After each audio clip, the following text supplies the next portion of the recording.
Hey everyone, and welcome back. So in this 7-hour long tutorial, we will be building this full stack Netflix clone that you see on the screen.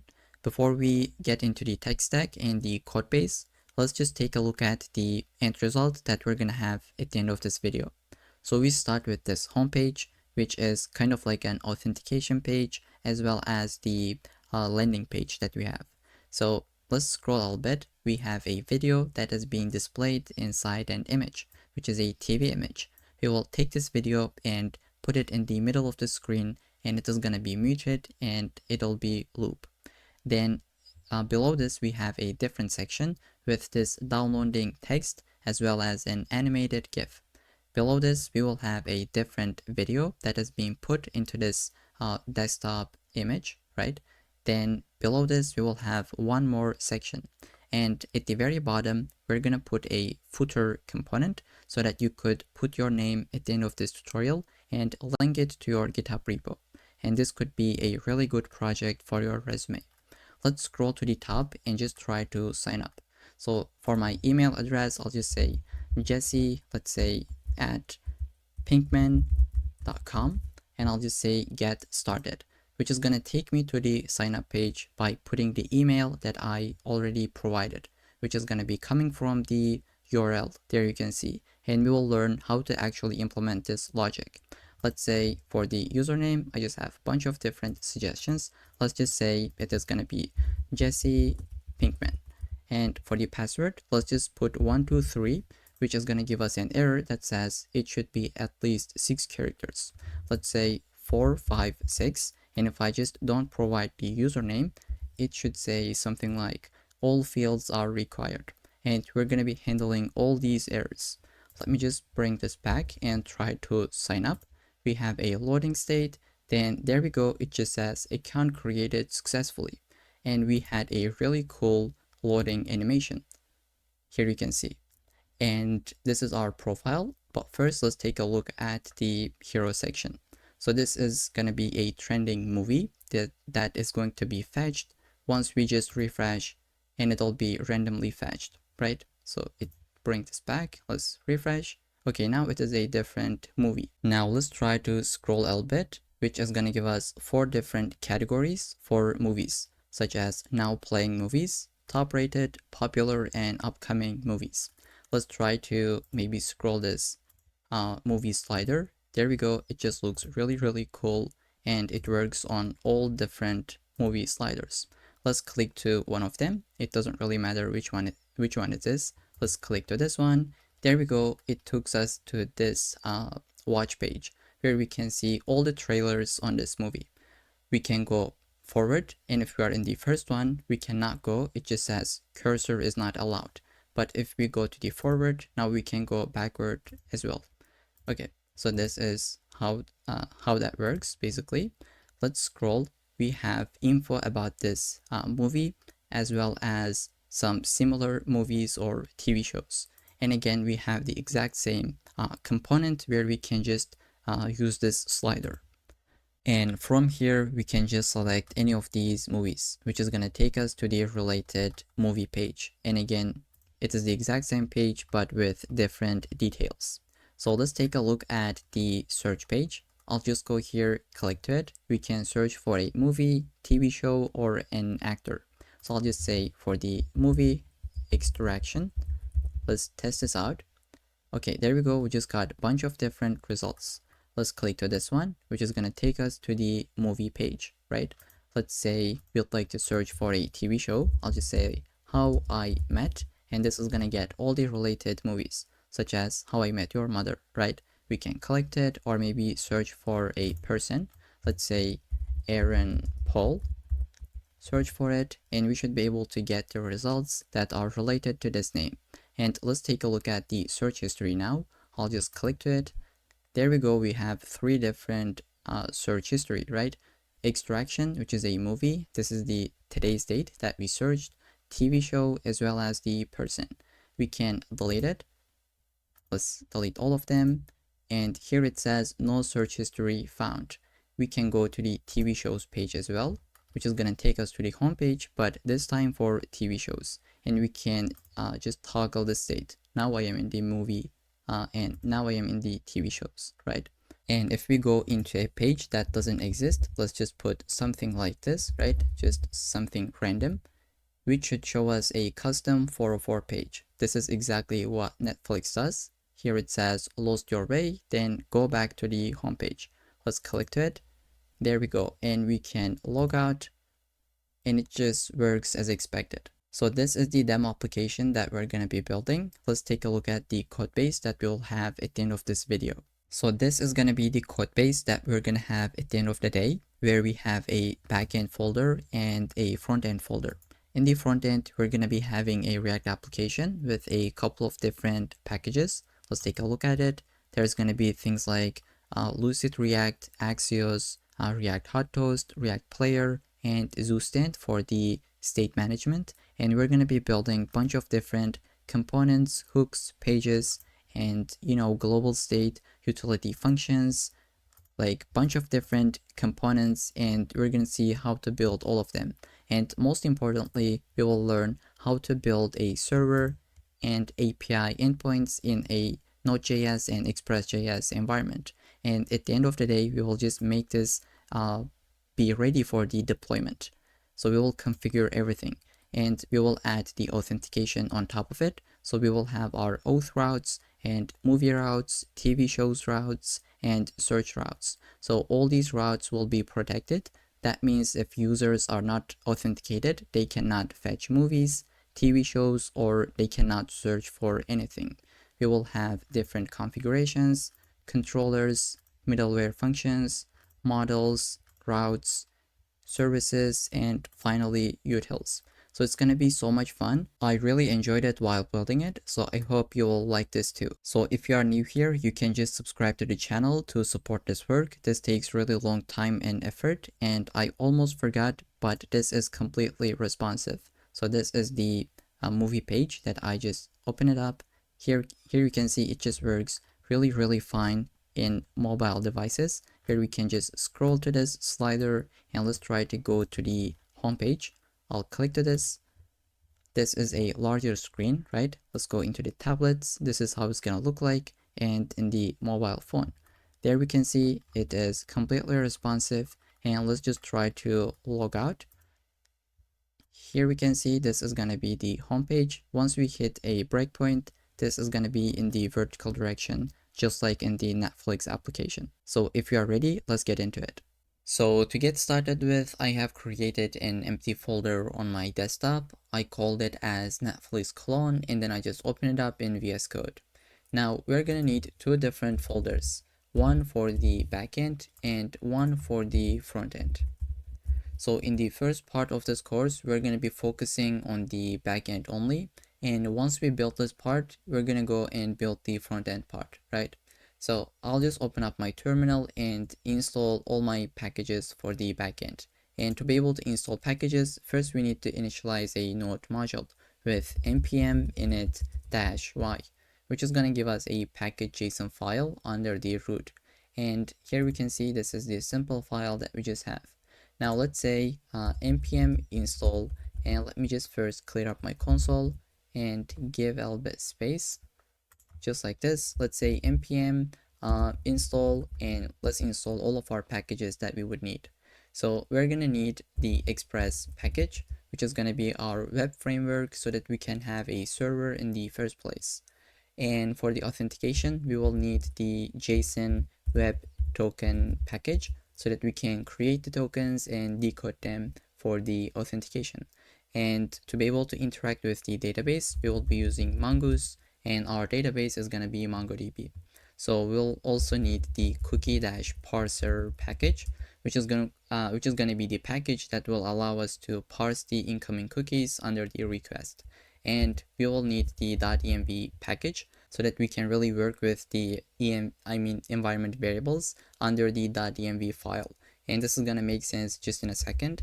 And we will need the Axios, which is going to be the HTTP client, which is a fetch alternative, so that we can really send requests and get some data.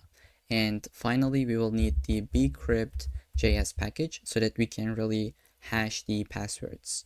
Okay, so let's install all of them, which is gonna be like it's gonna put them under the node modules folder and create a package log JSON file. Let's see. Okay, there we go. Now we would like to, and let's just delete this. We don't really need anything in the terminal. We will need to create a file. Let's say server.js, and let's import the express. We would say express require express. Now, I don't really want to use this require syntax. Instead, I'd like to do something like import express from express. And to be able to use this, you need to go under the package.json and open up this field called a type. By default, it is common.js. That's why you use this require syntax. But if you want to use import, then you would use module. Now, if you save, you can use this import syntax. Okay, this is called as, let's say, common.js, and this is ES modules, ESM. Okay, now let's bring this back, delete this, and let's say const app is equal to express, and then we'll say app.listen, and we can put any port. I'll go with 5000, and we're gonna get this callback function. Let's say console.log server started at localhost 5000. Now, to be able to run this file, we can create a script. Let's delete this test one. Let's just delete this file. This line entirely. And I'll say dev. I'll say node backend server.js file. We put this backend because it is located in this route, right? And we can also update this main file. It is not index.js, but it is server.js that is located under the backend folder, right? Let's say backend, just like this. Now we can run this file with this script. I'll open up my terminal and I'll say npm run dev. If you cannot see it, like it is here. I don't know why this is not formatted, but let's say npm run dev, and we should be able to see this log where it says server started at localhost 5000. So let's create a route. I'll say app.get. This is the method name. Here we say if we hit with the get method this route, which is the root route, which is the home page. Let's say we would like to call this function where we got the request and response. Okay, this is what we call the controller function. Let's say we will say res.send server is ready. Let's save and just test this out. I'll say localhost and 5000. We are just visiting the home route, right? I'll go here. Now it says cannot get. It's because we did a change here, but we need to kill our server and then just restart it again. Otherwise, it's not gonna see the changes. So let's refresh. There we go. It says server is ready. If I say it's ready, 1, 2, 3, save and refresh, I'm not gonna see the change, which is really annoying because we need to always kill this and restart it again. And there is a solution for this. You could either do something like -- watch. This should fix it, and you need to first kill it and then say npm run dev. Now it's gonna just listen for every single change. Let's take a look at it. It says 1, 2, 3, and let's delete this part. It should just update it immediately once I refresh. There we go. Now if this doesn't work for you, then it's probably it is not matching with your Node.js version. What you can do is just install a different package. I'll just show this solution if it didn't work for you. If it did, so you don't really need to do anything. I'll say npm install nodemon and put this -d so that it's going to be a dev dependency, which is going to be listed just here. There we go. Now you would say nodemon and just backend server.js, and then you would kill your terminal. Then you would say npm run dev. And now anytime you do some changes, let's say 1, 2, 3, it's going to restart it again automatically, and you don't really need to do anything. And I'll be using nodemon, I think, at this point. Okay, so what we want to do is just create the authentication route first. So let's say I'll just let's just delete this, and let's say sign up, and we would say something like sign up route. And we can create 2 different routes as well. Let's say login and logout. I'll just update this login, and let's say login route, and let's say logout and logout route. Let's save and test this out. I'll go here to the sign up. There we go, and we have the login and logout routes. Now, as a best practice, we can prefix them with API. So I'll say API/signup and do the same thing for this one. Let's say API/login and API logout. And another best practice that we could add is just version this API. Let's say this is the version 1 that we are building, just like this, API v1, and then your rest of your endpoint. Now, why do we version this? Is because let's say later at some point you update your API, but you still want the old one to work. So you wouldn't really update this v1, but you would create maybe something like v2, right? And your API would be, let's say, API v2 and whatever the endpoint is. Maybe you change the sign up, so you will have a different implementation of sign up endpoint at this endpoint, right? Okay, I hope this makes sense. So this is a best practice that developers do, really. Just put the API first and then version this, even though this versioning is not mandatory, but it is really used commonly. And we don't really want to put all of our routes into the server.js file, but instead we can just format this and make this a little bit more maintainable by creating different folders. I will create one folder called routes, and I will put actually all of my routes into here. So I'm gonna delete all of these, and maybe I'll say actually, instead of deleting, I'll just actually cut this, okay, with Control X, because I'll be using this just in a second. Now I will say app.use, and I'm gonna put my endpoint, let's say /API/v1/auth. If we hit this route, then use this file, let's say auth routes, which is something we'll create. Let's say auth.route.js.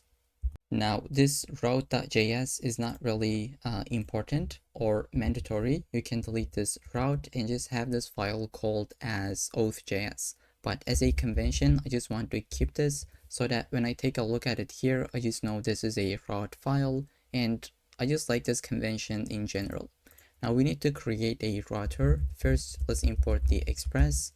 Let's say import Express from Express, and we'll say const router, and we'll say express.router, and just make sure this R is capitalized.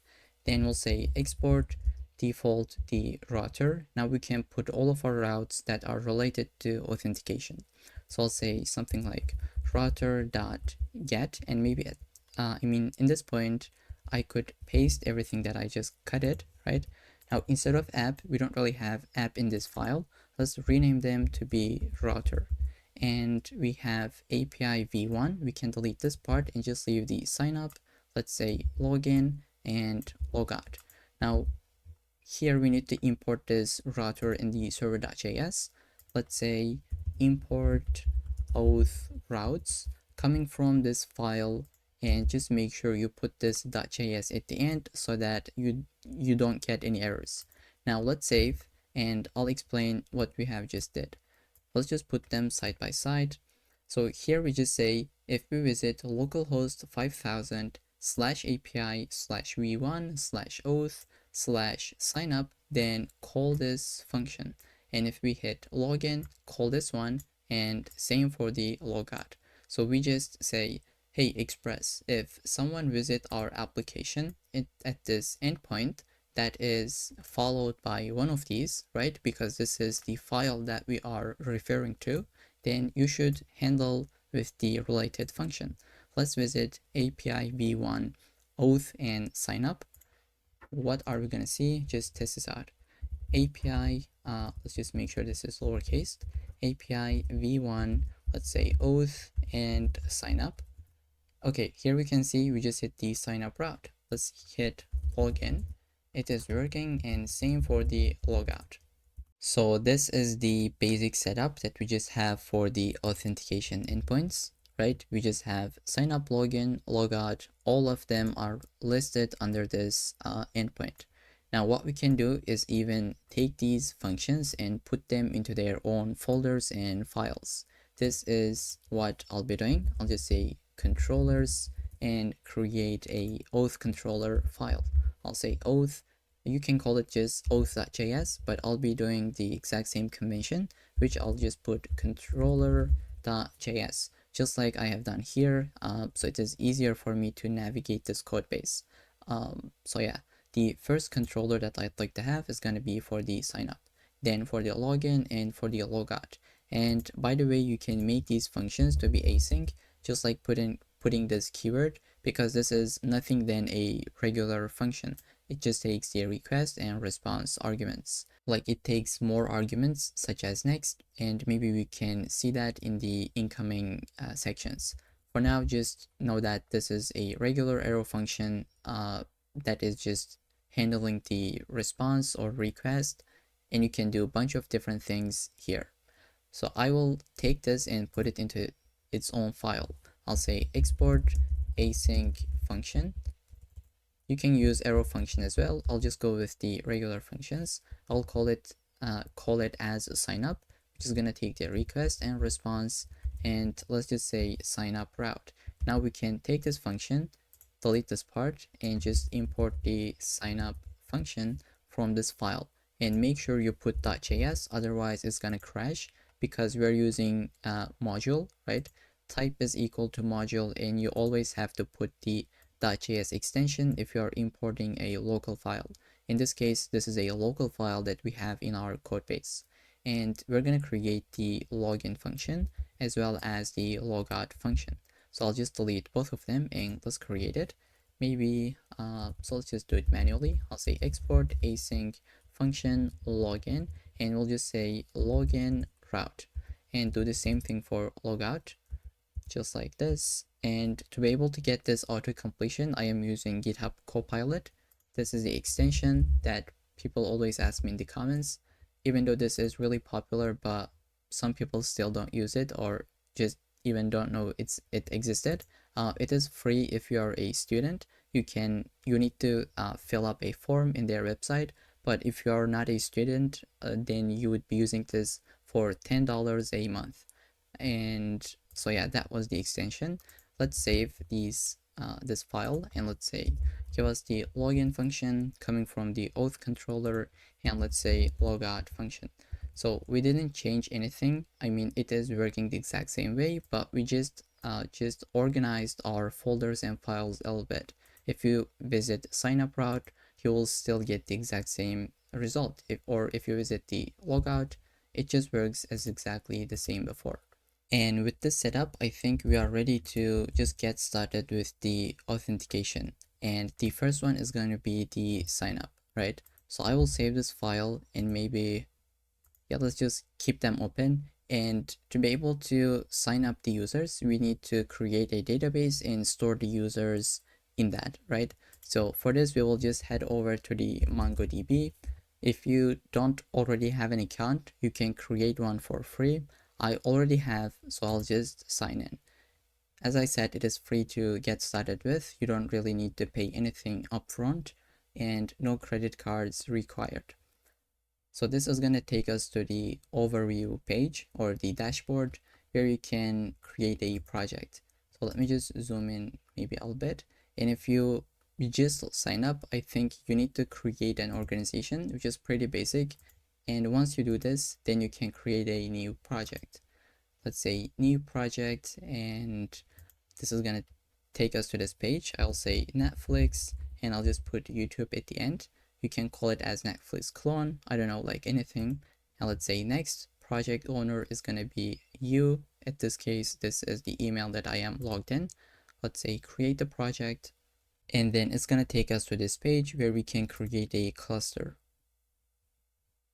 And once you click to it, then you can select the free plan, which is pretty generous that we could use, and leave everything by default and just say create the deployment.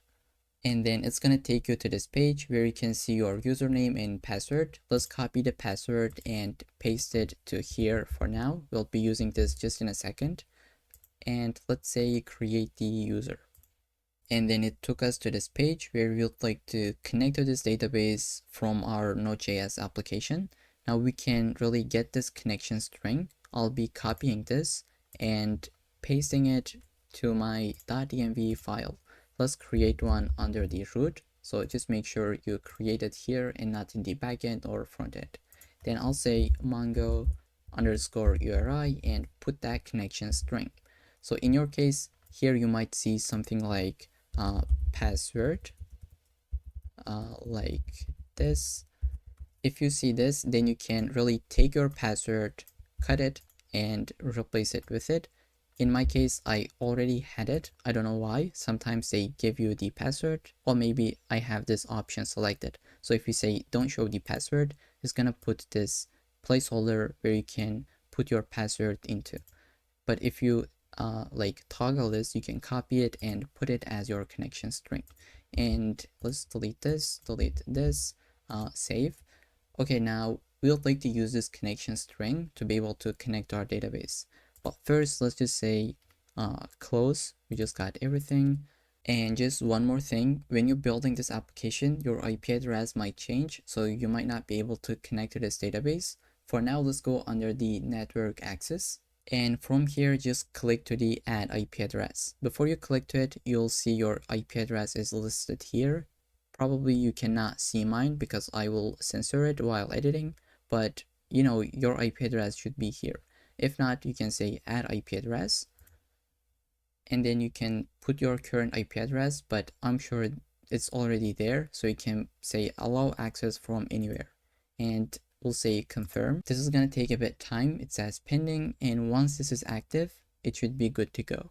So now it is active, and we can go under the database, and for now we're just going to see there is nothing here. If we say browse collections, we don't really have anything in our database, and we will create just in a second. Let's say before we forget to do this, we need to put our database before this question mark. I will call it as Netflix underscore DB and save this file, close it. Now, to be able to use that Mongo URI environment variable we created, we will be using the .env package. So let's say import .env from .env, and we need to call this function. Let's say .env.config. Once we do this, we can say something like, let's say console.log. I'll say mongo URI. It's equal to, which is coming from process.env mongo underscore URI. Now we can really see our connection string in the console or in the terminal because we are using this function. If we delete this, then it is not going to be able to read it. It is going to say undefined. There we go. So this is the package. That's why we're using it. And for my environment variables, I will create a separate file under this folder called config. Let's say config, oops, if I can type. And here I'll just say env_vars.js. And what I'll be doing is actually delete this from here, delete this one, delete the console log, and save this file. Here I'll actually be doing that configuration on this file. I'll say .env from .env, call the function, and create a variable. Let's say const, let's say env_vars. And I just put this all uppercase because this is a hard-coded value and it's a constant in our code base. So this is the convention that you would be using if you have a constant that is not going to change. Here, the first thing I'll be having is going to be this mongo underscore URI. This is going to be the key. The value is going to be coming from the .env file. And the other one is going to be port. Let's say process.env.port. If it is not available, then we could use 5000 as the default value. Let's create the port under this .env file. I'll say port and just put it as 5000. Just like this, then we can go now under the server and update this with that port. I'll say const port is equal to process, not process.env because we just created this env_vars.port. And let's just make sure that you have this .js at the end so that it doesn't crash. So there we go. Now this is how we can use our environment variables that are coming from this configuration file, right? And instead of this 5000 hard-coded value, I'll be using the port variable that we just created above. And instead of this, let's delete it and say something like plus port. Okay, let's save. Here we should get the exact same result. If we go here and make this to be 5001, let's save this. Here we go, it just updated to this value, but we'll be using this value. Let's save this file again and it is updated. So that was the configuration for the environment variables. Now we can create another file for the database. I'll just say db.js, and in this file we're going to connect to our MongoDB database, right? And as I said before, we'll be using the mongoose package, which is the package that we can interact with the database. And let's import the env vars as well. This is what we'll be using, and just make sure you put the .js at the end. Here I'll create a function called connectDB, and this is going to be an async function, just like this. It's going to have the try catch. So under the try, I will say await mongoose.connect to our Mongo URI environment variable, which was our connection string. And we can just get the connection from this. Let's say const connection, and we will go below, let's say console.log MongoDB connected, and we can just put the connection host so that we can really have something in the console. And if we just failed, then we can say process.exit with the status of 1. And here 1 means it was failure, right? 1 means there was an error, and 0 means success. Okay, and we can just put something to just console log it. Let's say console.error, the error message, and we can just say error connecting to MongoDB. Okay, let's save, and we're going to be calling this function once our server is started. I will say connect db and import this function, and make sure you again have this .js at the end. Let's save, and we should be able to see the console log on the terminal just in a second. Okay, server started and MongoDB connected, which is our database that we have up here in the MongoDB Atlas. Now in this database, we'll be storing users, and for this we need to create a user model. Under the backend, I will create models file or folder, then we will say user.js. But again, I just want to keep the convention going. I'll just say model.js. And now a model will be important so that we can really understand the schema of the user that we have. It is just gonna make sense in a second. Let's say import mongoose from mongoose, and we will go below, we will say const user schema, and we'll say mongoose schema, put an object and call it like this. Now every user is going to have a username, so let's say username, and like open up this object so that we can really put the fields. Let's say type is going to be string, and it's going to be required, let's say required, and it should be unique as well. And each user will have an email. Let's open up this so that we can give this types or fields. Let's say type will be string, it's going to be required and unique. And then after the email, let's delete this extra curly braces. Each user will have a password like this. Then we'll just say it's going to be type of string and required of true. Then lastly, or not lastly, but they're going to have also an image, which is type of string, and this might not be required, so the default value could be an empty string. And then for the search history, let me just scroll a little bit. User will have a search history so that they could see what they searched, just like we have seen in the demo application in the beginning of the video, right? So this is going to be an array, so let's say type array, and by default it's going to be empty. And I think we need to close this off as well. And this is going to be the schema for a user, right? They're going to have username, email, password, image, and search history. Now we need to create a user model. I'll say const user, and we say mongoose.model user and just pass the user schema. So this basically says create a user collection that is based off of this user schema. So depending on this, you should create a user model, and this should be singular, and like the first letter is capitalized. Mongoose will convert this to be something like users, right? If you say maybe animal, it is going to update it to be animals, and you will see this once we create it in the database. Okay, just know that this should be singular and the first letter should be capitalized. Now we want to get this user model. I'll just say export const user so that we can really use this in different files.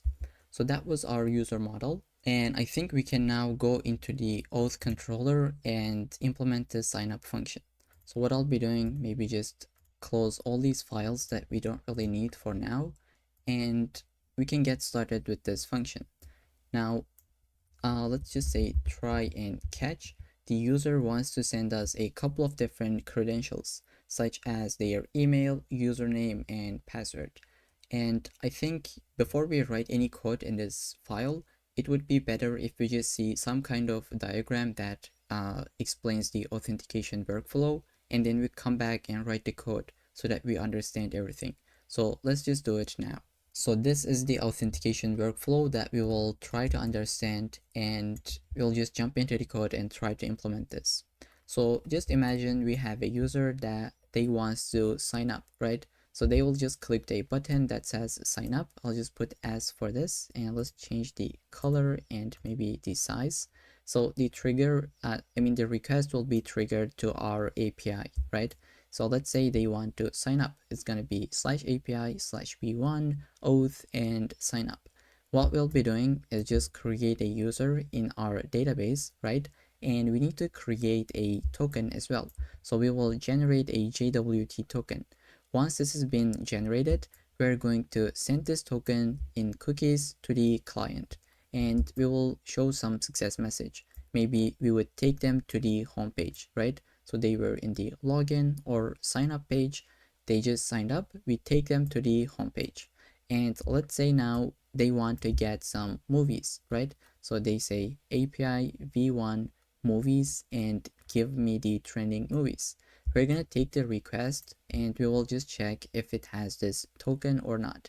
And if they have it, we will just validate that token. And if it is successfully validated, we will say, okay, you can get the response, but else we will say, sorry, you're not authorized. So this is the entire authentication workflow that we will try to build. For now, we're going to build this first section where we have the sign up and login functionalities. We will create the user if they are signing up and create a token. And if they are logging in, we will check for the credentials. Let's say the user put the wrong password. We will say password was incorrect.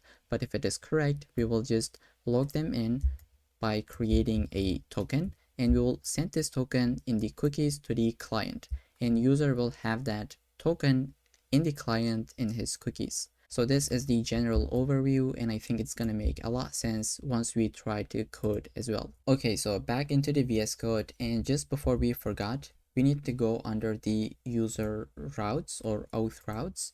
These are not going to be get requests, but instead they should be post. So I'll select the first one and put Control D a couple of times, and I'll just say all of them should be post methods. You can put delete, you can put patch, all the methods that you could imagine, but these should be post methods so that user can really send some data with it. And the convention is to use post method for these routes, right? Sign up, login, and logout. With this in mind, we can save this file and go into the auth controller to the sign up function.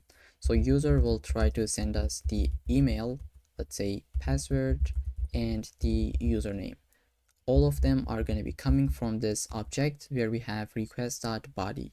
And to be able to fetch this, so you can't really get this without doing a configuration. So you need to go under the server.js, and above our routes, we will say app.use express.json.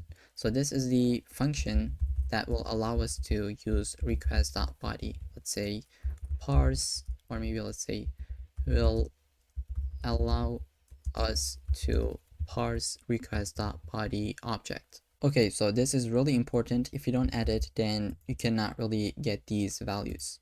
Now we can just check if user passed all these values. I'll say if there is not email, or if there is not password, or if there is not username provided, then we can just say return res status, let's say status of 400, which is an error code, and we will say JSON, we can send this object. I'll say success was false, and message could be all fields are required. And let's kill the sidebar so that we just have a little bit more space. And now we can just check if user is sending us an actual email, because they could send ABC as their email, right? We just need to make sure that they have it is an actual email. And for this, I'll be using a regular expression. I'll say const email regex, and I think Copilot will suggest something for me. Probably this is correct. This basically checks if something is an email or not, and we can use it by testing it. I'll say email regex.test this email, and if this is returning false, we'll just say return res.status of 400 JSON success or false, and we will say invalid email. And we can just also check for the password length. So let's say if password length is less than 6, we could say something like password must be at least 6 characters. And again, the status code is going to be 400. And let's try to add a couple of different if checks as well. So we will say maybe username already exists or email already exists, right? We need to check for them as well because they should be unique. I'll say const and maybe give a bit space from the sketch block. I'll say existing user by email. And do I have a typo here? Yep, let's say existing user by email. I'll say await, call the user model, let's import it and scroll, put this .js at the end. So this is how we can interact with the user model. I'll say user.find one, let's say find one, where the email field is matching with the email that we are getting as an argument. If this exists, right, we'll say if existing user by email, we can just say, let me scroll, go here, let's say return res status of 400, success was false, and let's say email already exists. Okay, now we're gonna check the exact same thing, but for the username.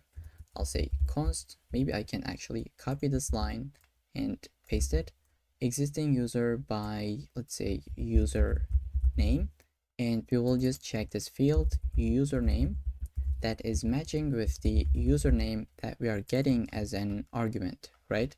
If this is the case, then we will just say username already exists, and I am just auto-completing this code from Copilot because it is the exact same thing that we have just done. And once we do this, maybe we could really try to create the user profile.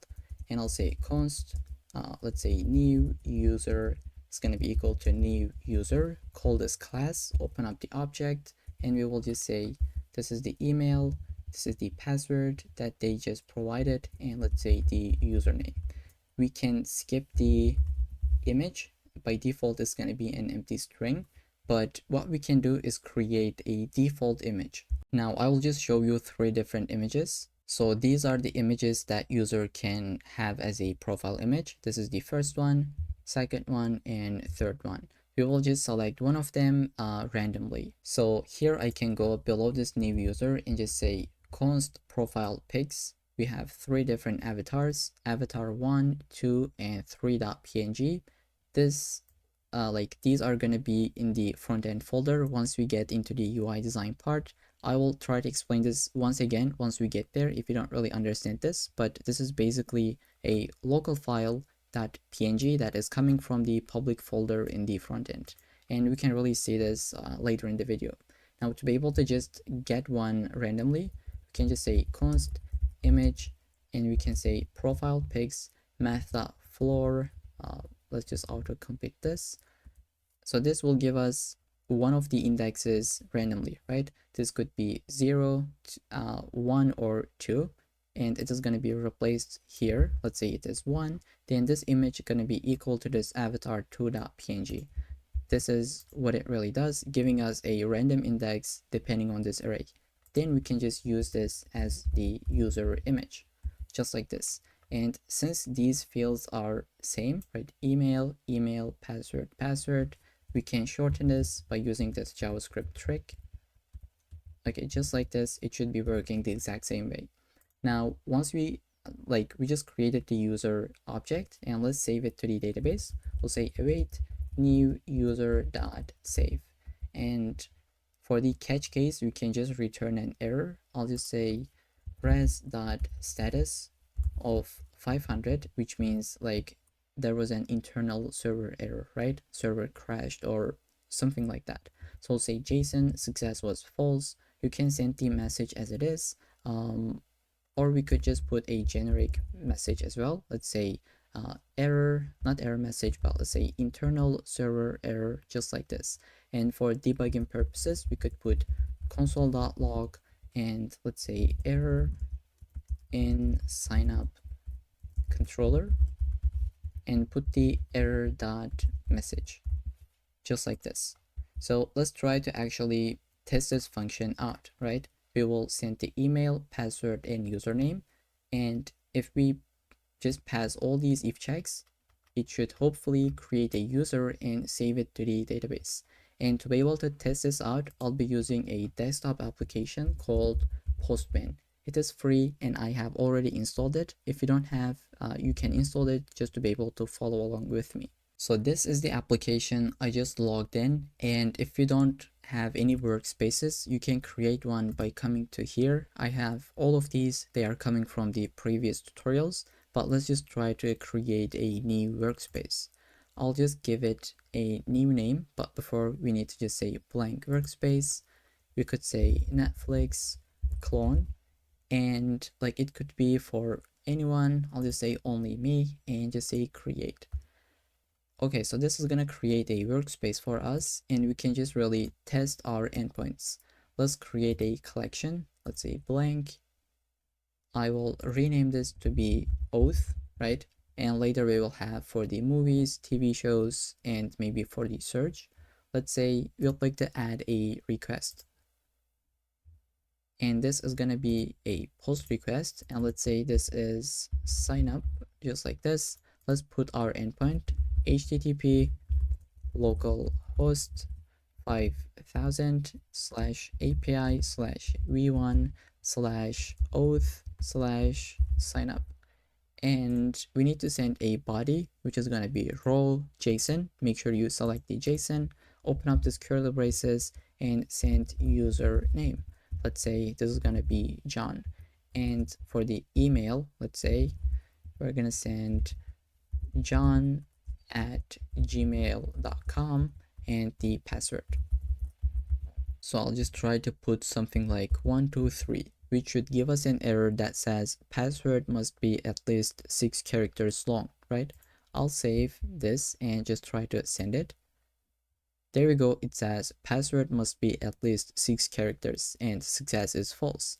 Now if we delete the password and email, it should say all fields are required. But before we need to delete this comma so that it can work.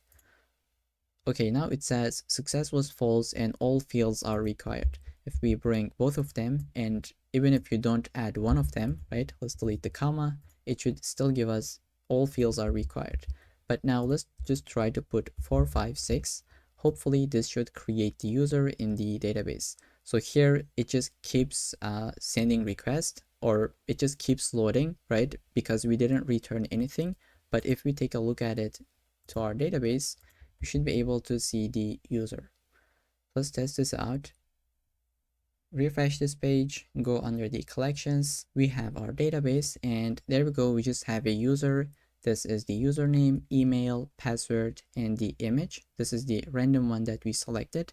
And search history is now an empty array because that was the default value.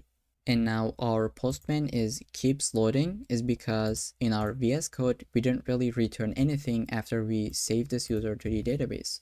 We should say something like, let's say res.status of 201, which means something created, right? A resource created in the database. And for the JSON, we could say success of true.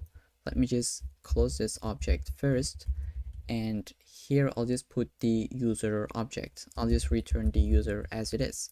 Now you can just return the new user, and I don't want to send the password. That's why I will just say, okay, this is going to be an object where I just return all the fields of the new user with this underscore document, and the password is just going to be an empty string. So we don't really want to send the password back to the client. This is what it does. So I just even put a comment that says remove password from the response. Let's save and just try to test this out. I'll go here and just try to sign up with the exact same account. First, it's gonna say email already exists.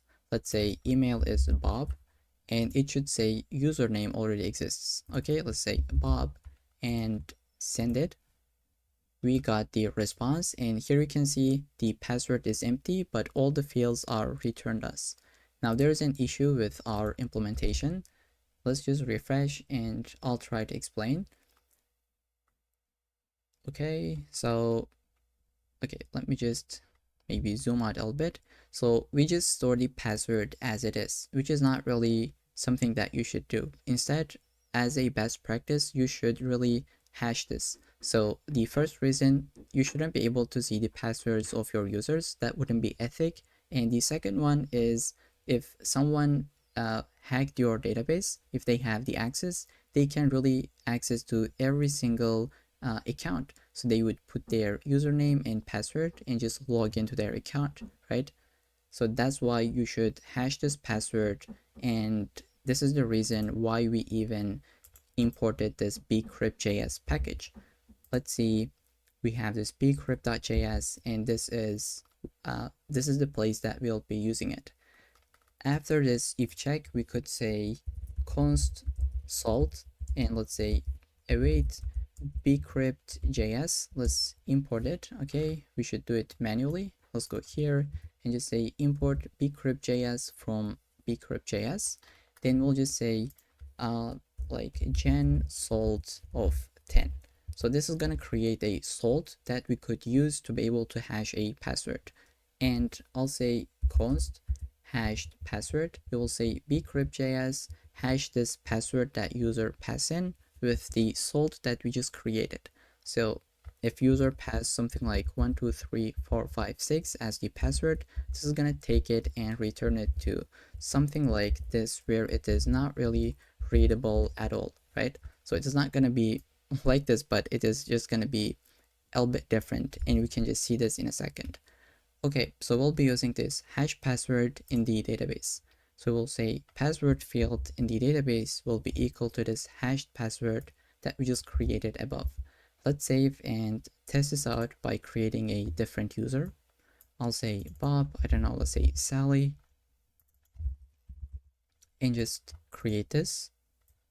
Okay, so we got the password as an empty string because this is what we returned. But if we go into the database and just refresh, we should be able to see the Sally's password is being hashed to something really unreadable, right? They need to, just decode this to be able to get the value, which is something really, really hard, almost impossible to, decode this password. And I hope this makes sense now. We just hashed the password, created the user, save it to the database. But now we are missing something, which is to generate the JWT token. So we have done this part, create the user, and we just display a success message with the response, right? We just said, okay, success was true, but we didn't create the token. And let's try to do so. I will go under the backend, maybe create utils folder, and I will say generate token.js file. And in this file, we will just try to create a token and send it in the cookies. We need to import the JWT from JSON web token, right? And we also need to get the environment variables. You might be asking why. We'll just see this in a second. Let's create a secret, JWT secret. You can put any value. I'll just say my really hard to decode secret, or let's say really hard to find secret. Doesn't really matter, but you should put something hard to here so that it is a little bit more secure than this, right? Now this secret will be used to encode and decode your JWT token, and we're gonna see this in a second. Now we'll go under the config and vars, and we'll just say JWT secret and get it from our file. So it's going to be process.env JWT secret, and we'll be using it here on this file. I'll say env vars, let's import it. We can delete this. Let's go here and just say .js. Put the extension so that it doesn't crash. Let's create a function called generate token and maybe and set cookie. So this is going to create the token and send the cookie, and this is going to take the user ID as an argument as well as the response, and we will see why just in a second. Let's say const token. We'll say jwt.sign. This is how we can create a token. The first argument is it is going to take will be the payload, which is, let's say, is going to be the user ID. Now we put the user ID so that when we decode this token, we can get the user ID from it and find the user in our database. And the second argument is going to be the secret. Let's say from the environment variables, give us the JWT secret, and this token will expire in, let's say, 15 days. We can put it like this, right? Let's save, and this is the token. Now we need to put it into the cookies. I'll say res.cookie. This is why we even take the res as an argument. Let's say res.cookie, and we should give it a name. Here we can see it just says name should be string. You can give anything like token, JWT, and I'll say JWT-Netflix, and I'll just put the token as well as some options. So in these options, we'll just try to make this token be a little bit more secure, right? I'll say the maximum age is gonna be 15 days, but you can't just say 15D like a string. This should be in the format of milliseconds, which is this, right? Like 15 times 24 hours, I think 16 minutes, 60 seconds, and 1000 milliseconds. I hope this is how that works, right? This is in milliseconds. Let's say in 15 days in milliseconds. Okay, and then we'll just put this HTTP only flag to be true, and what this does is basically just make sure this cookie is only accessible via browser, right? You cannot get access to it with JavaScript, and this prevents the XSS attacks. So I'll just copy this and paste it. If you do really want to search this, research this, you can do so. This will just make it not be accessible by JavaScript. Okay, then we will just have the same site to be strict, and this is gonna prevent this attack. Okay, so you can research this if you do really want to. And finally, we will have the secure field.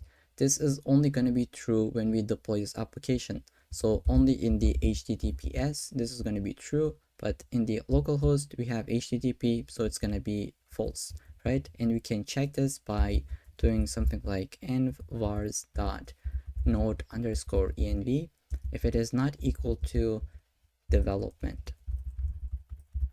So if we are not in the development, then it's gonna be true. And let's create this environment variables under the .env. I'll say Node.env is equal to development, because currently we are building this application, right? And we're going to go into the config, create this Node.env to be coming from the .env file. Okay, and then we will go into our auth controller, or maybe before that, let's just say return the token. And in the auth controller, we will create this, we will call this function so that we can create the token and set the cookie, right? So here I'll just try to say something like if new user, then we would like to run this section where we would like to generate a token and set the cookie. So this is going to take the user ID as the first argument and then the response. This is what we have set in this file, user ID and response. And once the token is created, we can then actually save this user to the database and send this as a response. I will cut it and paste it here. And let's say in the else case, we will just handle it. Let's say invalid user data. Let's say maybe not 500, but I think 400. But we already handled the invalid user data case, right? Because we just checked if email is an email, if user passed the username, password. I think in this case we don't really even what should we do? Like probably we should delete the if case, right? Like because user will be created in any case, but if it is not created, then it's gonna hit the catch block and we can return like the internal server error. So I believe this should be correct, and this is correct. Let's just try to test this out. I'll go into the VS Code and let's create a different user. And now currently we don't really have any cookies because we didn't implement it so far. But just now we have implemented. We can test this out with a different user and it should give us a cookie. So I'll say maybe Beth, let's say beth@gmail.com and send it. Now we just got a cookie. Let's click to it, which is called as jwt-netflix, and it's gonna expire in 15 days. And we got the 201 created success message, right? Everything is working as expected. So we can see HTTP only is true for now. Secure is false because we are in the local host, right? It is HTTP. If it was HTTPS, then this would be true as well. So that means we have just created this part as well, where we generated a token, send it in the cookies, and in the front end, we can show a display success message. I think with this, we can implement the logout functionality, right? I'll go into my VS Code, into the logout function, and this is going to be pretty basic. Like all we need to do is just clear up the cookies. I'll say try catch. In the catch, we could just say console.log error in logout controller and just show the error message in the terminal. Then we could say res.status of 500 internal server error. And in the try, we could say res from the response, just clear the cookies. Let's say clear cookie. And the cookie that we would like to clear is called jwt-netflix. And then we can just return a success message. Let's say res.status of 200, JSON, let's say success of true, and logged out successfully as the message. Say successfully, just like this. Okay, now we can test this out, the logout endpoint. I will say duplicate this dude and call this as logout. Change the endpoint to be logout. Let's save this, also save this one as well. We don't really need to send any body in this one. I'll delete it and just say none. And now we are logged in actually, right? Because we have a cookie. If we just try to say send, maybe even before that, you can click to here and see that you have this jwt-netflix cookie, right? If I just close this, oops, and I say send, log out successfully, and click to here, now we really have 0 cookies. And that means logout functionality is also working. Now we can implement the sign up. or I'm sorry, the login. We already have the sign up. Let's try to implement the login route. I will say I want to have a try catch, and in the try we would like to get the email and password. We don't need the username because user will be logged in with their email and password. Let's say request.body. This is where we extract them, and if email is not provided or if password is not provided, if any of them, right, then we'll just say like all fields are required, just like this. And we can find the user. Let's say await user dot find one, and we're gonna pass the email because this is how we are trying to find that user. If we got the user, or maybe if we don't, we can return a 404. I'll say return res.status of, let's say 404, right?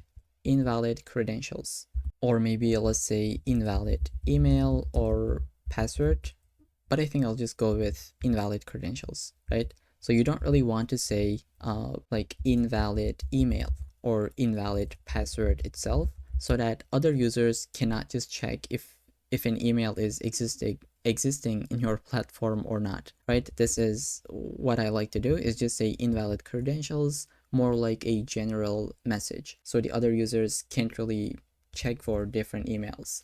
And now we need to just check for the password. I'll say const is match, or maybe is password correct. We're going to be calling the bcrypt package as well.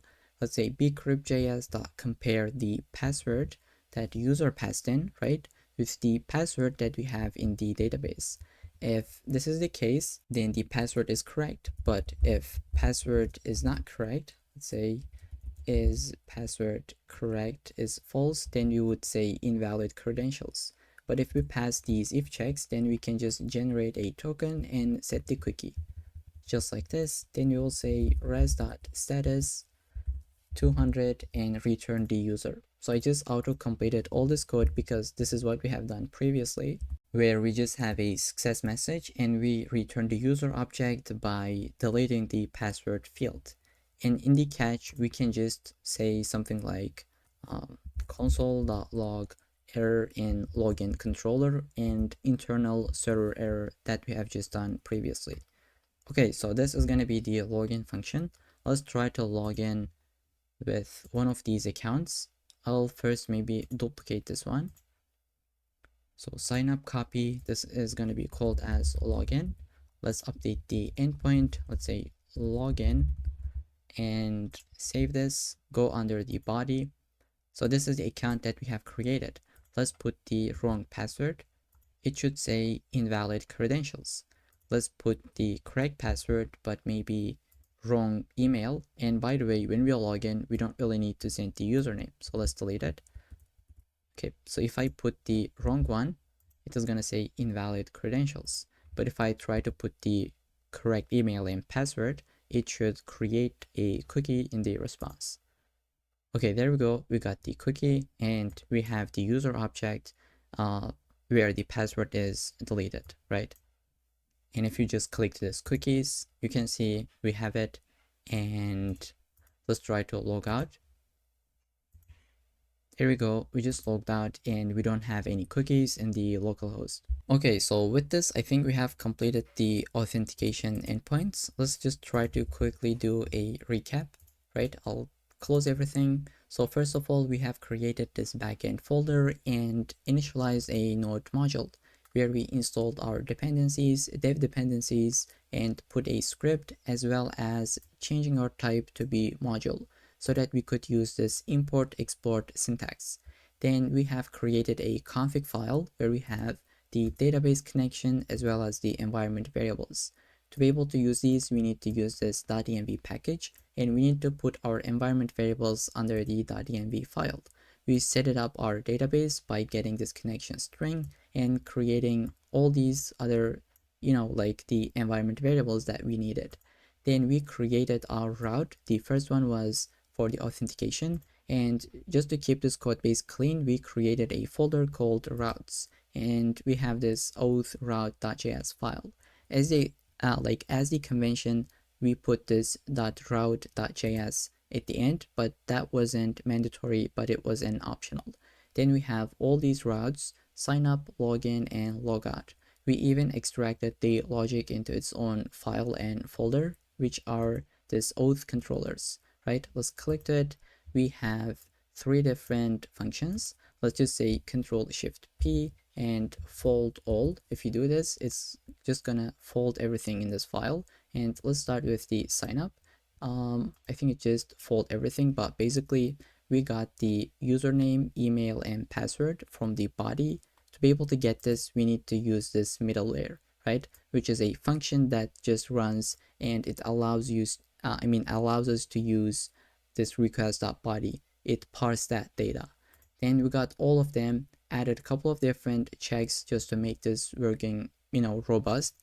And we hashed the password, get a random image, created the user, set a cookie, generate a token, and save the user to the database. And we sent a response where we just delete the password and send the user data back to the client.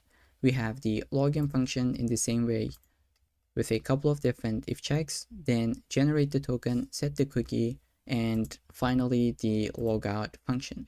And for the user, we have created a user model so that we know the schema of our user that we have, and we exported this user model so that we can really use it and interact with our user model that we have in the database.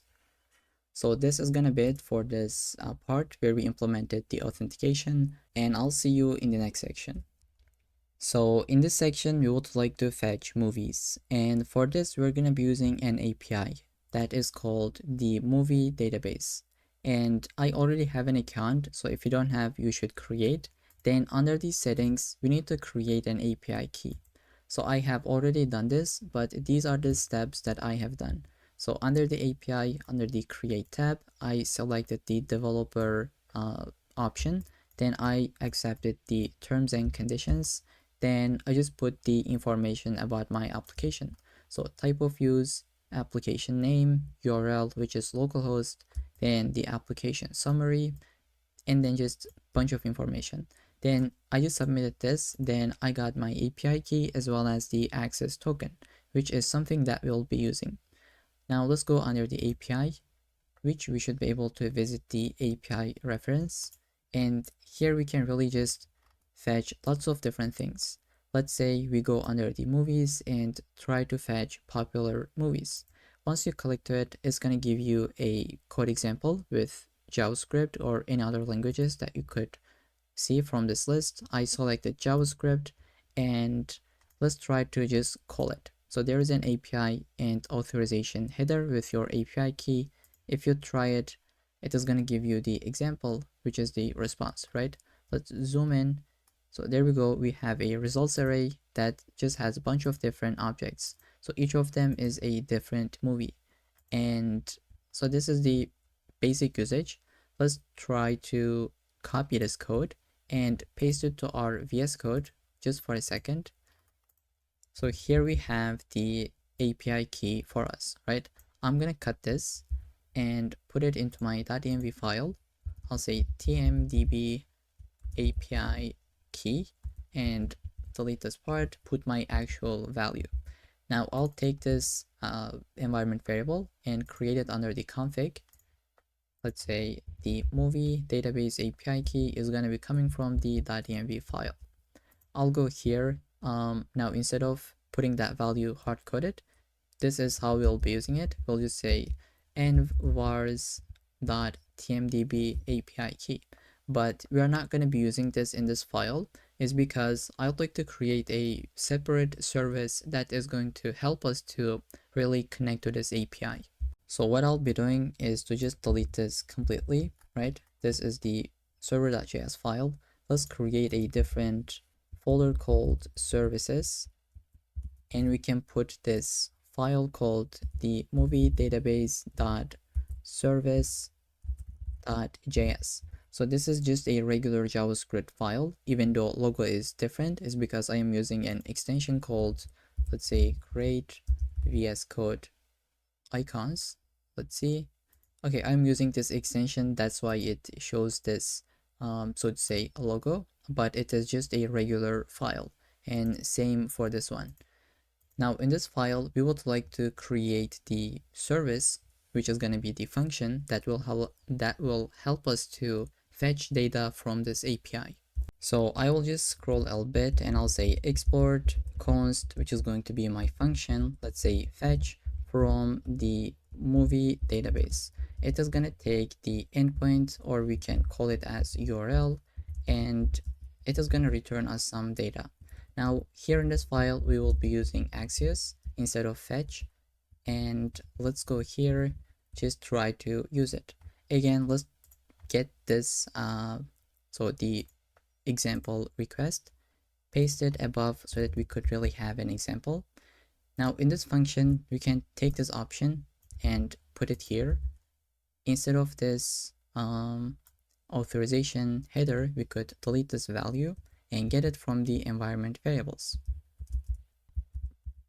So this is how I will get it, and then I will say await Axios dot get, put the URL and options. So just like what I have done, right? The URL as well as the options. Now we can delete this part and we'll say const response, and from this response we can just say return response dot data. So this is how we can fetch data with the Axios. Like in fetch, let me just pretty quickly show this. In fetch, we would say res await fetch and then your URL, right? Then this is going to give you some data, which you need to say await dot, res dot JSON. Then you can actually get the data. So you would say return data. But in Axios, you don't really need to do this step, so it's a little bit easier to use. And you can put your options with this, let's say get, we have post, let's see, delete, right? And we're using the get method, so we can really delete it from the options. And now in the options, we just have our authorization header, right? Now we can do a little bit of error handling. Let's say if response.status is not equal to 200, then I'd like to just throw an error. Let's say new error, failed to fetch from the movie database, and we can even put the status code. I'll just say response.status text. So this is going to be the function that we'll be using as a service. Now the benefit of creating this function separately is because we don't really need to really create those options in all the endpoints that we need, right? So let's say if we are fetching popular movies, then we need to put these options. If we are fetching top rated, then again we need to put this. If we are getting a different thing, we always need to pass these options. So instead of every time creating it, we just create it in one place that we're going to be using throughout our application, which makes it really convenient for us to use. Okay, so this is our file and .env file. Let's close them. We are going to go ahead and create a different route. I will duplicate this, and our new route is going to be movie, right?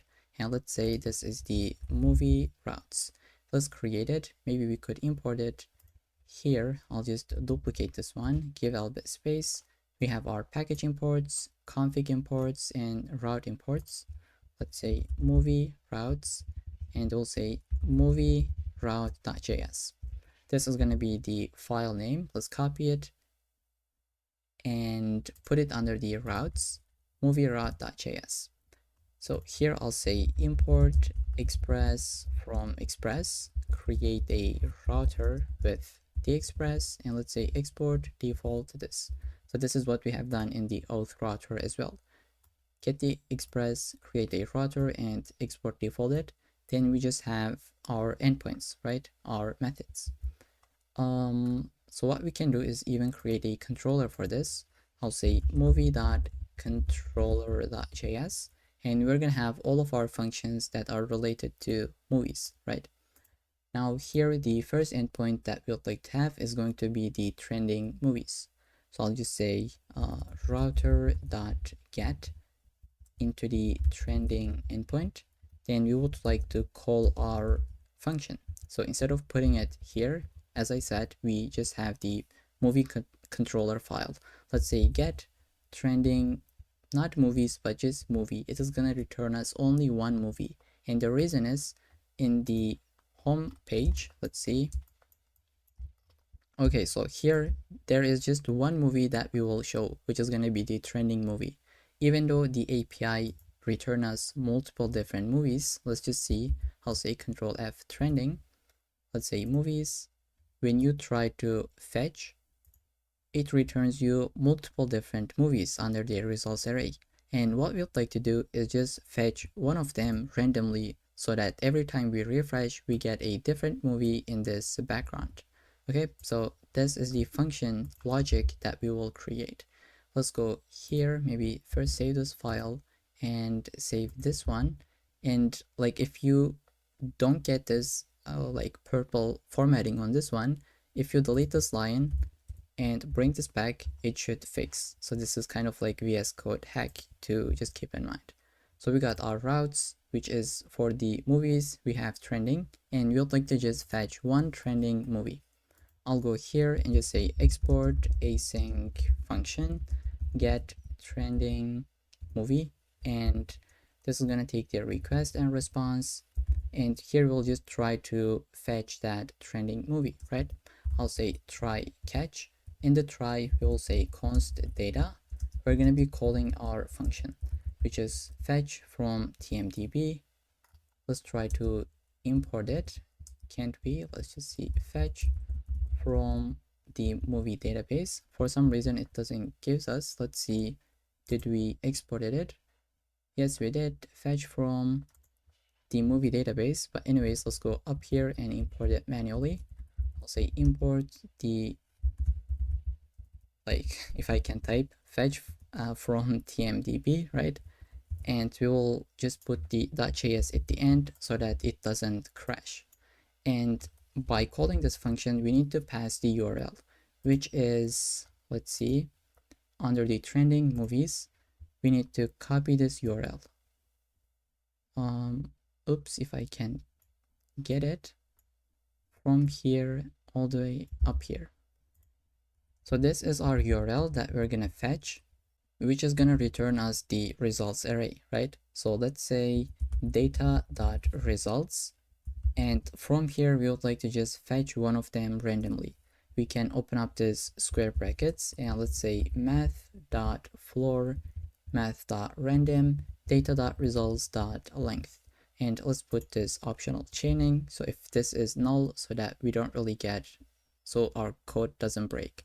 And this is going to be assigned to random movie. Okay, so I hope this is not really confusing. We just fetch the movies array and select one of them randomly with this kind of like basic logic.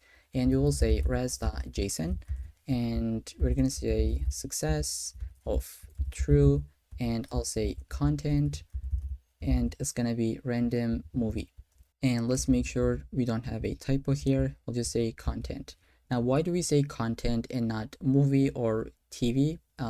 I think this is gonna make sense once we get into the front end part, because like in the same component, in the same page, we can either fetch a movie or TV show, and we can't really just say give us the movie or TV show in the response. So it would be better if we have some generic name, which is content. It is just gonna make it everything super easier. You could say like movie, but I think this is what I found is the easiest and just makes sense a lot to me. And in the front end part, I think I could explain this in a bit detail, and you're gonna see that. Okay, so in the catch case, let's just say res.status of 500, success of false, and for the message, we could just say internal, let's say internal server error, just like this. Now we could test this out by going to the Postman. I will create a different collection. So here I'll just say create new one. It should be blank, and also let's save these and close them. Okay, let's close it. I will call this as, let's say, movies, and just add a request into it. Let's say get movies, or let's just say get trending. right? Let's say get trending movie. Let's put our URL, which is localhost 5000 API v1 movie slash it is going to be trending. And let's try to just send the request. Okay, it failed. Why this is the case, let's take a look at the VS Code. Here, I'll just open up my terminal. I'll go to the bottom. Here it says get trending movie is not defined. Yes, that makes sense because we forgot to import this. And we need to put the .js at the end. Otherwise, it is gonna crash. Okay, let's scroll to the bottom. What do we have? Nvars imported in this tmdb service file. Let's go tmdb service. Okay, we need to put the .js at the end, otherwise it is going to crash. And if you wonder how do I open this command palette, is Control E, and you can really search for any file. Okay, let's scroll to the bottom. We don't really have any errors. Let's test this out. I'll say send, and there we go. We just got a content with the success of true, and this is just a one movie that we fetch randomly. So this works. Now let's try to fetch trailers, right?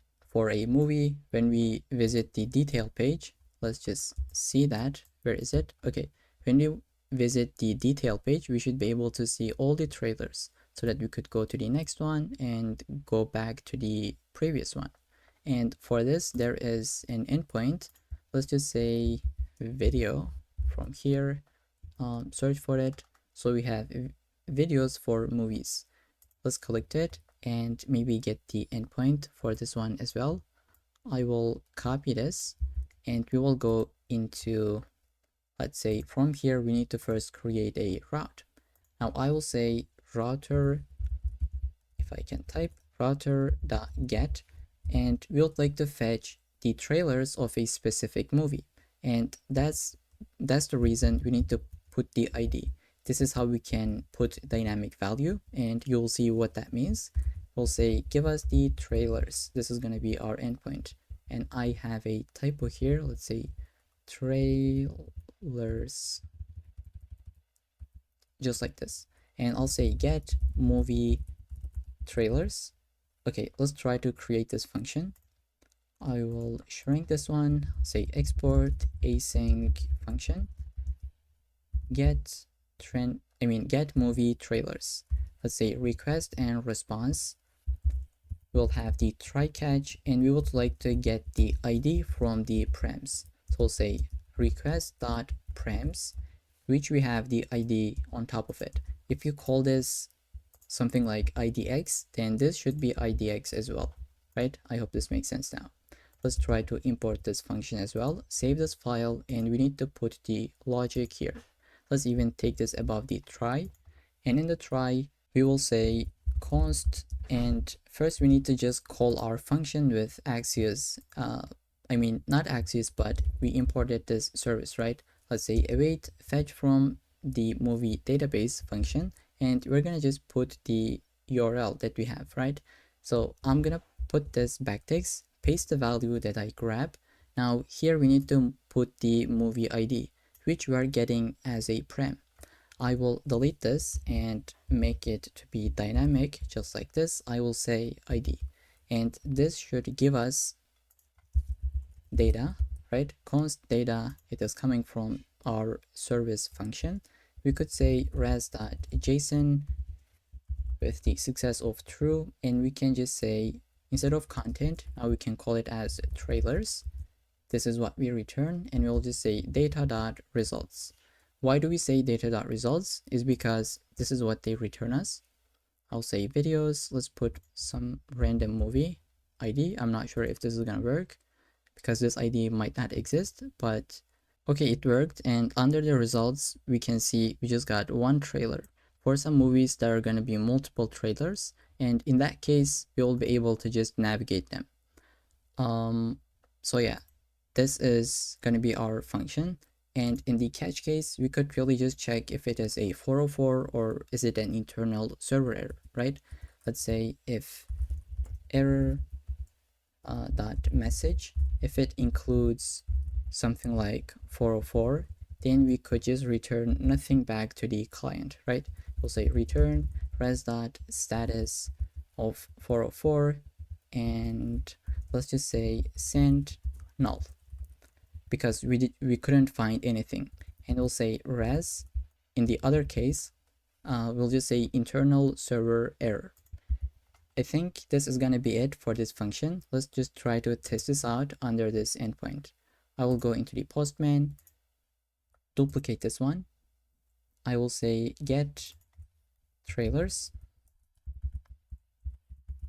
save, and here is the endpoint. Now we can really just put any value. I'll say 1, 2, 3. This is the ID, and the endpoint was trailers. Okay, let's save and send this request. We just got one trailer for the Lord of the Rings. If we just put something really random, let's just make this so that it is gonna crash. So we couldn't find anything, so we just returned null with 404, and we're going to be handling this in the front end, where we just say no trailers found. And let's put something like meaningful, right? Like just like this. Okay, so we got Rocky film and we got multiple trailers, right? There are 3 different objects that we can see. Okay, this is gonna be it for this function as well. And the next route is going to be for details. Let's go here, duplicate it, and then just say details. And let's say get movie details. Now, why do we even need this function or this endpoint? Is because when we visit the movie page, so from here, let's say we click to this one, it is going to take us to this page where we see the trailer, and below here, like in this image you cannot see, but there will be the details about this movie, right? This is the endpoint that is going to give us those values. So we'll go here, maybe save this file and create that function. Let's say export const get movie details. Let's create it like this. Now this could be an arrow function, but I just want to be consistent, just like these functions. So I'll say export async function, and I will just convert this to be a regular function like this by deleting the arrows like this. So let's try to import this so that we don't really forget it. Okay, here we'll go ahead and create the try catch and just really try to fetch. And the endpoint, we need to grab it. Let's say details. Do we have anything like that? Under the account we have for the movies. So let's click to this. Is it going to be this one? Okay, if we just search for something like 1, 2, 3, which was Lord of the Rings, now we can just really see the genres that it has, you know, the title, like production companies, the overview, popularity, kind of like different images for poster path and backdrop image as well. So we'll be using a bunch of them. So let's grab this endpoint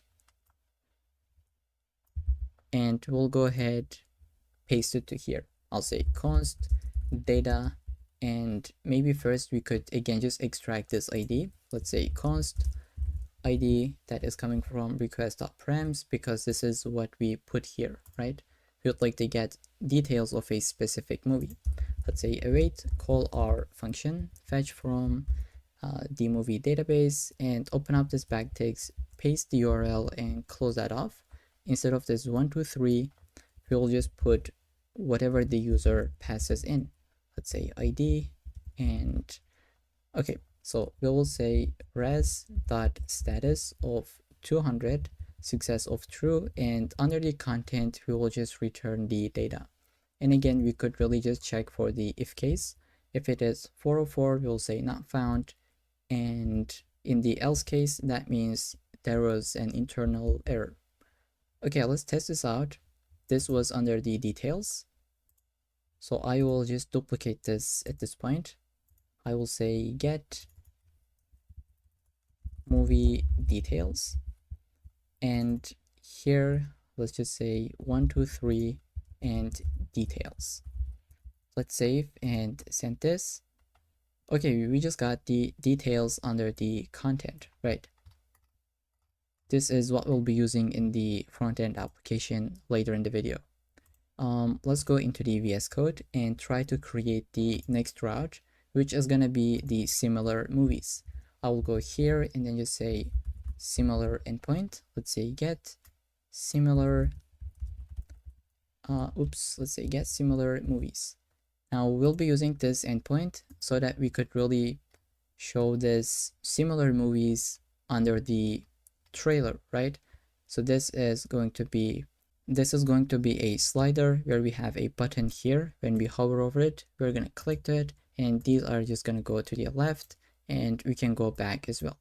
So this is the place we'll be using this endpoint. Let's say get similar movies, copy this and paste that function, export async function get similar movies, and let's try to find the endpoint. If I just search for something like similar and under the movies, let's click it and grab the endpoint. Okay, I'll go ahead, copy it, paste it for now, comment this out, and here again we need to get the ID. Let's import this function. Let's say try catch. Before the try, we can get the ID from the params, and in the try we will just call this function with the URL. So I'll go here and just say const data is equal to this. So we have just done this multiple times, that's why I'll just go a little bit faster. For the movie ID, we can grab it from here, and let's make sure I don't have a typo. Then we'll just say res.status. Now I think if you don't really send the status, by default it's going to be 200, but let's just be explicit and just say 200 JSON success of true, and we could say something like similar. They're going to be data.results. Okay, and then in the catch we could say res.status of 500. Like probably we are never going to hit the 404 because there will always be a similar movie for this, right? That's why I will just eliminate this part from here, and we can delete this as well. Let's test this out. I'll go here, duplicate it. For the name, I'll say get similar movies, say similar movies, and put the ID, make it to be similar endpoint. Let's save and send this out. Okay, there we go. We just got a bunch of different movies under this similar array, right? 1, 2, 3, 4, 5, and this endpoint or this API will really send you a bunch of them, maybe more than 20. I'm not really sure, so you could take a look at it from here. But so yeah, we can move on with the next function.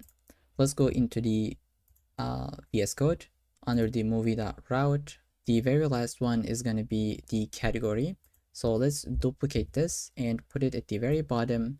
This time it's not going to be ID, but it's going to be category. And let's say get movies by categories or by category. And we will be using this endpoint. Let me just show this pretty quickly in the home page. So in the first section, we're going to show one of these random movies, and then below this we will show four different sliders. So here we have now playing movies, top rated movies, popular movies, and these are the category names, right? Popular, top rated, now playing. So we're gonna pass one of those category names and fetch the related category movies. And if you go here, you can really just see that. If I just search for category, and let's just make sure this is lowercase. Do we have? No, we don't. Let's just say popular. Okay, like under the movie list, we have popular movies, and these are the category names, right? Let's say we would like to get this one. I will copy this and put it here. But first we need to create the function. Let's say export async function. We called it as get movies by category, which is going to take the request and response. we can just open up here and we'll get the category from the request.params. Then we'll have a try catch. So at this point, you know how to do this. I don't even need to mention, right? We'll just get the data by calling this function, passing the URL and updating this value. Instead of popular, this is going to be whatever the user passes in. Let's say this would be the category, just like this. And we're going to get some results, obviously. Let's say 200 JSON, and we can just say, instead of movies, let's say content and data.results. Then here, internal error, just like this. Let's save and test this out, but first import the function. Now we had 4 different categories, right? Popular, top rated, upcoming, and now playing. Let's start with the popular. I'll go here, duplicate this one. Let's say get by category. Movie, we're gonna put the category, let's say popular. Send it. Here we got the popular movies, and let's see the top rated. How do we have it? Top underscore rated. Let's send this request. Now it's going to give us the top rated values. Let's say upcoming. So, you know, you can test this out, upcoming and now underscore playing. And it's going to give you all those movies. So with this, I think it's going to be it for these functions. So I think we have created 1, 2, 3, 4, and 5 different endpoints and their controller functions. These are going to be for the movies. And next, we would like to build the same thing for TV shows, because in the homepage, user can like navigate between these 2 tabs, right? If they click to this, then the movie data will be fetched, and if they click to TV shows, then the TV show data will be fetched. And depending on this, we will update this bottom part as well. Instead of now playing movies, we will actually show the TV shows, and you know, you get the point. We will update the rest of the categories. So we will build the TV show endpoints next. So welcome back. In this section, we would like to build the endpoints for TV shows. In the previous one, we built for the movies. Now it is time to build the exact same endpoint, but for TV shows. I'll just say TV routes. Let's duplicate this. Call it as TV routes and just say TV route.js file, which is something that we will create under the routes. And let's say import Express from Express, const router, grab it from the Express and just say export default this router. And let's go here. So this formatting doesn't fixed. So these are purple and this one is green. To fix this, you can delete this line and bring it back. It should update. Now what we have done previously is to build all these endpoints for movies, such as trending, trailers, details, similar, and category. We'll just get the exact same thing, but this time for TV routes. Let's copy it, paste it, and instead of these functions, we will create different ones.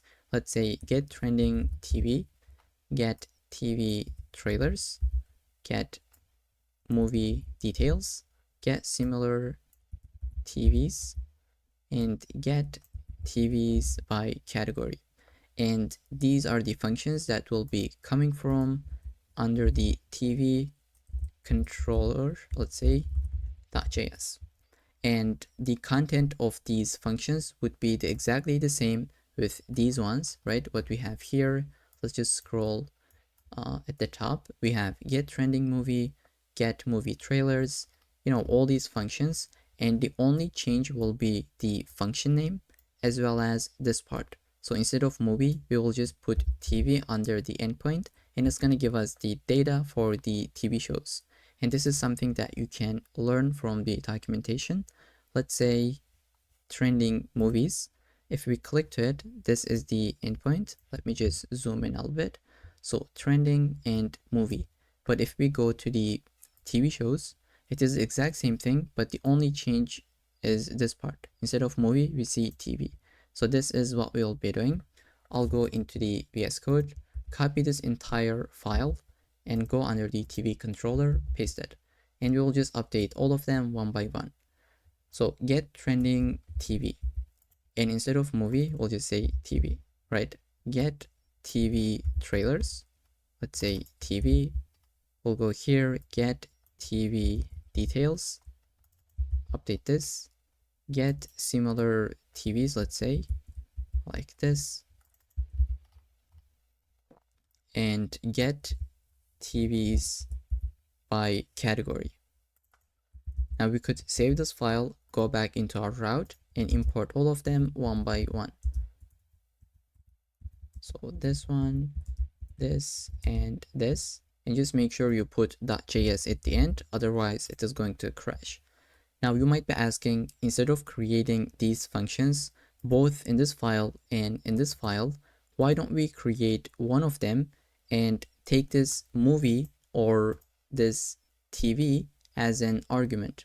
Well, we could do so, but I just want to keep this a little bit more beginner friendly and just instead create a TV controller.js file and movie controller file.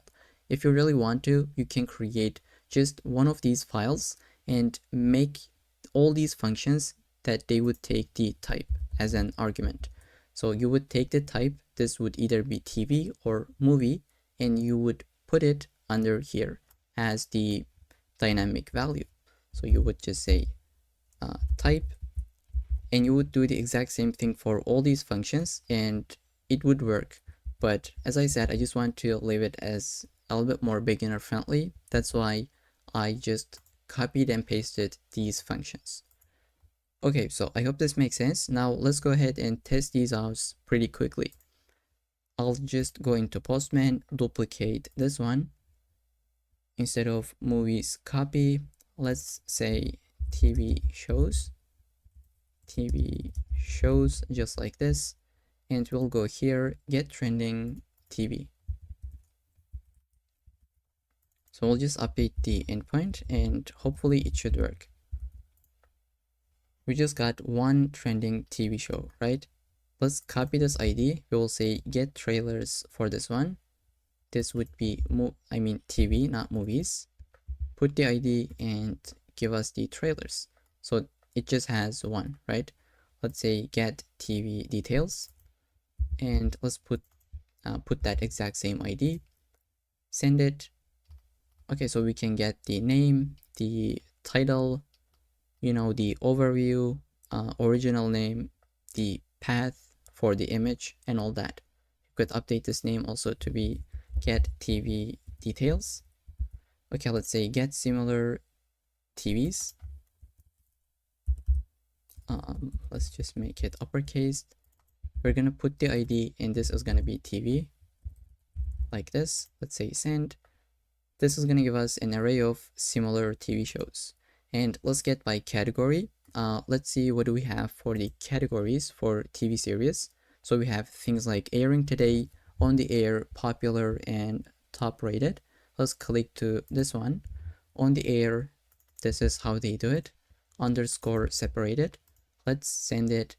So we just got an internal error. Maybe we should say TV because this category is not a movie category. Let's say TV and search for it. And there you go. We just got some results, right, on this category. And this is gonna be it for this endpoint where we just built the exact same endpoints that we had for movies, but this time for TV shows under this endpoint. So this is gonna be it for the TV routes, and next we're gonna build for the search routes, and I'll see you in the next section. Okay, so in this section, we would like to build the endpoint for search functionality, where we can search for users, movies and TV shows. But before we do that, I just want to highlight something. So even if we are not authenticated, we can still search for movies or TV shows currently in our application. Let's just test this out. I'll go ahead and log out. Okay, I'll just say send this request. Now we are logged out successfully, but we can still get trending TV shows, which is not really what we would like to do. If user is not authenticated, then they shouldn't be able to fetch TV shows or movies. So I'll go here and just try to fetch some trailers, and it gives me the data back. And I don't really want to see this. It should say something like you are unauthorized, so you need to log in, right? And this is what we're gonna build now. And this is the concept where we call it as a middleware. So here we'll just go ahead and just say just protect this route with this function, and we'll say protect this one as well, right? I'll just say protect route. And now I know this doesn't make too much sense for now, but once we create it, it is going to be 100% clear. Under the backend, I will create the middleware folder, and inside I will create this file. Let's say protect route.js, and we will import this function here. This is going to say if a user wants to visit the movies endpoint, first just protect this route and check if they are authenticated or not.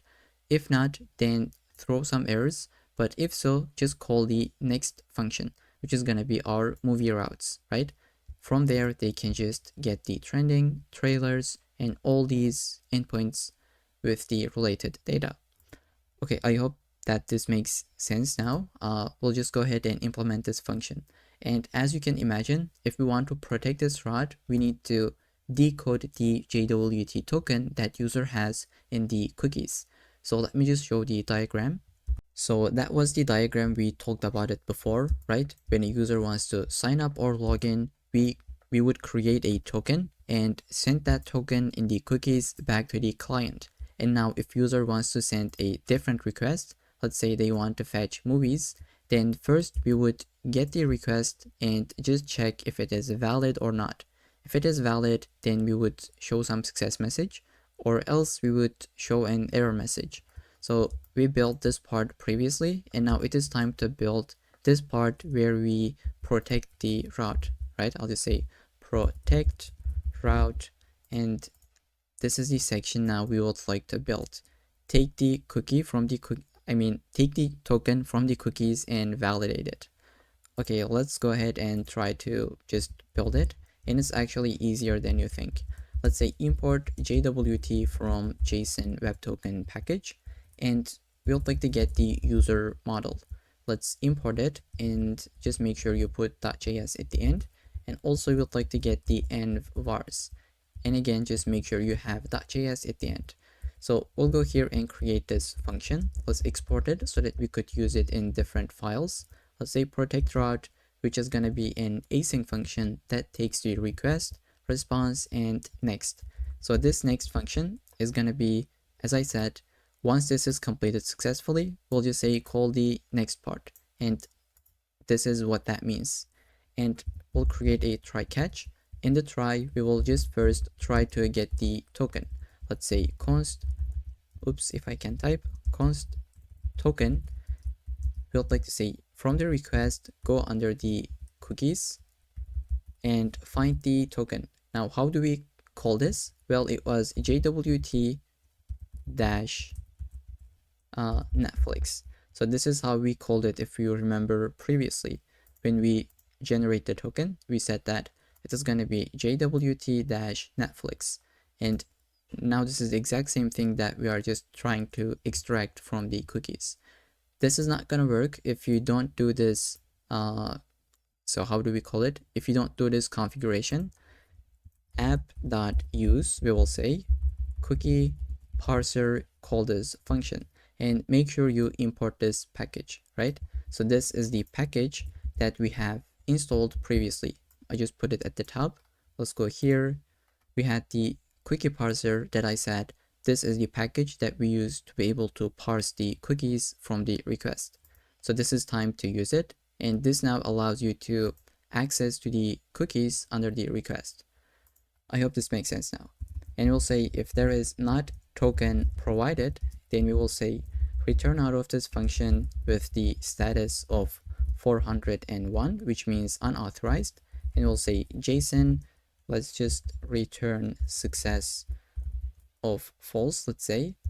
And for the message, we will say unauthorized dash no token provided, and close this off. Let me just shrink the sidebar so that we could really see this entire line.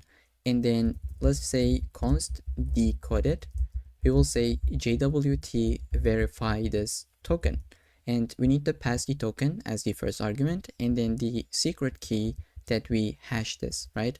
We use this secret key to be able to create this token, if you remember, right? Now it is the exact same secret that we are using to be able to decode this.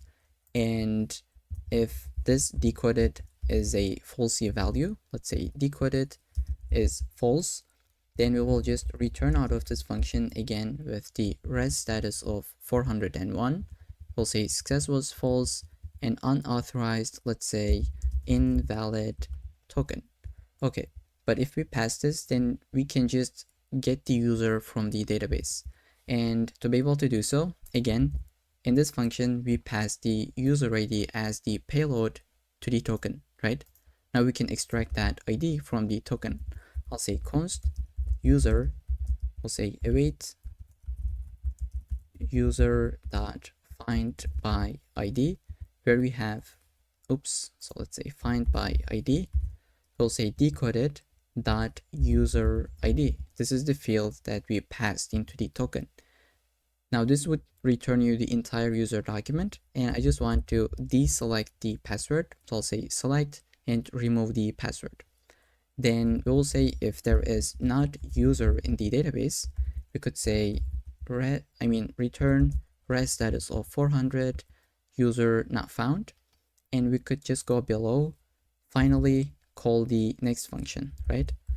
Okay, so that means we just protect this route, and once everything is done successfully, we can call the next function, which is gonna be this one or this one.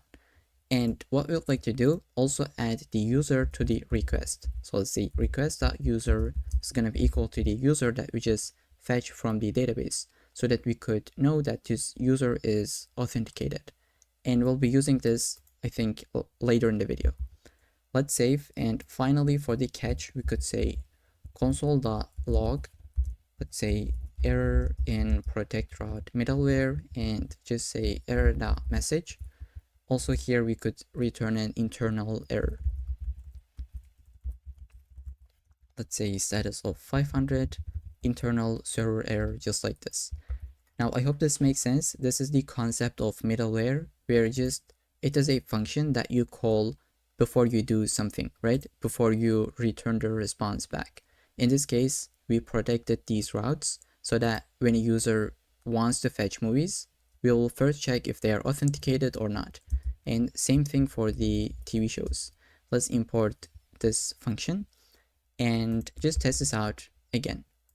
Now, if I try to get trailers for movies, I am logged out. It says unauthorized, no token provided. Let's go ahead and just try to log in with this account. Okay, so we're logged in, we have the cookie. Let's try to get the trailers for the movies again. Now we can really get the value. If we try to update this cookie, can we do so? Let's just check. So under the cookies, it says no domain, no cookies, but we actually have. So here I'll just update this, and looks like I can't update it. So if you update this value and send the request, it is not gonna work, and it's gonna say, it's gonna hit this if check where you have the token, but it's gonna return a false value because you updated that token. It says token is invalid. But now since we are logged in, the token is validated. We just call the next function and we get some result back, right? Let's just say get by category, and we are able to get it. But if we log out and try to send it, it's gonna say no token provided. So this is how you can protect your routes in Express.js with JWT tokens. So that was it for the protect route functionality. And next we're gonna build the search route this time. So I'll see you in the next section. Okay, so now it is time to build the search endpoint. I'll go ahead into the server.js file and duplicate this last one, and I'll say this is going to be the search, where it is going to be a protected route, and instead of TV routes, let's just say this is the search routes. And I'll go here, duplicate this, let's say search routes, and this is going to be our file. So in this route, we should be able to search for person, for movies, TV shows, and a bunch of different things. We'll just see that later in the video. I'll go here under the routes, just put it, let's say import Express, from Express, create a router, let's say, and export this one. So we can go here, and again, if you want to update this highlighting, delete this, bring this back, and it should update. Then we will just create a bunch of different endpoints. Let's say router.get. If we search for an actor, for a person, right, we would like to get a query. So this would be the name of the actor or the person, right? So they would pass something like Aaron Paul, right? Aaron Paul, and this would be replaced with it. So we would be fetching this profile from the database, from the API. And in this case, we would like to call the search person function. Let's duplicate this. We are going to search for the movie, right? I'll just say search movie this time, and duplicate this. Let's say search TV, and update this part. So these are the controllers that we would like to create now. I'll go here, say search.controller.js, and create all those functions. Let's say export async function, which is going to be the first one, search person. Let's take the request and response and leave this function like this for now. Let's duplicate it twice, search movie and search TV. Okay, we could save and import all of them, and just make sure you put .js at the end. And we can start by the person, right? I'll go into this function, and before we try to fetch, we would like to just take a look at the API so that we know the endpoint. Let's go here and just say search. Let's click to enter, so it's gonna take us to the bottom where we can search for a person. Let's click it. We can get the endpoint. I will just copy this and try to implement this function. So I'll just leave it here as a comment, and I'll just take this in a second. Let's say try catch. First, we would like to get the query that user passed. So from the params, we will get the query, and that would be the name of the actor or the person. Let's say const response. We would like to call our function, fetch from the movie database, and we will just open up this backticks, take this, put it inside, and instead of, let's say, I think it is the where is it, like search person, so we should be able to see like query. If I just go here and just search for Aaron Paul, let's see, okay, they add this query right under the person. I'll go here, copy this part, and put it here. Okay, after the person, we have the query field, and we need to delete this, make it to be dynamic, which is coming from our query, and oops, just like this. And then we'll just put this ampersand, let's just save. Okay, this is how it should look like. We just have our endpoint, and we added one query, which is the query that we are getting as an argument, right, from the params. Okay, this is going to give us the response. We could just check if it is empty or not. Let's say response dot results dot length. If it is equal to 0, then we could just say return res status of 400. Let's say 404, which means not found, and we could just say send null. And in the front end, we will be handling that. Then if this is successfully done, we could say res status of 200, JSON value of, let's say, success of true, and we would say content of response dot results. And in the catch, let's just say console.log error in search person controller, and just return an internal server error, just like this. Now you might be asking, why do we call results? It's because this is what API gives you. Let's say try it. Under the results, we just got a bunch of different results, right? Different users. So this is the first one with this name, second one, the third one, so on and so forth. And this is what we are trying to return back to the client. But now there is one thing that we are missing in this controller, is that once we search for a person, we would like to save it to our history. So let me just show you one of these images that I have. So like we have the search history in the navbar, right? If user clicks to it, they should be able to see the search history. So here, there we go. We just have the search history. It says you searched for this movie, and this is the date, you know, the name of the movie, image, and you can delete it if you really want to. So these are the endpoints that we will create also, and this is how we can search for it. We can search for a movie, TV shows, or people, right? Which are our actors. Okay, so now what I'm trying to say is that we need to save it to the search history once we search for a person, and it is going to be up here. I will say first, let's import the user model and make sure we put .js after both of these. And we will say await, because this will take some time, right? User find by ID and update. So this is a function that we could get, and the ID of the user would be coming from the request. Let's say request.user._ID.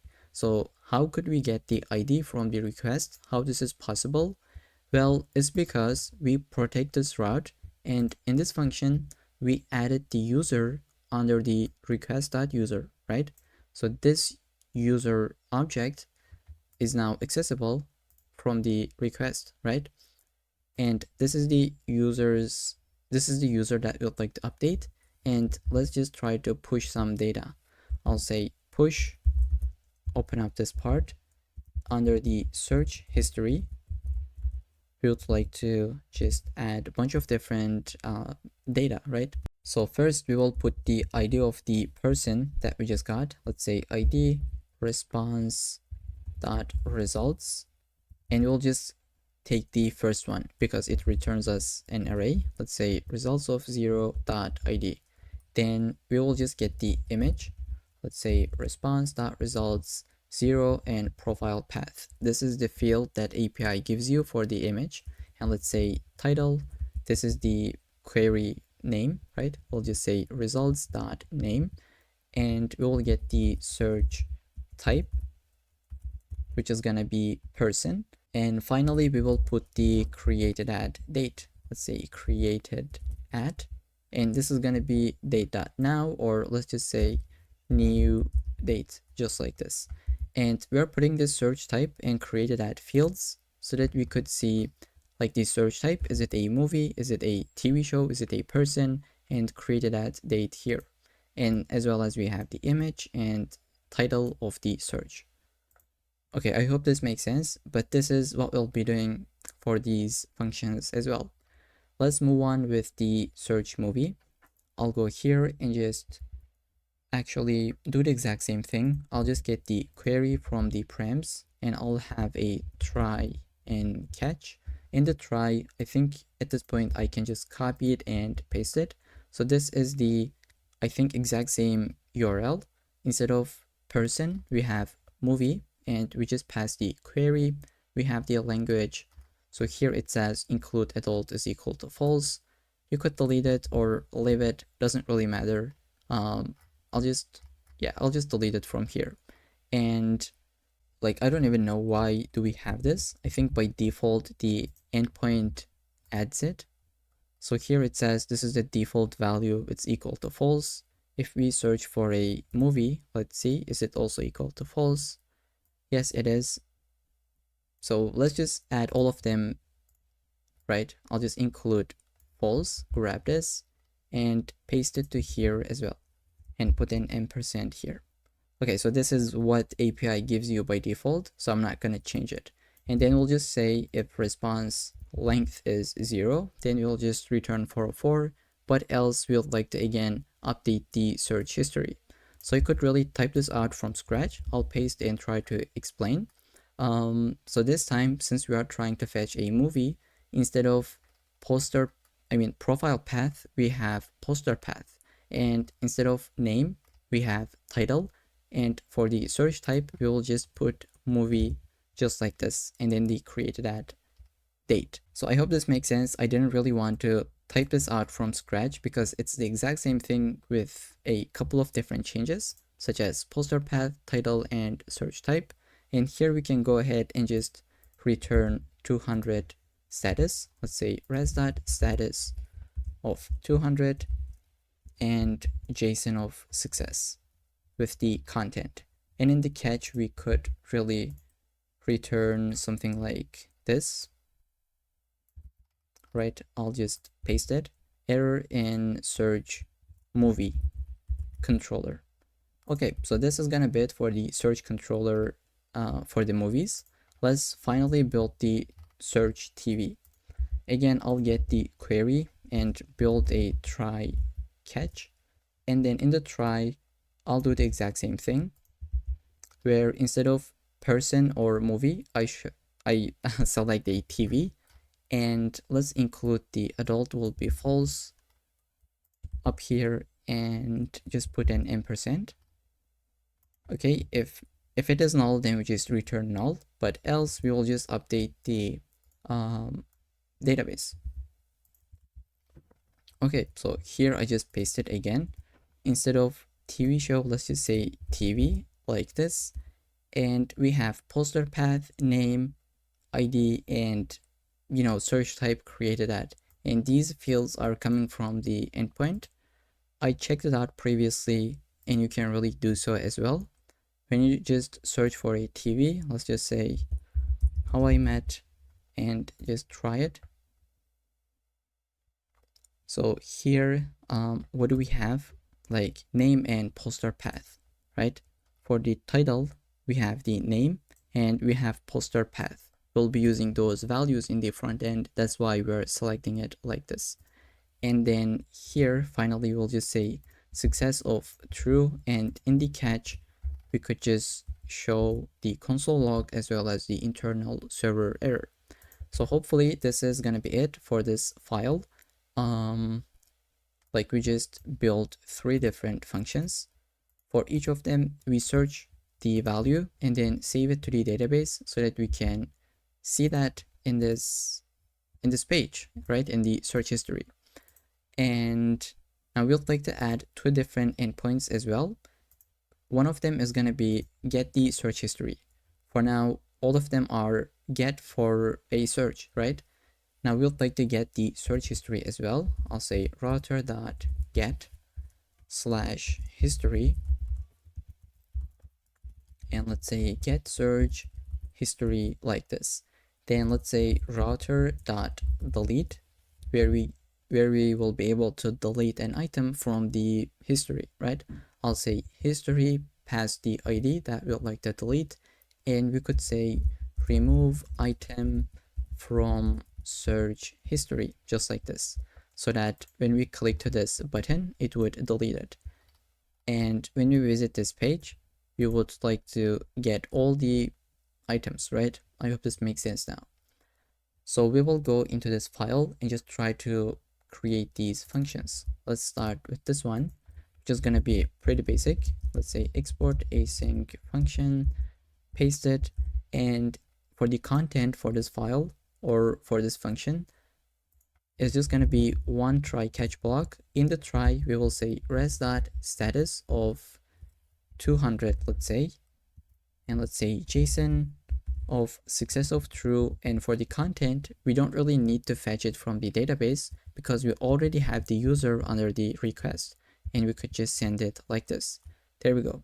And in the catch, we would say res.status of 500 and success of false, message internal server error. So this is gonna be it for this function. Pretty basic, right? This is possible with the help of protect route middleware. We put the user under the request. And finally, our function is gonna be, let's say, export async function remove item from search history, where we got the request and response. Let's get the ID from the prems. I'll say ID request.prems, and this is how we call it from here. Now, actually, before we implement this function, let's just try to test this out like these ones and just check if they are working or not. I'll go into the Postman, maybe shrink all of these and create a different collection. Let's call this as search, and I think this is enough as the name. Let's say add a request. It's gonna be a get request, right? Let's say get person, and we will put our endpoint under the search. Let's just search for, let's say, Aaron, right? Or Aaron, how do we call it? I'll just say send this request. It didn't work out. Let's see why this is the case. Open up our terminal. Here it says get search history is not defined. Yep, obviously. Let's import this and this one as well. Now it should be working. Let's send it. It says like you're not authorized, obviously. Let's log in. Now we can search for this. Okay, again, we just got an issue. I think it's because we didn't hit the correct endpoint. It was person, right? So API search person. I did a mistake. Now it should work. Okay, we got some results back, right? And let's test the other one. And before that, let's just check to the database if we have this result in the user object, right? I'll go under the database. Under the search history, hopefully we should have that value. And the user that we logged in, I think, was Beth. Let's say users. So the user we had was Beth, and there we go. We just have an item for the Beth under the search history. Let's collect it. We got the ID. Image is null. I'm not sure why this didn't work out. We could take a look at it. We have the title and search type is person. Now image didn't work out. How do we fetch this image? When we search for a person, we say profile path. So let's take a look at to the API. Let's search for person to the exact same one. I'll just say Aaron. Let's say try it. So we said profile path. Okay, so for the first one, it is null. That's why we got that value. Okay, if we just search for Aaron Paul, hopefully we should have a profile path. Okay, so it wasn't an error, but this is how the API worked for this search. And let's try to search for a movie, right? I'll just duplicate this. Let's say for the movie, we could just say something like extraction. Let's say send. Okay, we got an internal error. Do I have a typo? Let's see. Open up the terminal. Okay, fetch from TMDB is not defined. Yep, we forgot to import it. Is it really the case? Well, we actually have it. So I think I have a typo here. So this should be all uppercase TMDB because this is how we have it. And since I copied and pasted these, that's why we have an error. Sorry about this. But other than this, it should be fine. Let's save and just test this out once again. Okay, now it worked. We searched for a movie called Extraction, and these are the results that we just have. Let's take a look at to the database. Just update or maybe refresh this page. We should be able to have that value under the search history for this user, right? We have another object. Let's collect it. It is type of movie, extraction, image, ID, and created at. Okay, that works. Let's finally duplicate this again. let's say get person. So why this is person copy, let's just say get movie like this, save this, and go here, let's say get TV, and update the URL. Let's say TV instead of extraction. Let's just say how I met. Is it gonna work? Okay, it didn't. Probably there is nothing found. Let's just put like, how do we call it, spaces. Okay, so we just got How I Met Your Mother as the first result, and the other ones, right, I mean for the different countries. And again, if we just check the database, probably it should work. Okay, it's gonna fetch. Let's scroll. There we go. We got the third result, which is search type of TV. We got the title, image, ID, and created ad. Okay, so everything is working as expected. Now we'll like to just be able to delete one of them. So I'd like to delete this How I Met Your Mother from my database, which is the ID of 1100, right? So let's first try to implement this function, and we will try to delete it from the postman. So I will get the ID from the prems, and I'll say try catch. And in the try, I'll say await user.find by ID and update. Let's say the user profile is, user ID is coming from the request. Then since we would like to delete something from an array, we should call the pull operator. So we'll say pull, and I have a typo here. Let's say await. This is gonna be pull. We'll just say from the search history, we would like to check for this ID that is coming from the prems. If the ID matches, then delete it from the search history. And since this is an array, we can use pull to be able to remove something, and we use push to be able to add something into it. Okay, so this should work, and let's just say res.status of 200 and success of true. As a message, we could say like it is being removed. We could add a console log for the catch case and internal server error. Let's save and let's test this out if this is gonna work or not. Let's say duplicate this. This is gonna be a delete method. I'll go here, I'll say search TV, and I think, how did we call it? I just forgot. Let's say under the search, so we have history, and we can just delete one. Okay, let's say just go here. Oops, what am I doing? So search history, and let's try to delete this one. So this is the ID. I'll just copy it and put it here. Now this is not gonna work actually, and let's see why. I'll say send. Okay, so it says item removed from search history, but it's actually didn't. Let's see. I'll go here, and I shouldn't be able to see the last one, but it looks like we still see it. And can you see the issue here? Maybe just try to pause the video and try to debug this, and then I'll just try to explain.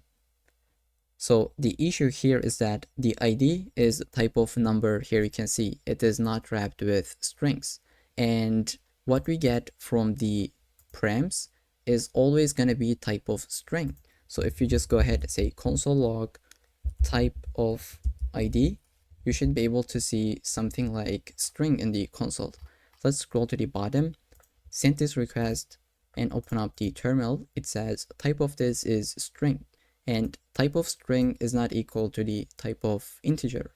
That's why this doesn't get called. And we need to just take this ID, which is a string, and convert it to be type of number. So since we'll be updating this, let's say this is going to be a let, and we could say ID is going to be equal to parse int and put the ID as an argument. So now this should take this string, convert it to a number so that it could, just match it, and it should work. Okay, save this, and hopefully now send this request. It should be deleted from the database. Let's refresh, and Okay, here we can see we just have two different items, and you can delete this one as well. Just copy it, paste it, send the request, it's going to delete it. You can just test this out. So here we just have only one item. So I hope this makes sense. This is something that I just wanted to really show you. That's why I didn't implement this function and first wanted to test all of them and just show you that the type of string is not matching with the type of integer. And that was something that I debugged while building this application. Then I just take a look at the database. I saw that the type is integer for the ID, and what I got is string. So I just need to match them. And I hope this would help you for the incoming projects where you have same kind of issue. And we didn't test this out. Let's try to do so. Under the history, we'll just send a GET request. I'll go here, duplicate this one. Let's say this is going to be GET history, and just add this endpoint history like this. Let's send it. So as we can see, success of true, and we just have one item in our database for this user, right? You can also update this name. If you save, the method should change. You would say delete item. Okay, so I think with this, it's gonna be it for the search routes as well, where we created all of our routes and protected them with this protect route function, the middleware that we have created. And as I said, middleware is just a function and nothing else. It just runs before you send the response back to the client. And so depending on that, you would either call the next function or throw an error. In this case, if we pass it all these if checks, if it is validated, then we would call the next function, but else we would return some kind of error. That would be either internal error or, you know, like 401, 404, things like that, your custom error handling. So yeah, I think this is gonna be it for the backend part. I think we are not missing anything. We just built everything that we would need. We handled the authentication, the movies, TV shows, search endpoints. So yeah, like everything just works as expected. We have a really cool code base where everything is, you know, maintainable, modular. We even have helper services that we could use to just have our code base a bit clean. And now you might be asking, why are we fetching these movies in the backend, right? Why don't we just take this URL and fetch it from the React application in a use effect? Now, this is a good question, but this is a junior question at the same time, because we are using our API keys, right? We have the movie database API key. If we use this in the front end, then everyone can see this this API key in the client. But since we are using this in the backend, nobody can see this API key. So this is the reason why we wrap this API with our own API. We use it in our backend, in our server, so that nobody can see this code, because as you might know, the server code that you have is never visible to end users, but the code that you have under the front end folder or in the client will be visible to everyone, because that code is shipped to the browser, right? If you open up the, DevTools, you could really just, if you know how to search for it, you can see it under the sources tab. And this would be something that I could mention once again in the front end part. So it's gonna be it for the backend section. I hope it was helpful and enjoyable. Let's just take a 5-minute break and then we will move on with the front end part, and I'll see you in the next section. So welcome back to this section where we finally would like to start with the front end part. I will just go ahead, open up my terminal. As you can see, I shut off the backend because we don't really need it at this time. Let's say cd into the front end, and we will just say npm create feed at latest, and we will just put dot at the end. This will tell that just install it under the current folder, which is the front end. So this is what that dot means. Let's press enter. It's going to ask us a couple of different questions. Currently, we don't really have anything inside.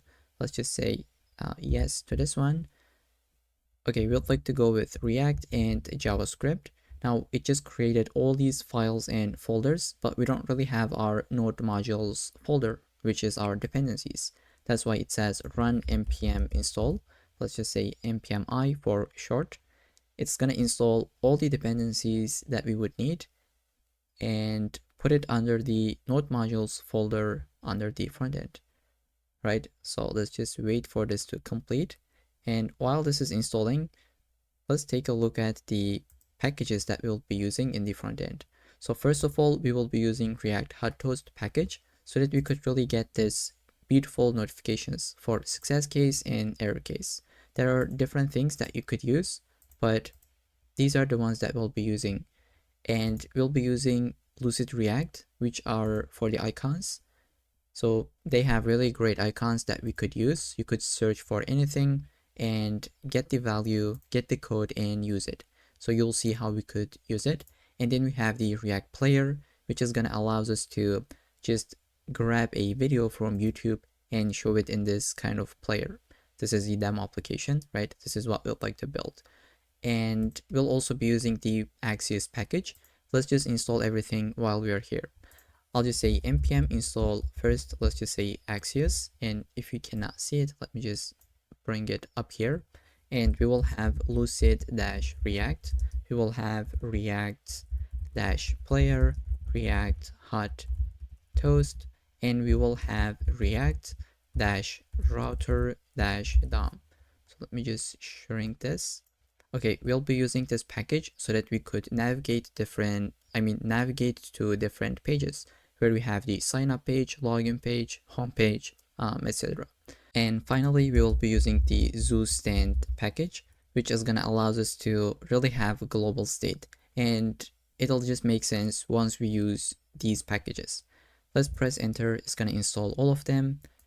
And hopefully we should be good to go. And okay, so it is installing. We have this boilerplate code that is coming from Vite. So everything starts with the main.jsx file where we have the app.jsx, right? This is what we are rendering. And I'll just assume you know a little bit of React so that we could really just speed up the process. Otherwise, this would be a React crash course, right? Just to be able to see the output, I'll just say npm run dev, and it's gonna spin up a development server for us at this URL. Let me just, so what have I done? I accidentally paste what I have in the clipboard, so let's delete it. And I'll just visit localhost, let's say localhost 5173, and let's kill this, take it to the very first one. So there we go. This is the application Vite gives you. What I want to do is just really delete the content. So we could just put hi for now, delete this. And if you're not able to get this ESLint errors, so here it says this is defined but you are not using it, it's probably you don't have the ESLint extension. Let's see, you should install this so that you can really have this beautiful linting in your code. I'll delete all of them, and we can delete the app.css file completely. We'll just have the index.css. So let's delete the content from here, save this one. We can delete the assets under the source. And now what I want to do is just initialize Tailwind to this project. So I'll just go ahead and say Tailwind CSS with Vite and click to this one. We already created our project. It is time to install the Tailwind packages, right? The dependencies that we would need. Let's open up our terminal and make sure you are under the front end. Okay, so because this is the where we'll be using Tailwind. Let's paste. It is first gonna run the first command, which is this one. Then once it is completed, we can run the second one. Let's wait for this. Okay, now here it says run this. I'll just press enter. And it's gonna create a file for us, which is gonna be the Tailwind config file. So this will take a little bit of time to load, and there we go, we just got the file. Let's see the next step. We need to copy this content and paste it to tailwind config.js file. I'll go here, delete everything and paste it. Let's kill this terminal and leave it like this. Then here it says copy this content and paste it to your index.css file. And also save this file, close it. With this, I think this should be good to go. To be able to test this out, let's copy this, this h1, and paste it to our VS Code. Oops, this is not I meant to open, right? So I'll just go here, paste this h1, save, and we cannot get any styles. So we need to just kill our terminal and restart it again.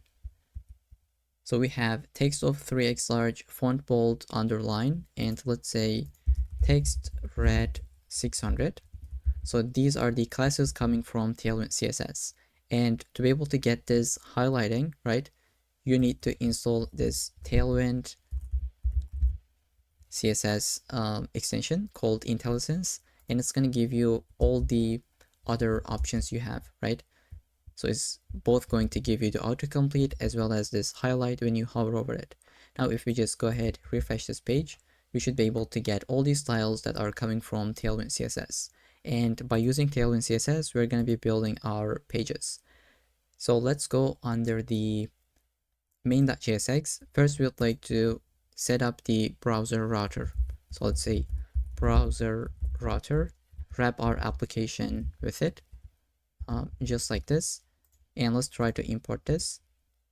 Okay, so we need to wrap our application with this browser router that is coming from React Router DOM so that we could really have different routes in our application.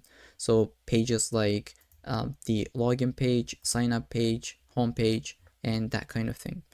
And let's actually try to set this up. I will kill the sidebar, and from the app, I will say return routes coming from this package, and we'll just have a bunch of different routes, right? For the homepage, let's say path. If we visit the homepage, you can return this element called home page. And let's try to create this homepage now. Under the source, I will say pages, and I'll just say home page.jsx. And let's create the login page. Login page.jsx, sign up, let's say sign up page.jsx. And we could say RAFCE to get this auto completed code. And for this, I am using this extension called React. Okay, it is this one, ES7 React Redux React Native snippets. And once you install it, you can do things like RAFCE or maybe RFC, where you can get this auto completed code, which is really convenient. So let's save this file, close it, RAFCE to this one, save, close, and to homepage as well. Save and close. Now let's duplicate this twice, where we have the login route, and we will have the sign up route as well.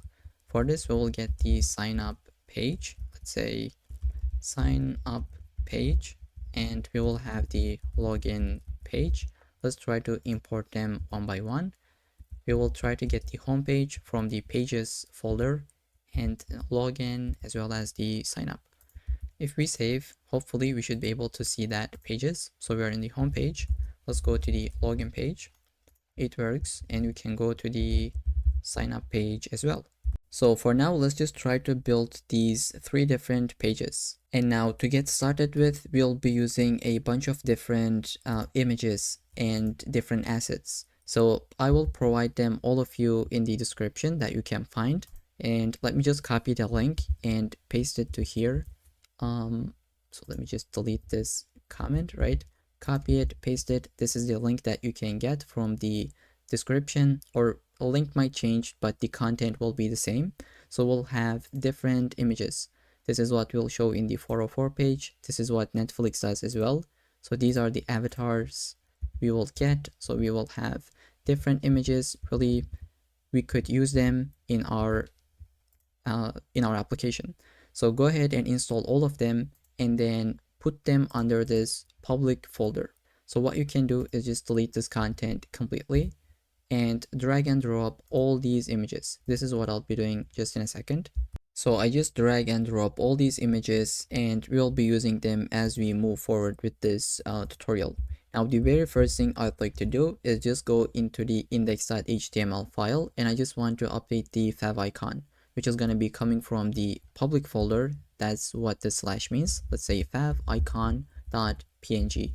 And if you take a look at it, there is actually that file, this image that I prepared for you, which I just basically grab it online.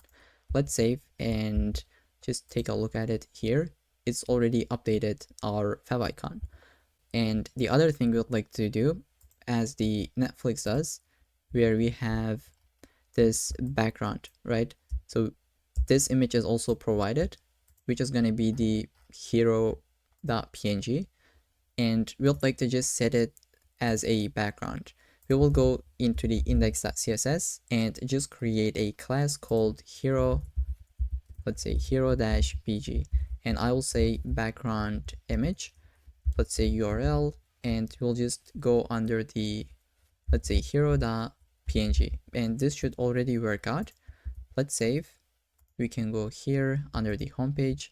Let's say class name hero, let's say -bg, and height screen.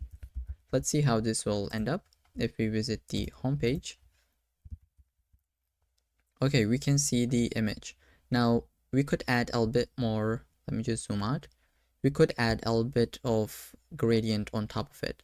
This is how we can do. Instead of leaving it like this, we'll just put a comma, and before this we'll say linear gradient, call this function, and let's say RGBA 0, 0, 0, and lastly we'll just put point A, and this would be the top value. And let's just do the exact same thing. RGBA, we'll just put 3 zeros and I think just 0.1. If you save this, now it should have some kind of gradient going from the top to the bottom. This is how we can change the opacity. This is gonna be it for this file, and I think we can just start with the, let's say, sign up page. Let's go into the sign up page and just try to build the UI. Then we'll build the login page and then the home page. Okay, I'll go here and just say class name of, let's say, height screen. This means the full screen it's gonna take, and width full hero-bg. And now first we're gonna have a header. So I'll just say header, which is gonna hold the navbar component. Let's give our classes. I'll just say maximum width of 6x large, mx auto, so that it is centered. Let's say flex, items would be centered, justify between, and gap of, not gap, but I think P of 4, which stands for padding. And we will have a link component coming from React Router DOM. This is going to take us to the homepage once we click to it. Then this is going to have an image, which is coming from the public folder, let's say Netflix-logo.png. We could just say this is going to be the logo, right? And class name of width 52. Okay, so this is going to be the header component. We can leave it like this. Then below this, we will have the div component. So in the sign up page, we will have a form with input elements that is going to hold the, let's say, the email, username, and password, right? So I'll go ahead and just type a bit of classes. Flex, let's say justify would be centered, items would be centered, margin top of 20, mx of 3. Then inside this, we will have another div, right? Let's put classes, width full, let's say maximum width would be medium, which stands for 448 pixels. Then let's say padding would be 8, space y of 6. This is going to be the gap in vertical direction. We could update the background, let's say black, but change the opacity, just decrease it a little bit. And let's say rounded will be large. This is going to give border radius, and then shadow of medium. And inside this, we will have one div. This is just going to say sign up. I think this could be, instead of div, let's say this could be h1. This is the only title in this page. And let's give these classes. I'll just say class name of text would be centered, text would be white, which is going to change the color, update the size a bit, font of bold, it's going to update the width, and margin bottom of 4. And below this, we will have a form. Let's just say it's not going to have any actions, but let's say class name space y of 4. Each item will have space of 4 units, which stands for 16 pixels. And first we'll just have a div that is going to hold a label. I didn't mean to autocomplete this. Let's say label, and we can shrink the left hand side. So here in this label, we will have email text, and we could put the HTML4 to be email. And let's say class name of, let's say text, small, font, medium, and we'll say text gray of 300 and display of block so that it just takes the entire line, right? Then we'll just put an input. This is going to be type of email, where we can put a couple of classes. Let's say widthful, padding x of 3, padding y of 2. Let's say margin top of 1.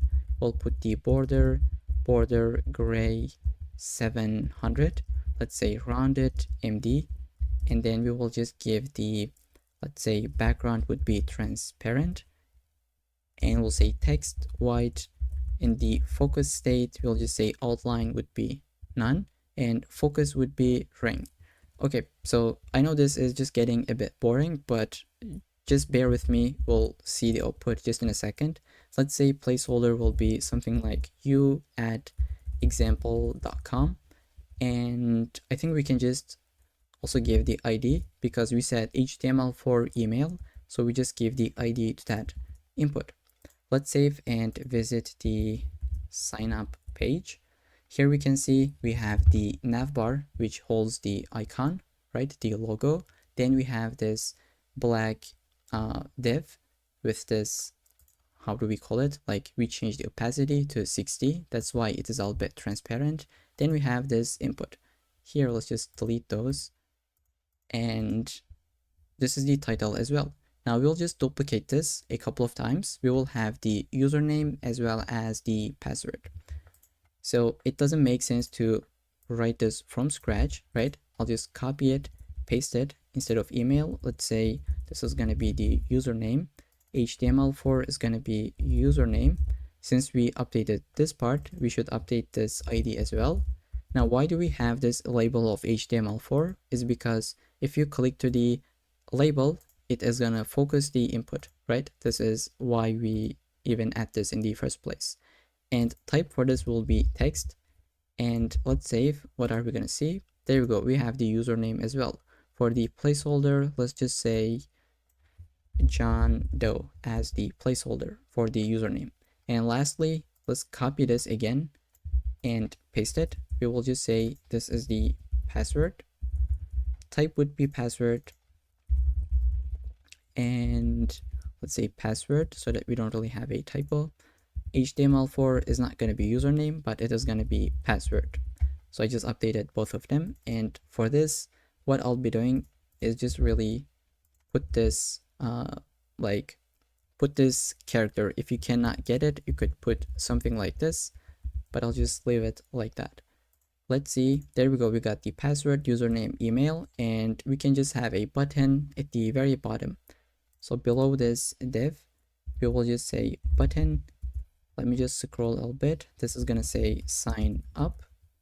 We could have the class name of with full, padding y of 2, let's say, background red of 600, text would be white, let's say font would be semi-bold, and rounded MD, let's say, and get a bit space. On the hover state, we could say, oops, I just did a mistake. Here we should be under the string. Let's say on the hover state, background would be red of 700. And hopefully this should work out. Let's see, this is the button. And below the form, we could have a div that says, are you already a member, right? Let's say class name, text is going to be centered, text would be gray of 400, and then already a member. Let's just say already member or already have an account. I'll just go with this, and we'll just have a link that says, if so, just sign in. And this would take us to the login page. Finally, we'll just give the classes text red of 500. On the hover state, we could just underline it. Hopefully this should work out. And we don't really have a space here, right? Could you see this? Let's give it. If we do so, it is not going to work. How we can fix this is just give a JavaScript space like this. And now, okay, come on, update.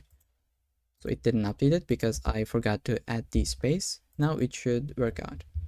Okay, so this is the everything we would need for the sign up page for now. Once we click to this, it should take us to the login page. And if we click to this, it should take us to the home page.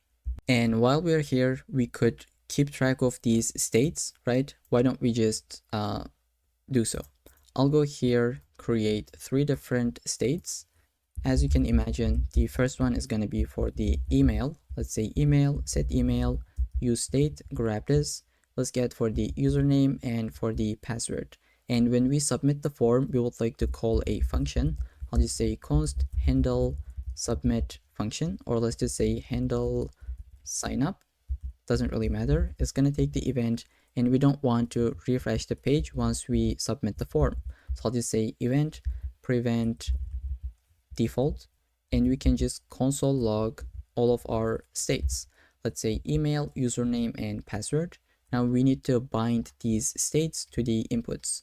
So I'll just say value for this is going to be email, and on change, we are just going to update the email with the set email function, just like this. We will take the event and update the state. So let's do the same thing for this one. Take the value and on change, and for the password. Okay, and once we submit this form, let's go here.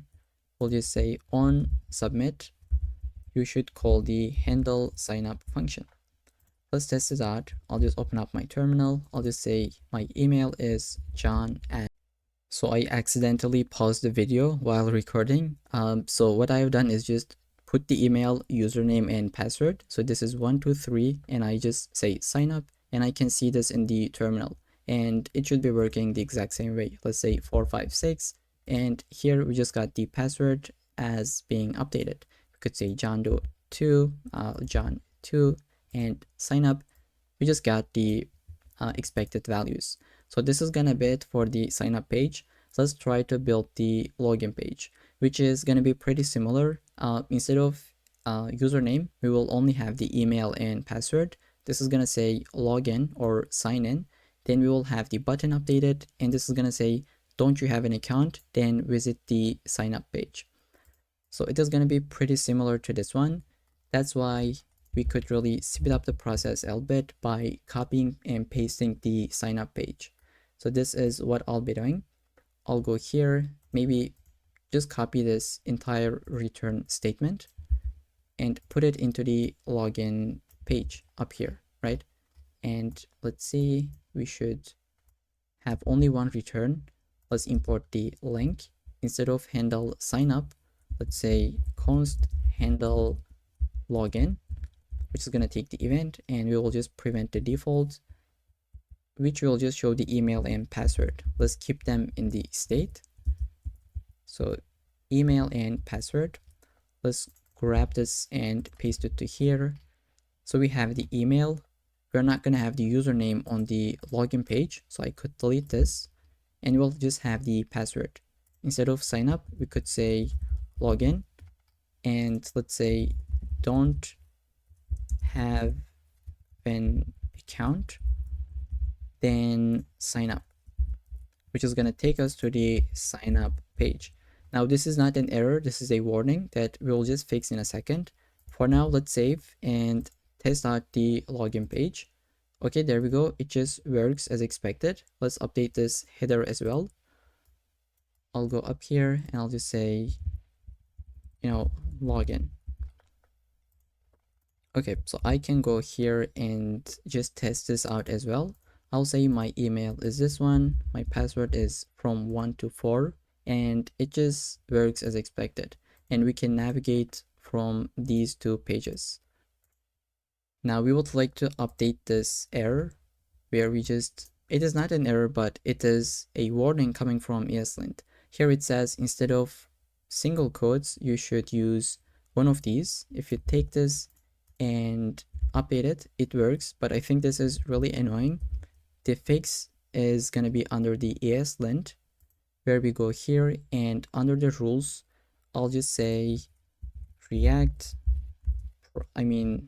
no unescaped entities is gonna be off, or maybe entity. And so this is the name, it should be entities. So this is how we can really fix those errors. You just get the name and you even turn it on or turn it off. Entities like this. Okay, now we don't really have those errors. So that was gonna be, that was the login and sign up pages. Next, we can build the homepage. Now in the homepage, we will do something a little bit different. So this homepage is both gonna be the Auth screen as well as the home screen. So what do I mean by this? This is the homepage that user visits, okay? So if user is unauthenticated, then they're gonna see this landing page that we have. But if user is authenticated and visiting the homepage, they're gonna see this kind of a page. So we will have two different screens that is gonna depend on the state of the user. So let's build this Auth screen first. And this is the desktop version and this is the mobile version. We'll just make it to be responsive. And let's start with the desktop, or really the Auth screen. I'll go here under the homepage. I will create two different components. So maybe what I can do at this point, create a folder for the homepage specifically, and I will drag and drop this into the homepage and update the imports.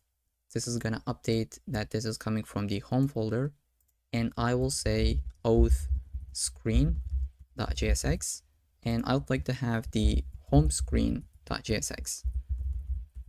Now this is gonna make sense in a little bit. Just please follow along with me. This is the home screen. This is the auth screen, and let's save this file as well. We will go into the homepage and we will just return something like this. Let's say div. Here I'll just hard code this value for now, but later this would be coming from the backend, from our server. I'll say now user is false, and we will say if user is authenticated, then show the home screen, but else show the auth screen. Let's import them just like this. Now since user is false, we will see the auth screen component in the homepage. But if we say user is authenticated, then we will see the home screen component, right? And let's start with the auth screen, which is this one, right? This entire page we're going to build, and at the bottom, we will add the footer component. Okay, so as always, we will start with the hero BG background, and then navbar, and then this hero section, where we have a couple of different p tags, then a input, and then a button. Okay, so let's try to build it. I will shrink my left hand side and head over to the auth screen component. Now, as I said, let's first just delete this, put our class name here, say class name background of hero, but this is how we called it, hero-bg. And we could give a relative into this. Probably we'll be using absolute positioning. Let's create the navbar component. And I just want to copy and paste and walk you through so that we don't really waste too much time. Let me just import the link from React Router. So we have a header component, the maximum width of 6x large, which is this number of pixels. We center this to the middle of the screen, and we give flex so that they are side by side, and we just say they would be justified between. So this would be on the left hand side, this would be on the right hand side, which is a link that takes us to the login page. Let's see if we go here to the auth screen, we need to change this first. Let's say user is false so that we can see the auth screen component. And there we go. Now we just have this header component, right? And then below it, we'd like to build kind of like an hero section. I will go into the auth screen. Maybe we can close those and just focus on the auth screen itself. And below this header, I'll just say hero section. And I'll go below, we'll just say div. This is gonna have a couple of different classes. Again, let's say class name, flex. Now flex would be column, items would be centered, and let's say justify is also gonna be centered. Text centered, we just center everything basically. Padding Y of 40, text of white, not wrap, let's say white, and maximum width again 6x large, and just center this with MX auto. And inside this, now we'll just have an H1 that says unlimited movies, TV shows, and more. And just to speed up the process, I don't really want to type this out, but paste it because there isn't anything complex here. We just say text would be 4x large on smaller screens, and medium screens and above, we will just increment the font size to be 6x large, which is about 60 pixels. And here it is 30, let's say 36 pixels, right? This is how we can do responsiveness with Tailwind. And below this, we will have a form, let's say form element. And as we do this, you can always save and take a look at the output and just understand how that works. Basically, we have 3 different elements that are vertically centered because we're using flex column. Then we're not going to have an action, but let's say we will have a class name, which is going to be flex column, but in the medium screens and above is going to be flex of row. Why do we do this? It's because in the medium screens and above, which is desktop, they would be side by side. So flex is row, but in the mobile, they would be flex column, right? So they are in the vertical direction. So I hope this makes sense, and this is how we can do responsive design with Tailwind. Let's say gap 4 and width would be half of the container, and we will have an input. At this point, I could just copy it and paste it.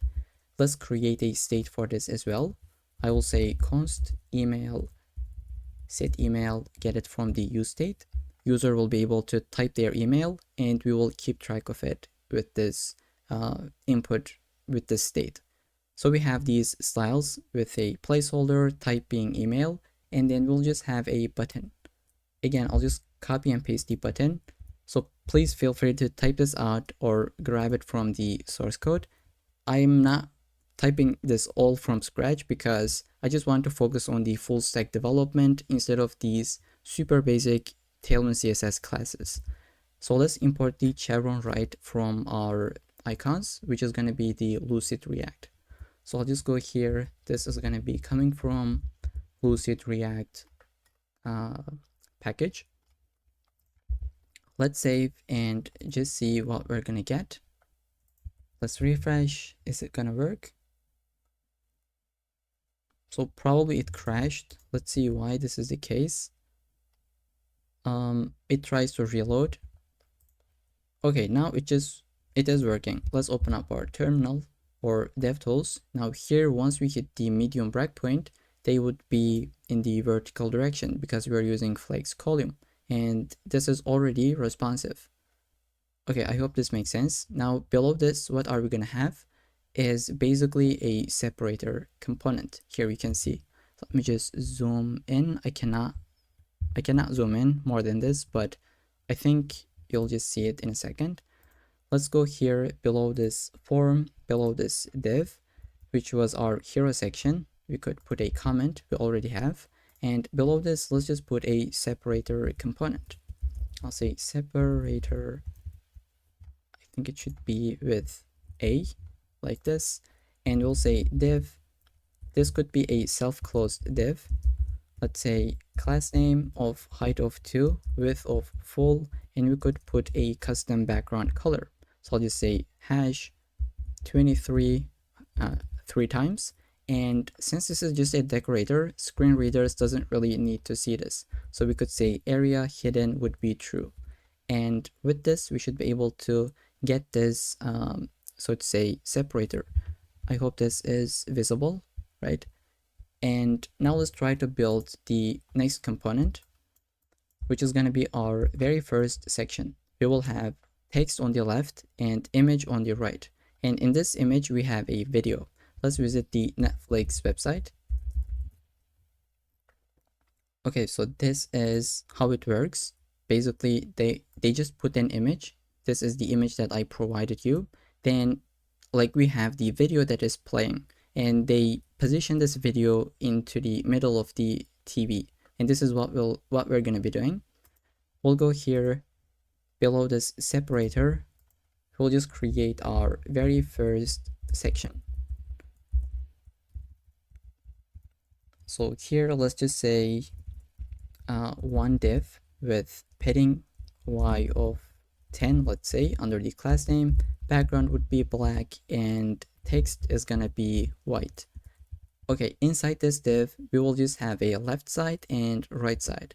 That's why I'll just say, first we create a container. So this is gonna be flex. And once you say flex, the items would be side by side by default. Let's say maximum width of 6x large, mx of auto. Items would be centered, justify centered as well. Medium and above, flex would be row. And again, I'll just show this what this means. Flex would be column, and we will say padding x of 4. Lastly, medium screens and above, paddings would be decreased a little bit. Then we will have the left side and we will have the right side. Let's go here, just say right side. On the left, oops, if I can do this, right? We'll have left and right divs. On the left side, we will just have class name of flex of 1, and we will add this class of flex 1 to this one as well. Now what this means, let's just say right, and let's just say left. This would take the half of the screen, and this would also take the half of the screen. Not half of the screen, but half of the parent, my bad. Okay, let's just test this out. There we can see this is the entire width for the left, and this is the width for the right. You can see with the border, if you just give it, let's say border red of 500. So here we can see they have the exact same width, is because we give the flex of 1 to each of them. Now let's start with the left container. This is gonna have basically two different classes as well. Let's say text is gonna be centered in the smaller screens, but medium screens and above, text would be on the left hand side. And this is gonna take these two elements. I'll just put h2 and p tag. These are the things that I took from the actual Netflix website. And on the right hand side, we will have an image. Let's say image. This is coming from the public folder where we have tv.png. For the alt, we could say tv image. And let's say class name of margin top of 4. Let's save, and what we're gonna get. So basically, this is the output. Now let me try to explain why did we put this flex of row and column. Let's see. So flex is going to be column on the smaller screens, but here it is row because we're in the medium screens and above. So once we hit the smaller screens or below the medium, they are in the vertical direction. And here now this text is being centered, this one as well. But if we go into the a little bit larger screens, they are on the left hand side, right? They are not being centered. And I hope this makes sense. Now we would like to take the video and position it absolutely in the middle of this image. This is how we can do so. We will just create a video element. Let's say video, the source, it is not going to take any source. Let's go into here. This would be getting a source element, which is a self-close tag. Let's say source. This is how we called it, hero vid.m4v. This is the file format. And let's say type, let's say video mp4. Now for the classes, we will just position this absolutely. I'll say absolute top of, let's say, half, right? 1 divided by 2, left of the same thing. Basically, this has 50%, as you can see from here. Then we will just take it 50% back to the left.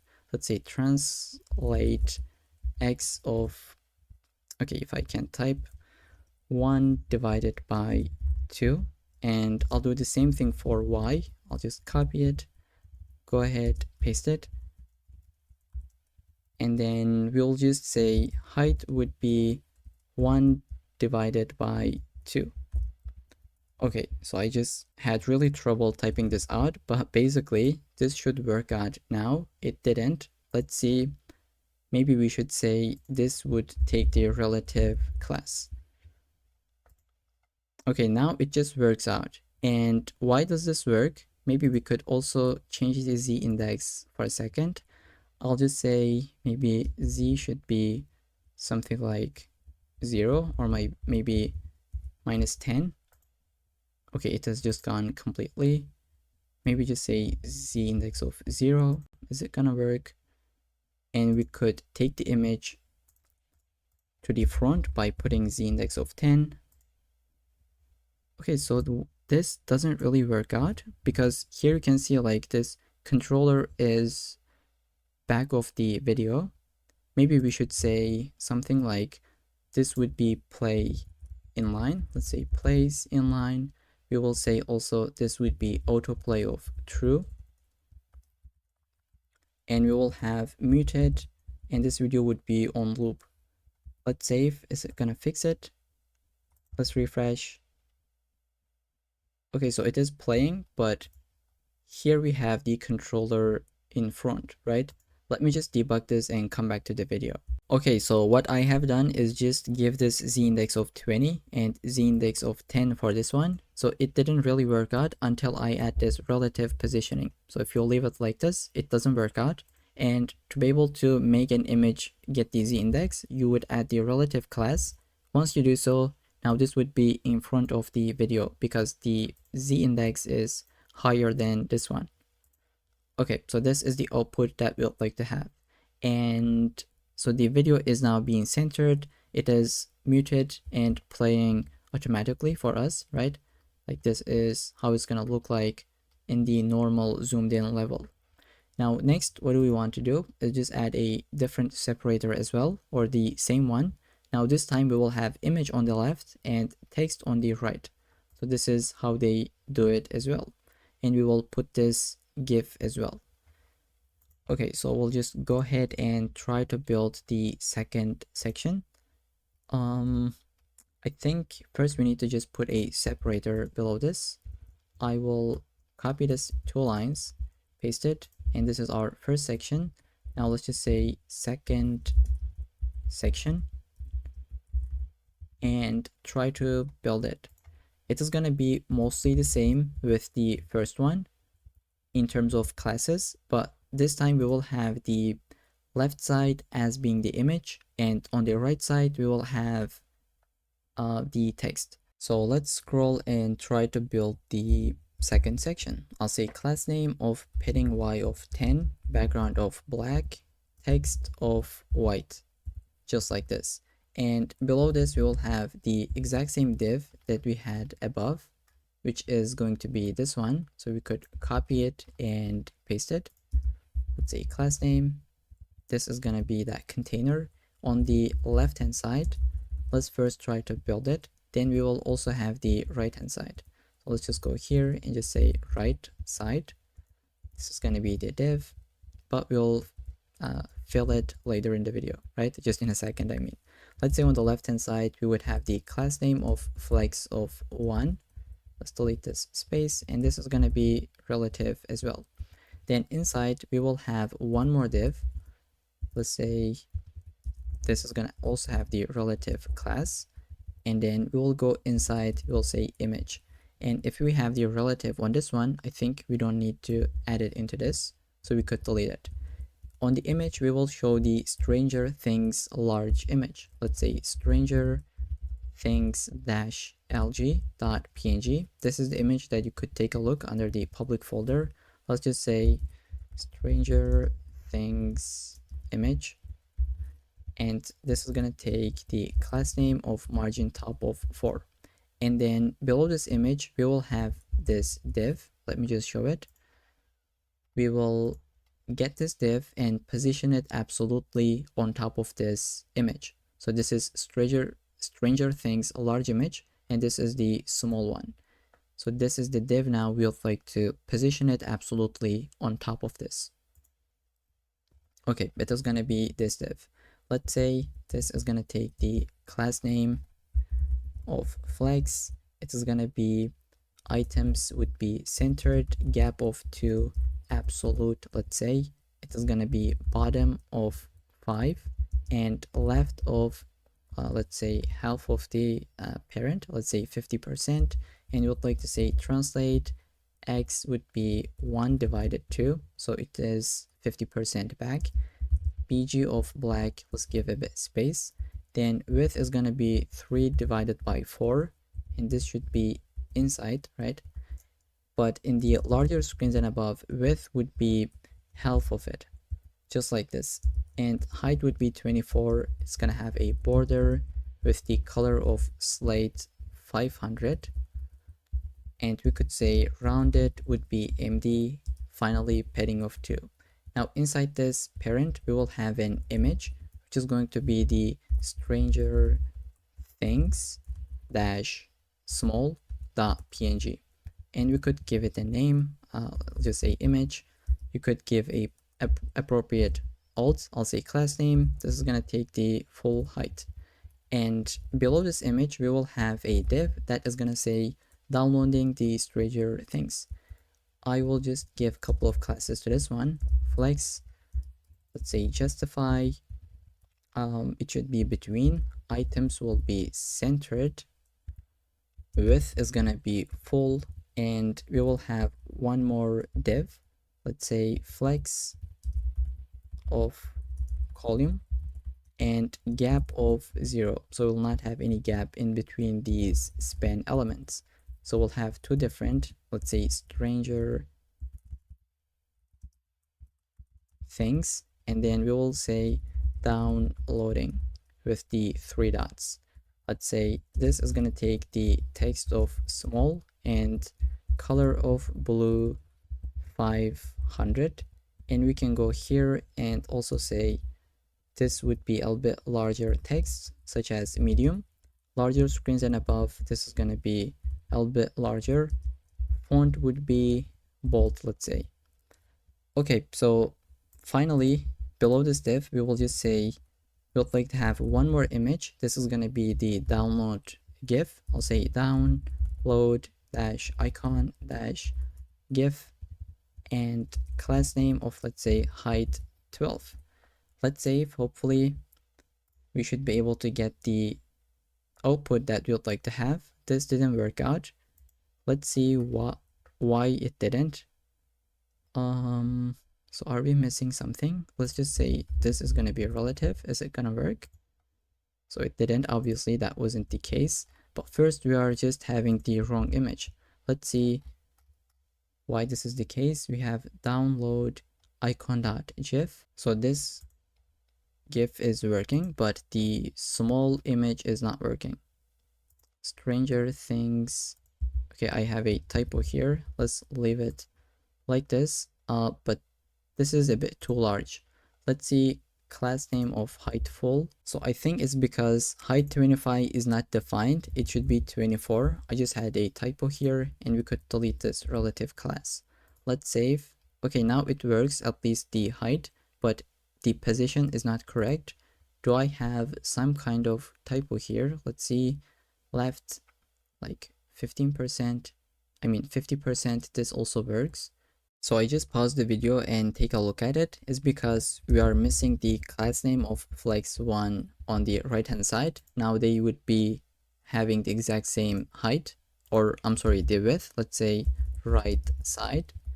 Now this has the 50% of the parent, and this also has the 50%. That's why now this has the appropriate width. if we go into the smaller screens, let's see, here you can see like let me just show this. The width of this is going to be increasing a little bit more because this is the classes that we just gave. And if we hit here, now they are in the vertical direction, right? So we have this and then the right side. And the right side content is going to be really basic, which is this h2 and p tag. Let's go ahead and try to build it. For the right side, I think what I'll be doing is just copy and paste it entirely like this. We have an h2 with a p tag, and let's give the classes medium of text left, and smaller screens it would be centered. So this is what we have exactly done above. So here we go. Now let me just take it like this, and here is how it works. Now what Netflix does, they take this and put it at the top in the mobile screen. Let's see. Okay, here we can see they first show the text, then the image. But in our case, it is in the different order because we didn't fix it. Let's try to do so. We will go into the parent, which is this one, right? Instead of flex column, let's say flex column reverse. Let's see if this is going to fix it. Once I hit here, there we go. The order has been reversed. We first see the title and text, then the image. So this is going to be it for this section as well. What we want to do, build the third section. Again, I can really take this separator and put it below. And what are we going to have on this section? Let's see, a different image and video on the right hand side. So this is the exact same thing. We can copy it and paste it. So we have the separator. Let me just put the comment, and I will just take this entire first section and put it here. I'll just say this is the third section. Okay, let's save. First take a look at it, then we will just change the content. Okay, so let's start with the p tag. So instead of enjoy on your TV, we will say watch everywhere. And for the p tag, we can just put this coming from the Netflix website. And now this right side is going to be, I think, a little bit different. Let's say this is going to be relative, and let's say overflow would be hidden. Then we will have the device pile image. Let's say device-pile.png. We could really put device image as the alt tag. For the classes, margin top of 4, z of 20, and this is just going to take the relative. Then we'll have a video with the source being video devices dash devices dot m4v. And now if we save, let's see what we're gonna get. This is a little bit different, right? The positioning doesn't right, and we can update this by taking this video to the a bit top and maybe change the width a little bit. So these are the values that I really worked with, and even take a look at it from the Netflix website. So they use maximum width of 63%, and they also use height of, let's say, 4 of 6, and I think this should fix it. Let's just see. It didn't. For the translate X, we have this value for the left, and for the top, instead of 50%, they just use 8 pixels. Okay, so this still didn't fix it. Maybe we should delete the translate Y part. Okay, so this is how that works. And as I said, if you are wondering how did I get these dimensions or these values, basically I just said inspect and really go deep into this DevTools and just see the computed values, how they did it.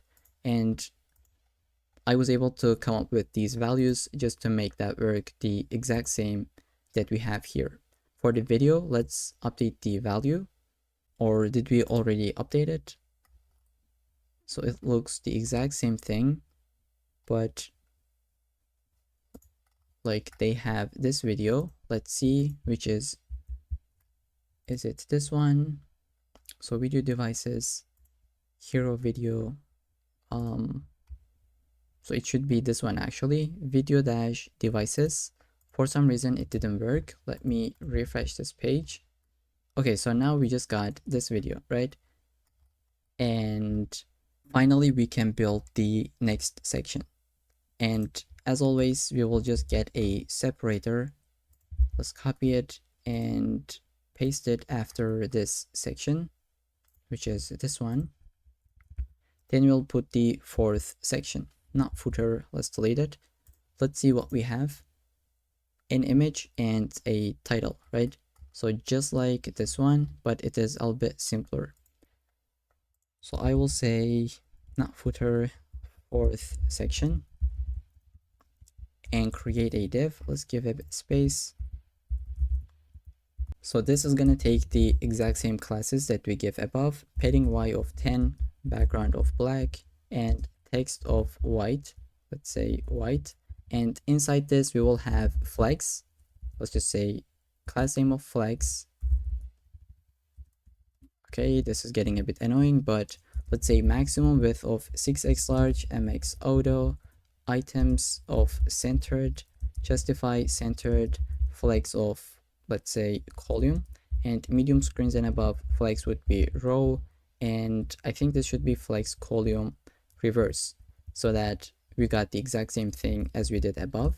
Padding x of 4, medium screens and above, we could update the padding a bit. Okay, inside this we will have an image as well as the right hand side. So what I'll be doing is just really copy and paste. This is going to be the left hand side. Feel free to type this out or grab it from the GitHub repo. We just done this multiple times. That's why I don't really want to waste time by writing those classes. So once we just hit here, they should be responsive and like it just works as expected. At the very bottom, we could show the footer element.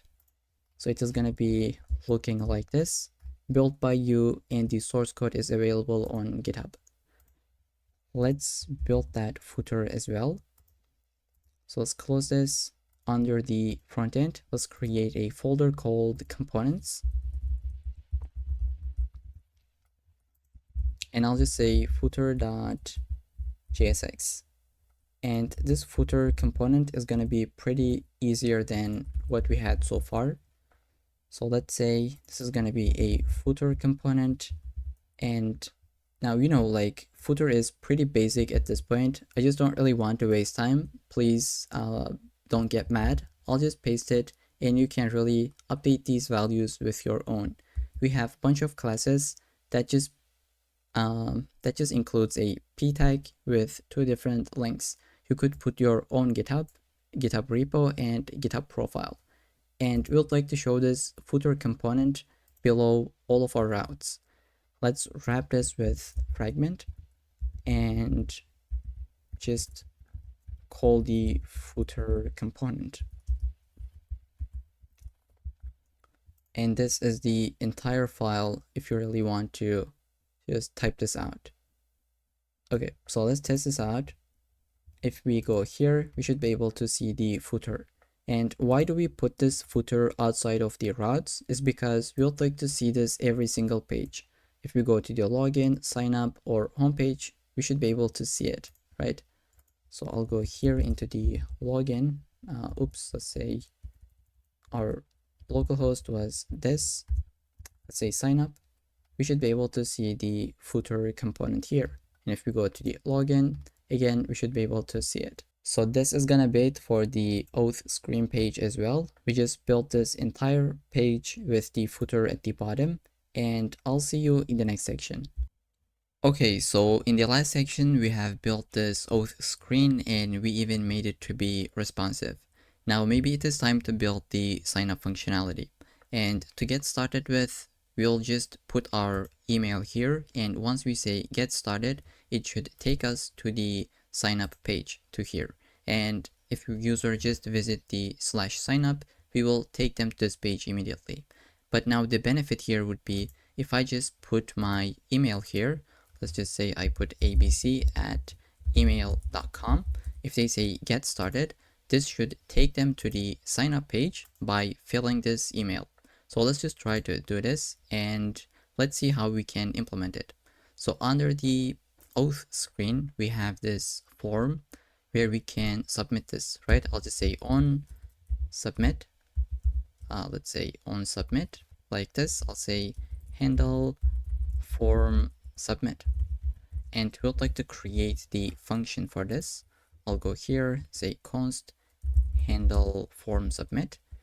We'll take the event and we just don't want to refresh the page. We'll say event.prevent default. And what we want to do, navigate the user to the sign up page. So I'll go here, I'll say const navigate, which is going to be coming from use navigate hook from React Router DOM. And I'll say navigate to that page, and which is going to be sign up, and we can add an email as an argument, right? Or as a prem. So we'll just go here, take the email, which is coming from the state. Let's try to do so. I will save this file and just go to the home page. I'll say abc@email.com and I'll say get started. Here you can see we can get the email in the URL. So here we'll go into the sign up page and grab this from the URL and put it as the initial state for the email. So let's visit the sign up page, and this is going to be the component where we'd like to fetch the email from the URL, right? I'll go here and I'll just say new URL and just make sure it is all uppercase.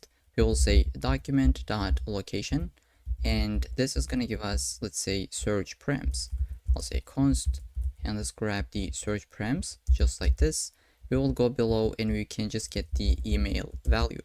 I'll say email value search params.get the email. This is how we store it in the URL.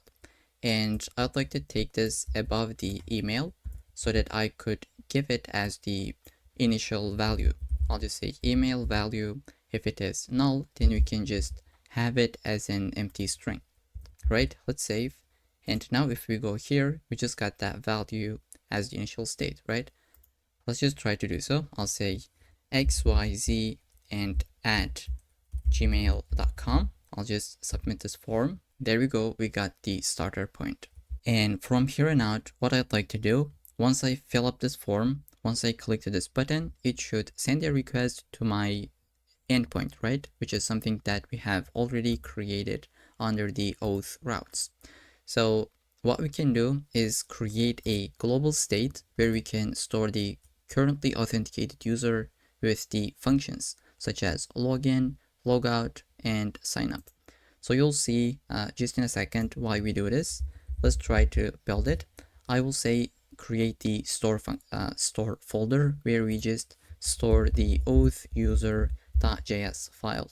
And in this file, we will be using the zoostand package. If you go under the package.json, this is something that we have already installed, which is going to be the global state management library that we'll be using. If you haven't used it at all, let's try to just build this a little bit and you'll see the benefit of this and how convenient is this. So I'll say import create function from zoostand. Okay, just like this. Let's say export const. We basically create a hook. Let's say use auth. Instead of user, let's just say auth store. And we'd like to call this function, which is going to take an argument. Okay, it's going to be a function as the callback, right? And it is going to take a setter function. Okay, let's go here and just say this is going to return an object. So I will wrap this with normal parentheses. That means we are returning this object from this hook. So whatever we return from this object is going to be the state for us. Let's say we would like to have the user state, which is going to be the currently authenticated user. And by default, this value is going to be null. Then we will have, let's say, sign up function, right? I'll just say sign up, and this is going to be an async function. And okay, so this is what we have. We will add a bunch of different things. So we'll have login, logout, and even something called auth check. So let's just rename them. I'll say login, we'll say logout, and we could have this auth check function. Now, the benefit of using this file, this zoostat, is that you can now go into any of the pages or components, call this hook, and get any of those values. So if you want to get the signup function on this file, you would say use auth store, call it, not like this, just like this. Okay, you just call the hook. Now you can get the signup function, or you can get the login, logout, or anything that you can really have in this file. In this case, we would like to get the signup function, and we can put the logic into here. And this is what we'll be doing. Let's just say this function will take the credentials, which is going to be, let's say, the username, email, and password. And here, let's say try and catch. In the try, we would like to just send a request to our endpoint. Let's say const response. We will say Axios, and let's say await. Also import the package. Let's say this is going to be a post method. And if you remember our endpoint, so we had API v1 auth / signup, right? Then login and logout. Let's handle this one first. Now, instead of every time putting HTTP localhost 5000 / API / v1 / auth / signup, what we can do is just eliminate all this part, right? We don't really want to put this on every request. So to be able to fix this, we can go under the vite-config.js and add a proxy, and maybe before that a server object. Here we say this is going to be our proxy object, and we will say target, so not target, let's say /API, then this is going to be an object where we have the target is going to be localhost 5000. So what this means is that whenever we use /API, it is going to prefix this with that. So if you just say /API, then it is going to put this part on top of it, but you don't really have to do this. I hope this makes sense now, right? So we have our endpoint. We just send a post request with our credentials. I will just put it as the second argument. And once we sign up, we can set our state. So we had user was null. Now we can really update it. We will call the setter function where we want to update our user state. We will say it is going to be, let's see, response, let's say response.data.user. This is what we are returning from the backend, right? Let's go into the sign up controller. We say if we sign up successfully, then we'll just return the user object. And we also have the success state, right? Okay, so this is what we are really trying to return. Let's save this file to make that work. And so like what we can do else, just add a loading state for the sign up functionality. So I could say something like is signing up is gonna be false by default. And once we try to do this, maybe even before that, we would say set is signing up would be true.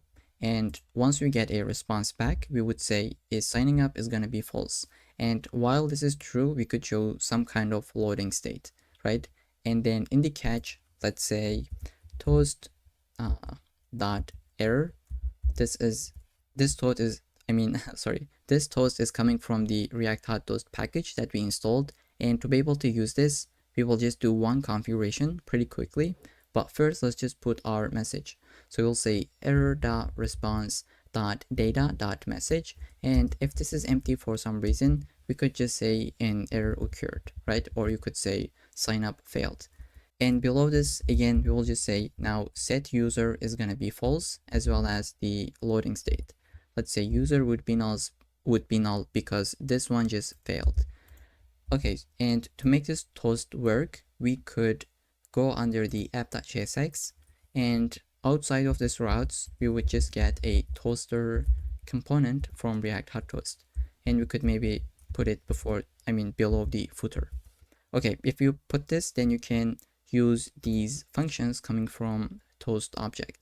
Let's say here we could say toast.success sign up successful, right? or let's say account created successfully. Account created successfully. Okay, then maybe before we try to implement login and logout, we could really just test this out. But first, just make sure that you open up a new terminal and under the root you say npm run dev, which is gonna go ahead and run the API, right? It's gonna run the server.js file. And let's wait. Hopefully it's gonna connect to the database. And while it is trying to connect, we could just open up the MongoDB so that we could really check our dashboard. So let me just try to sign in pretty quickly. Okay, so I just logged into my MongoDB account, right? I just have my overview of the database. I can see all the users that we have created previously, and I have my terminal up and running, MongoDB connected. So what we want to do is basically call this signup function in this file, which we already destructured. And once we submit this form, if you remember, we are calling this function. Let's see, under the form, we say on submit, call this function. We prevent the default so that it doesn't refresh the page. And now we can just basically say, call the signup function, right? I'll just say, delete this line, and maybe we could create try catch, but probably we don't really need it because we already have done this in this file where we will be showing a toast under the catch, right? I'll just say sign up, call this function with my credentials, which are email, username, and password. So hopefully this should work out. Let's save and just try to create an account. I'll go to the sign up page. Let's see, this crashed for some reason. Let's open up the terminal on the front end. So it didn't crash. Let's see, I'll just go to the home page. Okay, so for some reason it didn't load, but let's say I would like to sign up with abc@gmail.com. I'll go to the sign up page, put my name, let's say my name is ABC and password is 123. Let's say sign up. There we go, we just got our first error that says password must be at least 6 characters. Let's delete the username. It should say all fields are required because we are checking all these errors from the in the backend, right? And let's just say ABC. Now put a valid password such as 456, and now it says account created successfully. Let's check our database. I'll go here and just try to refresh. Hopefully we should be able to have the ABC account at the very bottom. There we go. This is the user account that has been created. Now, what we want to do, once we sign up, it should take us to the home page. And let's see how we can do this. Basically, under the home page, let's see where that is. Under the home page, we say user is false. This is hard-coded value. But what should really happen is that this value should be coming from our API. And it's going to say, is user authenticated? Then this would be true, right? Otherwise, it would be false. And depending on that, we would update our UI. Currently, this is false. That's why we always see the auth screen in the home page, right? So we cannot really navigate to the home screen. And to be able to fix this, we will just create a different endpoint in our routes. So under the auth route.js, I will just say duplicate the last one, and this could be a get method because we will just check for the authentication. So here I'll just say auth check, and I will call the function auth check. We don't have this function, we will create it just in a second, and we could make this a protected route. So I will say import this protect route function, and this will basically handle the protection, right? If user is not authenticated, we will return something like unauthorized, no token provided, or invalid token. But in the other case, we would put that user to the request object, right? So now that we have protected this route, let's try to create this auth check under the auth controllers. I will just scroll to the very bottom. I will say export async function, which is going to be auth check. Let's say request and response. This is going to be really basic function. We will just have a try catch, and in the try we would like to just send the user, right? I'll say res.status of 200, JSON of success true, and instead of message, we could really just return the user. And this is going to be coming from request.user. But there is an issue with this, is that under the request, we have the password, I think. Let's go into the protect route function. Oh, okay, so we don't actually have the password because we remove it, right? So I thought we didn't. That's why I said there is an issue. But as we can see, since we removed it, there is not any issue by returning it like this. And so basically, this is going to be the try case. And in the catch, let's say console.log first, error in auth check controller, and we could just say internal error. Okay, so this is going to be just a simple function that will allow us to check if user is authenticated or not, which is going to be a get method, right? So we can go into the, let's just close all of them. We will go into the auth user and call this or handle this function where we can just check for the authenticated user. So I will just go ahead and just say try and catch. Again, let's create a loading state for this. I will say is, let's say auth, or maybe let's say is checking auth, which is going to be false by default, or maybe this could be true, right? So why this is the case is that when we just refresh the page, it should immediately check for the authentication. We would show some kind of loading until we just see if user is authenticated or not. So that's why this is going to be true, because immediately we will just call this function, and you will see just in a second. Before we try to handle the logic, let's say set is checking auth will be true. Even though it is true, let's just put it and make it explicit in this function. And I will say const response await axios.get, and we will just go to our endpoint. So API v1 auth, and we called it as auth check. We could probably call it as just check as well, but I'll just go with auth check name. And this is going to give us a response, which is going to be the user. So I'll say set the user is going to be response data.user, and state is going to be false because we are not checking it. We just got a response back. In the catch case, we could just say set user, or maybe is checking auth is going to be false, and user is going to be null. So here you don't really want to say toast.error. I'll just show you why.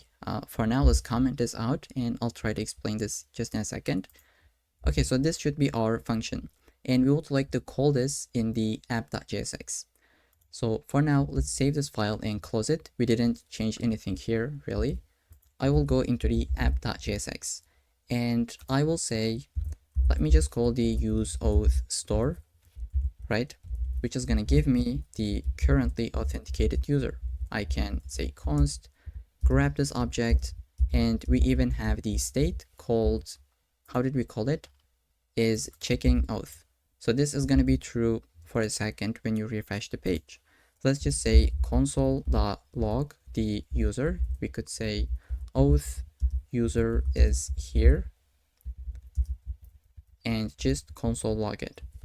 Okay, let's see, and hopefully we should be able to have something in the console because we just signed up with ABC account. Let's see, I'll just refresh this page. Okay, it looks like we didn't get really anything. Why this is the case? Let's see. We have the user here. Let's just say maybe response. Do we have any errors, by the way, in the console? Okay, because it crashed. Let's see, auth check is not defined. In the auth route, I forgot to import this function. That's why it didn't work out. Just make sure you get that function, save this, and now we don't really have any errors.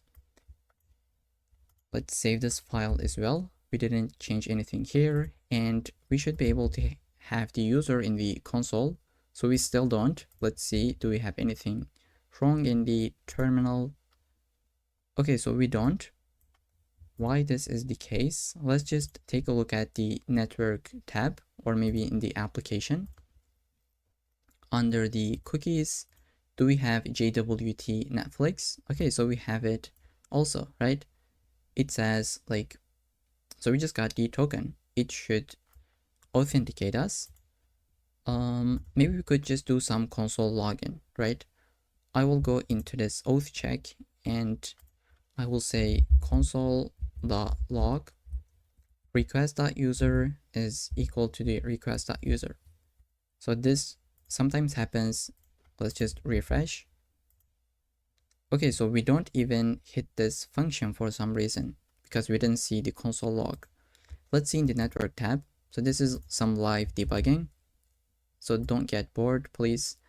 So we are in the home page. Looks like we didn't have any network requests. Why this is not happening? Let's close the signup page in the app.jsx. So if we are not hitting that function, it might be probably we are having an issue in this file. So API v1 auth, and we call it as auth check, right? So we have this function, but we never called this, right? I just find my mistake. We never called this function. That's why it is not happening. So sorry about this. It was my mistake. We should get the auth user function, right? And we would like to run this in a use effect so that it runs only once. Use effect was imported, and let's maybe delete this part. We will say just call the auth user function. And why did we call it as auth user? Maybe we should call it as auth check. So this is how we have it. I'm just making too many mistakes at this point, but let's just say auth check and just try to test this out. Now here we can see we just got both of the requests. If we refresh, we should get only one. It's because we're getting two, is because React is rendering twice in the development mode, but that's fine. At least we just see we have the network requests. Let's go under the console. At first, user is null until it loads. We got this response from the backend, and here we can see the user profile, and there is not password in this response, right? Let me just zoom in, and here we can see password is eliminated, right? It has been deleted. And now this means if we are authenticated, maybe we should take the user to the homepage, right? They shouldn't be able to see this auth screen. I will go into the homepage component, and instead of getting the user like this, I will say, give me the user from use auth store. Call the function, and did we call it as auth store? So let me just close all these files. They're really getting annoying. We have user, right? Okay, this is how we called it. Now this is a true value. We're gonna see the home screen. Let's save and go to the home page. There we go. We just see the home screen, which is something that we haven't built. But let's try to add a logout button here for temporary reasons, and we'll just try to log out. I'll go here and I'll just say, this is the home screen that we have. Let's put a button that says logout, and on click to it, we'll just call the logout function, which is going to be coming from our hook. Let's say use auth store, call it, and grab the logout function. So I hope now we are able to see the benefit of this using ZooStant, where it really gives you global state that you could use in every place. Now you can really go into any of your components. Just imagine you have multiples, and later in the video we will have actually lots of different components, and we can just go call this one line and get the currently authenticated user just by doing this. It is like a context. Okay, so we'll say logout, and let's try to implement the logout function. I'll go here. It is going to be pretty easy to do. I'll just say this is an async function where we have try catch, and let's put a loading state for this as well. I'll say is logging out. We'll just say false for now. Once we go here, we could just set it to be true. And in the try, we'll say const. Maybe we don't even need to say const response, because the response we got is not really important. We could really just show a toast. Let's say await axios dot, it is not going to be get, but it's going to be a post method. Let's say API v1 auth logout. And if this is completed successfully, we could just say set user to be null and loading state will be false. But in the catch case, we will just update the logging out state. It is going to be false. And we could show a toast that says an error occurred, or maybe log out failed. And here we could say logged out successfully. Let's save. And once we click this button, it should work out. So I'll just zoom out a little bit. And for some reason, it already logged us out. I think it's because when you change one of the backend code, it just logs you out. Let's try to sign up with a different account. I'll say, I don't know, like let's say xyz@gmail.com. Get started. My name is XYZ from 1 to 6. Now account is created successfully. Let's go to the home page and I will say logout. Click to this button. Okay, there we go. It just says logged out successfully. And if you take a look at the application, the cookies, you cannot see the cookie because it is being cleared out. And now what we can do is, if we are in the sign up page and if we log in, it should take us to the home page. So this is how we can do. We just got the user, right? So here it says you're not using this, but this is fine. We're going to be using this just in a second. For now, let's say if user is visiting the sign up page and if they are authenticated, let's say if we have the user, then let's say if we don't have the user, then show them the sign up page. But if they are authenticated, we could navigate them. Let's say navigate and shrink the left hand side so that you can see this. Navigate them to the home page. I hope this makes sense now. We just say if user is visiting the sign up page and if they are not authenticated, show them the sign up page, but else navigate them to the home page. Let's do the exact same thing for the login. I will put this and grab this part and let's just test this out. If I try to go to the login page, I can go because I am logged out. And if I try to go to the sign up page, I can. But if I go and try to sign up, I'll say john2@gmail.com because we already have the John account in the database. Let's try to sign up with this account. It should say username or email already exists. Let's try to with this one. Okay, it says account created successfully and we just redirected to the home page, right? There is no way that I can go to the, let's say, sign up page. It just takes me to the home page immediately. Let's try to go to the login page. And as you can see, we can't just visit that page. But there is an issue here. If I just try to go to the sign up page, just take a look at it here. For a split second, we see the sign up page, right? Just for a second. Like it's really quick and I don't want to see that effect. And that's why we even have this if check, right? Or this loading state. We will go into the app.jsx and in this case, we will just return a loading state. So below this use effect, I'll say if we are checking for the auth, let's return this part. I'll say return with this div where we have the class name of height screen so that it takes the entire page. Let's say we have a div that holds the loader icon coming from Lucid React. And for the class name, we will say animate, let's say animate-spin, which is a class coming from Tailwind. Let's say text red of 600, width of 10, and height of 10. So as a pro tip for the Tailwind, if you're using the same width and height, you could just say size of 10. And if you hover over this, here you can see width and height is equal to 10 units, which is about 40 pixels. Let's give a couple of classes for this one as well. Flex, justify center, items center as well, and background black, height would be full. And just make sure you import the loader from Lucid React. And now we could save this file, and here it wants you to pass this auth check into here. So let's just make it happy and save. If we now try to visit the sign up page, for a second, we are not going to see the sign up page, but the loading spinner, right? Let me just make the network to be slow. I'll say slow 3G. And if we try to visit the login page, so this is going to take a bit of time, but Let's wait for it.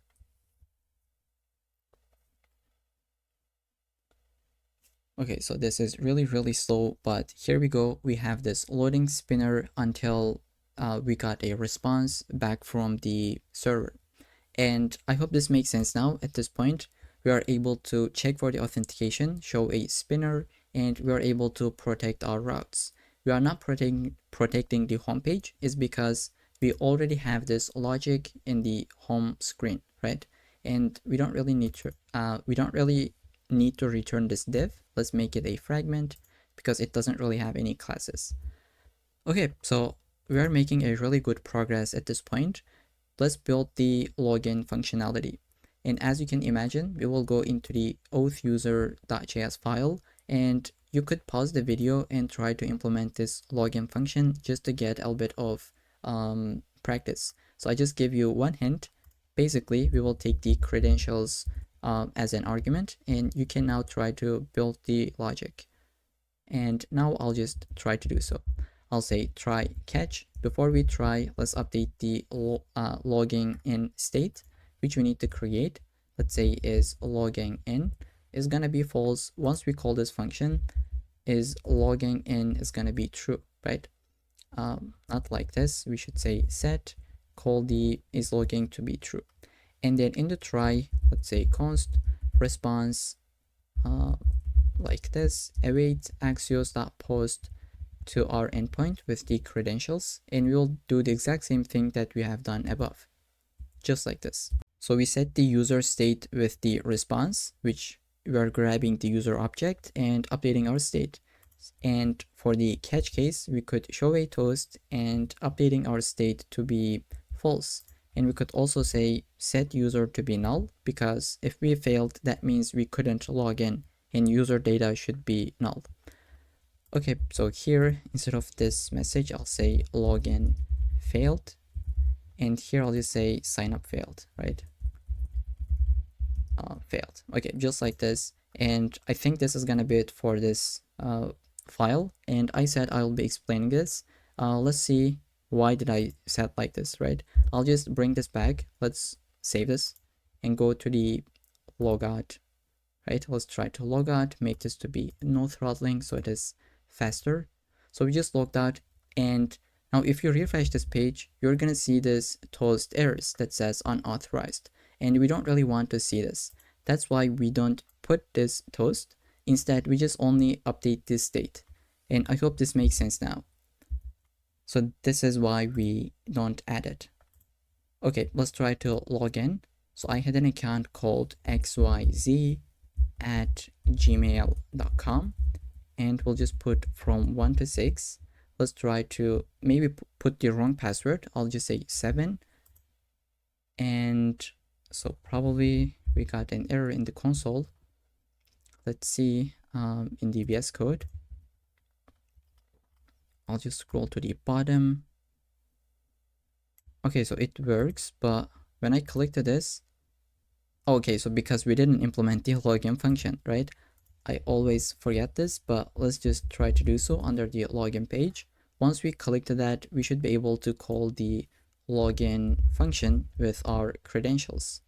Let's say login, put the email and password. This login function is going to be coming from the hook that we just have. Use auth store, let's import it, save it, and maybe give a bit space so that it is formatted. Okay, so I'll just try to log in. Let me just put the email and the wrong password from 1 to 3. Here it says invalid credentials, but if I put until the 6, okay, it just logged me in. I have the user, I am in the home screen. I can go to the application under the cookies. I can see the JWT token is here, right? These are the fields that we have. Now secure is not true because we are on under the HTTP, which is localhost, right? It is HTTP only, same side of strict, and expires in 15 days.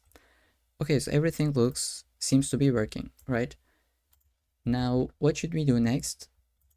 So I think next we can work on the homepage, right? So we don't have any UI design for this, and this is gonna be next. I'll see you in the next section. So in this section, as I said, we'll like to just focus on the home screen content, right? For now, we don't really have anything. So I'll just go into the, let's say, home screen component that we have under the pages. Let's shrink this. Under the home screen, we would like to build our UI. For now, I'll just delete this part and I will say class name of, let's say, relative, and height screen so that it takes the entire screen. And I'd like to just say text to white so that everything is color of white, right? Obviously. Then I'd like to wrap this with a fragment because we will have a different child after this. So I think here we'll have a div, but that would be later in the video. For now, the very first component we would like to build is going to be the navbar component. Let me just show this. So we're going to build this navbar component and it is going to be responsive. So in desktop, we will have these three items, right? And in mobile, we will have this hamburger menu.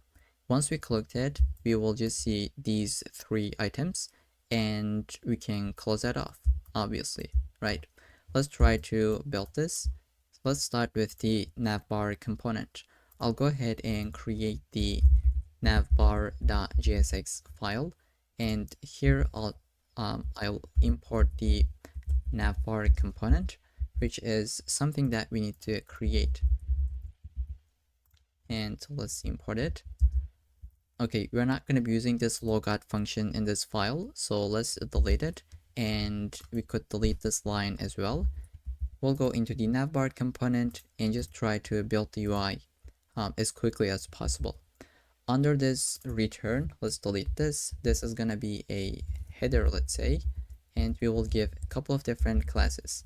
Let's say maximum width of 6x large, mx would be auto, let's say flex of wrap, and we will have items would be centered and justify would be between, and padding of for height of 20, which is about 80 pixels. Then we will go below this, create a div, which is gonna hold the logo first.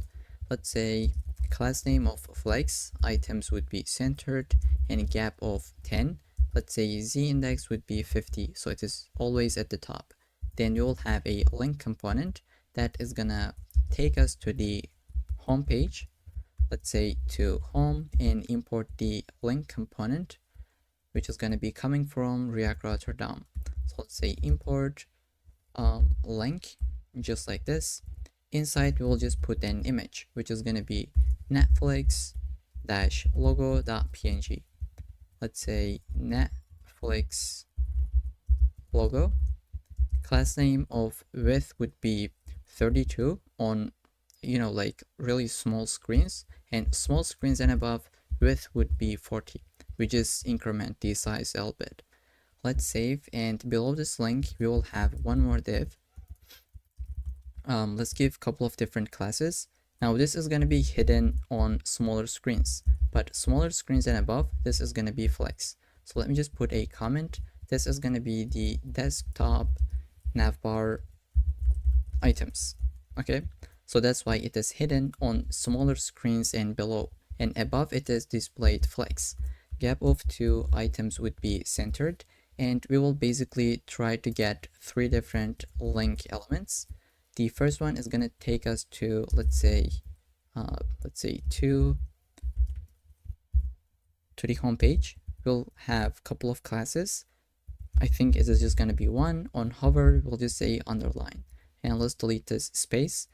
This is going to take the movie's content. Let's duplicate this once and twice. This is going to be, let's say, TV shows. And again, this is going to take us to the home page. And this is going to be search history,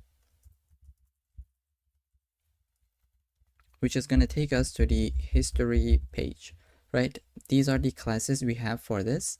And below this 2 divs, okay, above the header, but below these 2 divs, we would like to put the mobile navbar this time, okay?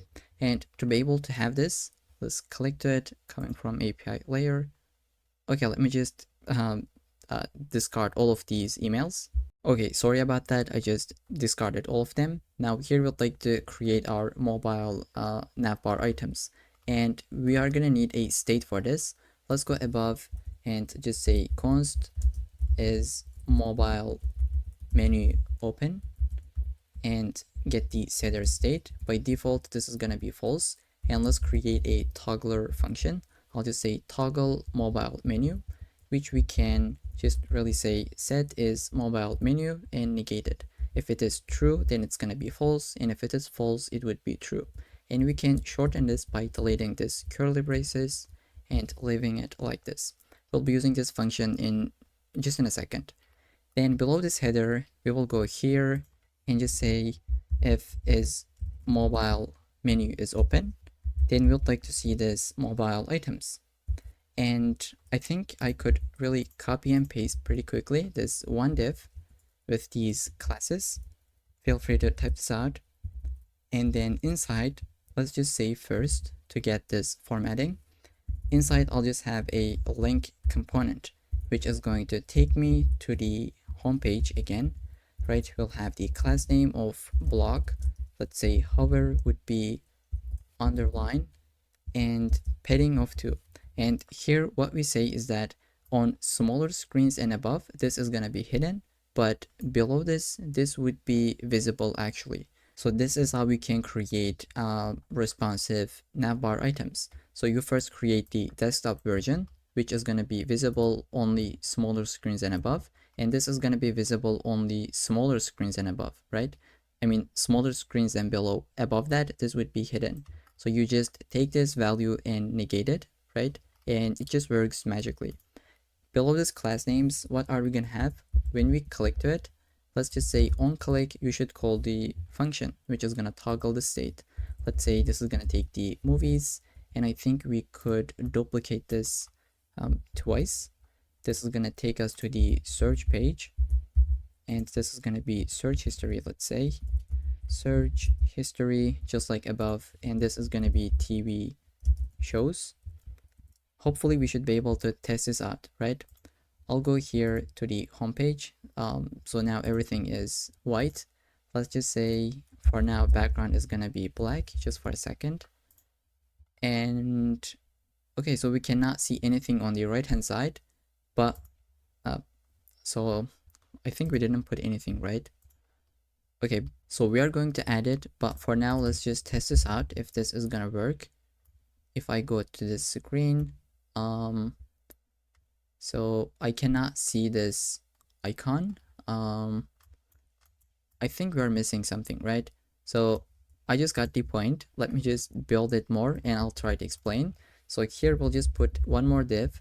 Let's say class name of flex, gap of 2, items would be centered, and z index of 50.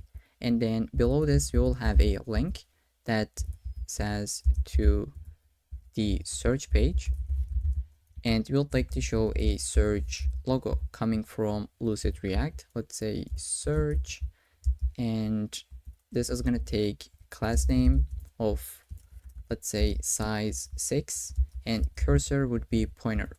Let's try to import the search from Lucid React. Let's say Lucid React. And then below this search, what we're gonna have is basically an image. This is gonna be the user avatar. So I'll just say image, and let's try to grab the user from our hook.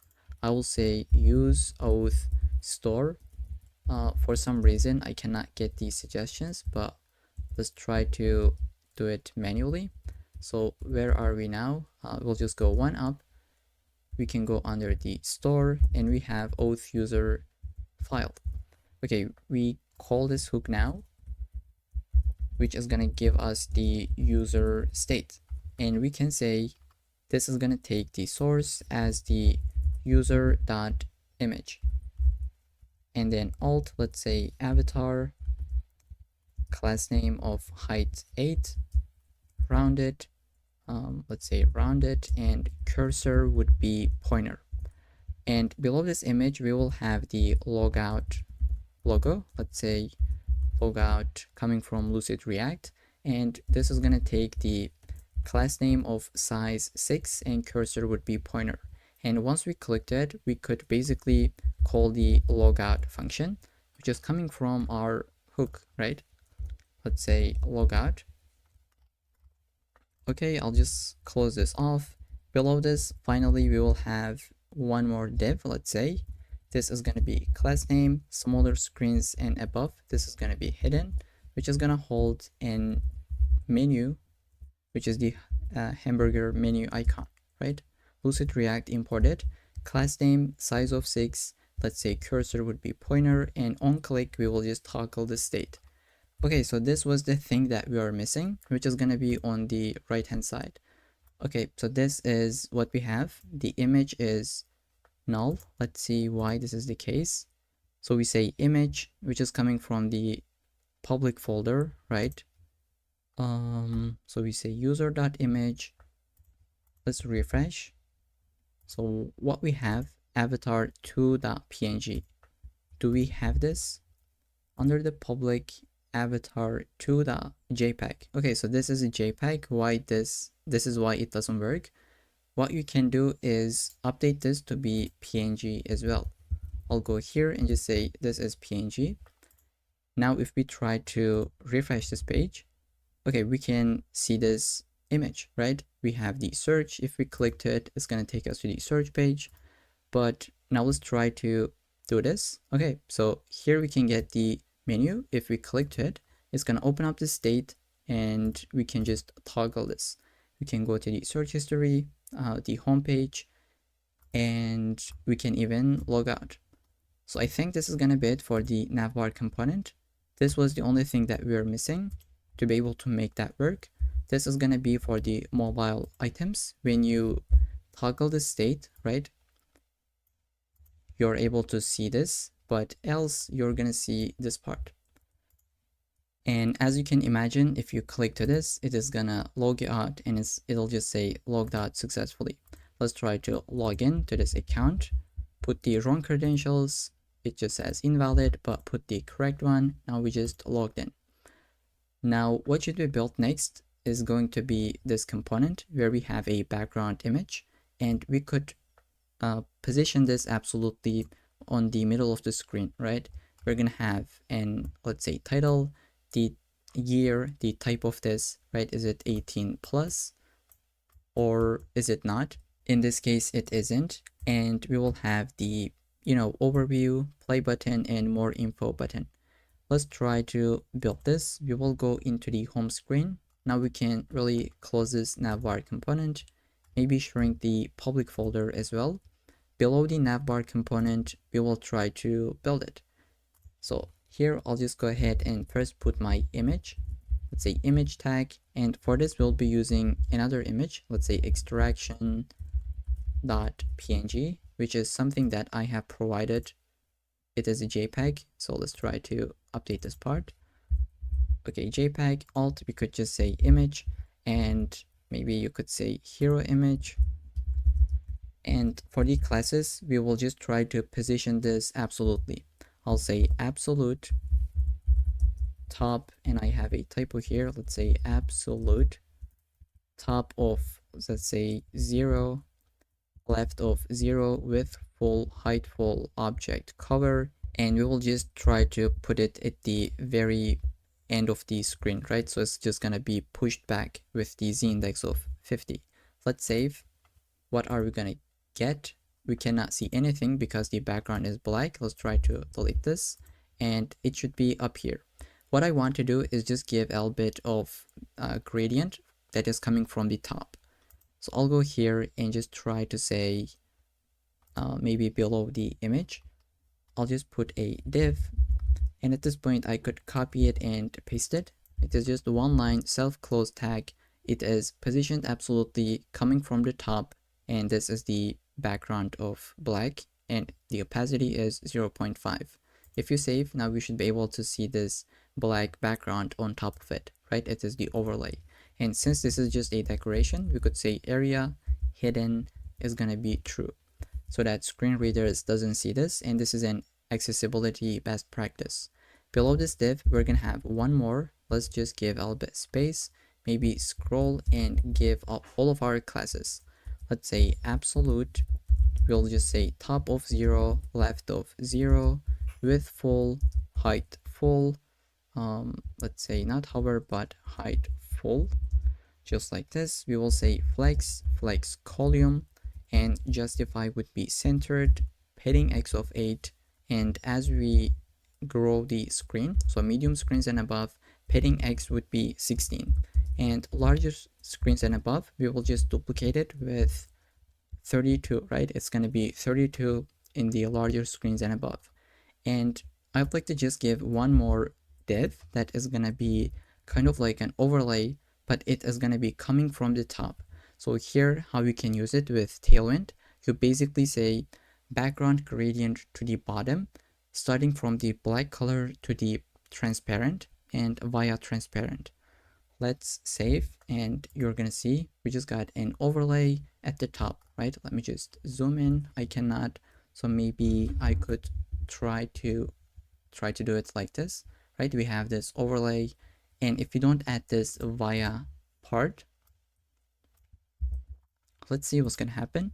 It'll just come all the way to the middle of the screen, but if you add it, it's going to make it even half, so only the quarter of the screen. So now that we understand this, let's go into this div. Maybe below this, we will create one more, which is gonna have this class. Let's say class name maximum width of 2x large, which is about 672 pixels.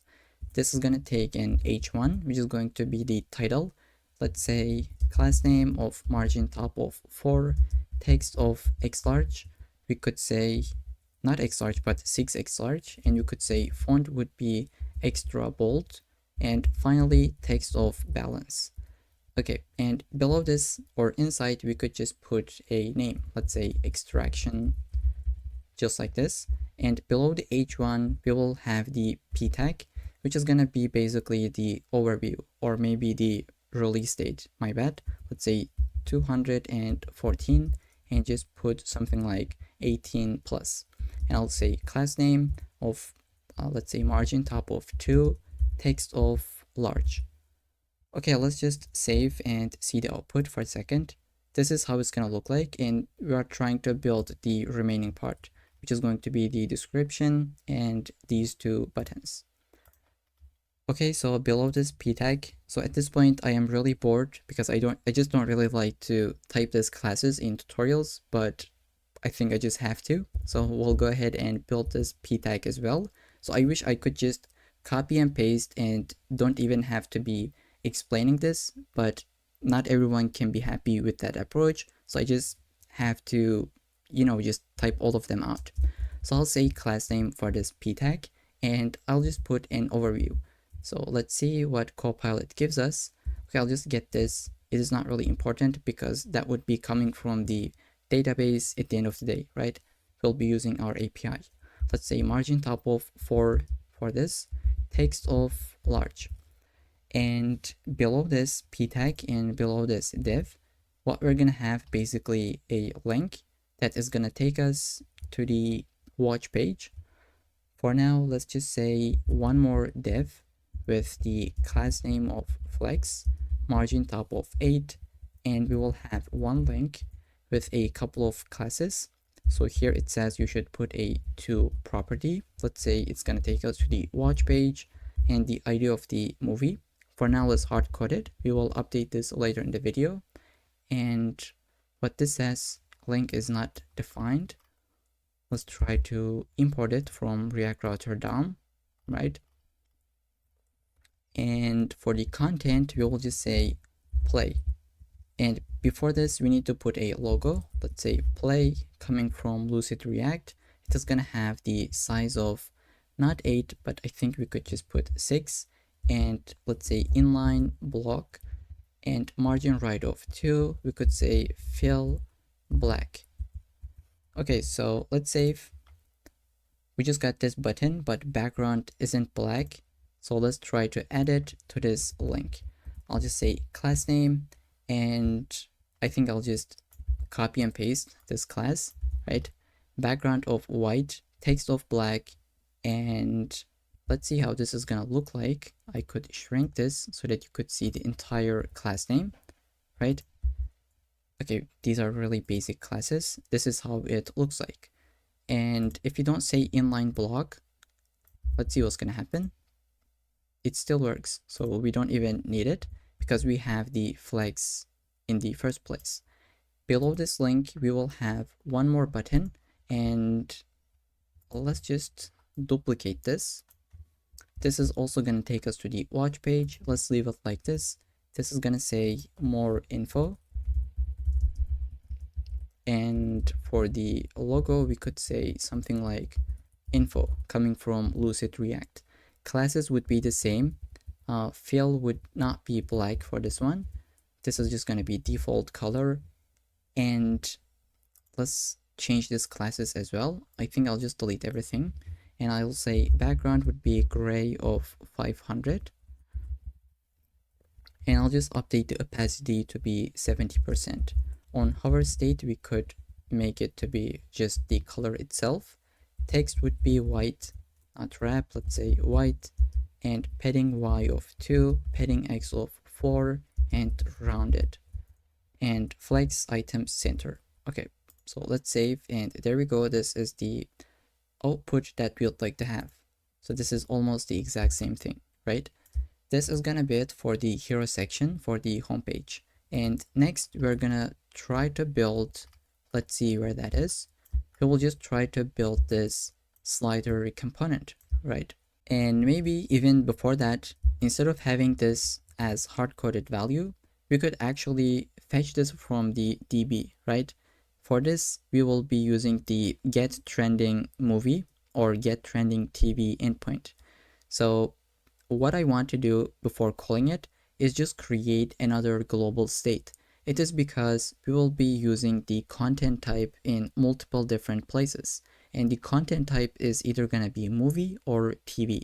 So when I click to this part, it should show me a movie. And when I click to this one, which is TV show, it should show me a TV show. And it should also update this sliders in the homepage. That's why we need to just create some kind of global state for it, because we'll be using it in multiple places really. I will just go into the store and create a new file in hook. I will just call this as maybe content.js. So I am calling this as content so that it is just a general name, because it would be both TV and movie. It is just going to be one of them. So I think the content name makes sense here at this point. I will just get the create function from ZooStant, and I will say export const use content store. We can call this function exactly what we have done previously, and we will just here basically have a state. Let's say content type, it is going to be initially movie. This is the initial state, and just a setter function. Let's say set content type, which is going to take the type and update the state with it. So this would be either movie or TV. We will be able to call this function to be able to update this state. Okay, so I hope this makes sense. Let's save. Now we can go into the navbar component and just try to test this out. I'll say use content store, right? Call this, which is going to give us, let's say const content type. If I can type, let's say set content type as well. Let's try to console log the content type. I'll just say clg content type. Okay, we'll just see this in the console, and once we click to one of these, we would like to just update the state. So here, how can I do this? Maybe I'll just go here, say on click. I'll just say set content type to be, let's say, movie for this one, and this should be called under an anonymous function, right? I will copy this, paste it to this one, and this is going to be TV. Basically, it'll just update the state. Let's try to see. By default, it should be movie. This is what we see in the console. If I click to this one, now it says content type is TV. If I click to this one back, it is going to be movie. I hope this makes sense now. And we'll be able to use this content type to be able to fetch the related movie or TV show. Okay, so we're gonna delete this because we will not use it in the navbar component. Let's go into the home screen and just try to fetch a trending movie or TV show. I'll just shrink everything, and I just want to create a custom hook where I can fetch a movie or TV show. So I'll just say source hooks, and I will say use, let's just say use fetch, or let's say use get trending content.jsx. So this is going to be the function where we have the logic so that we can really get a trending content. So this is not going to return JSX, but instead it would return a state. So I'll just say const trending content. By default, is this just going to be null? Let's say use state, import it, and maybe we could shrink the sidebar. I'll say const give me the content type, which is coming from our store, right? And depending on this, we will just change the URL. Let's say use effect. So I'll just go here. Whenever the content type changes, we should be able to run this use state or use effect, my bad. Let's say content type. We have a typo. Okay, here I'll just say const get trending content function and call it. And let's put the logic now. So we had an endpoint, if you remember, for both of them. Let's take a look at it under the backend, routes. So maybe starting from the server, if we visit API v1 movie / trending, we are going to get a trending movie. If we visit the TV, then we're going to get a trending TV. So this is the endpoint that we'd like to hit. I will import the Axios first, and I'll just say await axios.get and put our endpoint. So /API /v1 / we called it as movie or TV, which is going to be the content type that we are storing, right? This is why we have this state in the first place. And we're just going to get the trending movie or TV, depending on the content type, which is going to give us a response back. Let's just say res, and we'll say set trending content to be res.data.content. So now I hope you're able to understand why we called this. Let me just navigate. So why we call this value as a content and not a movie or not a TV.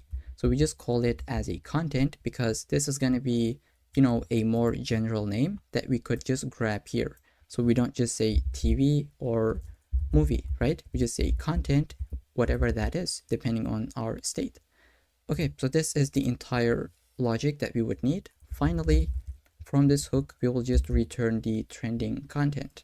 So I would like to open up this object and send it like this.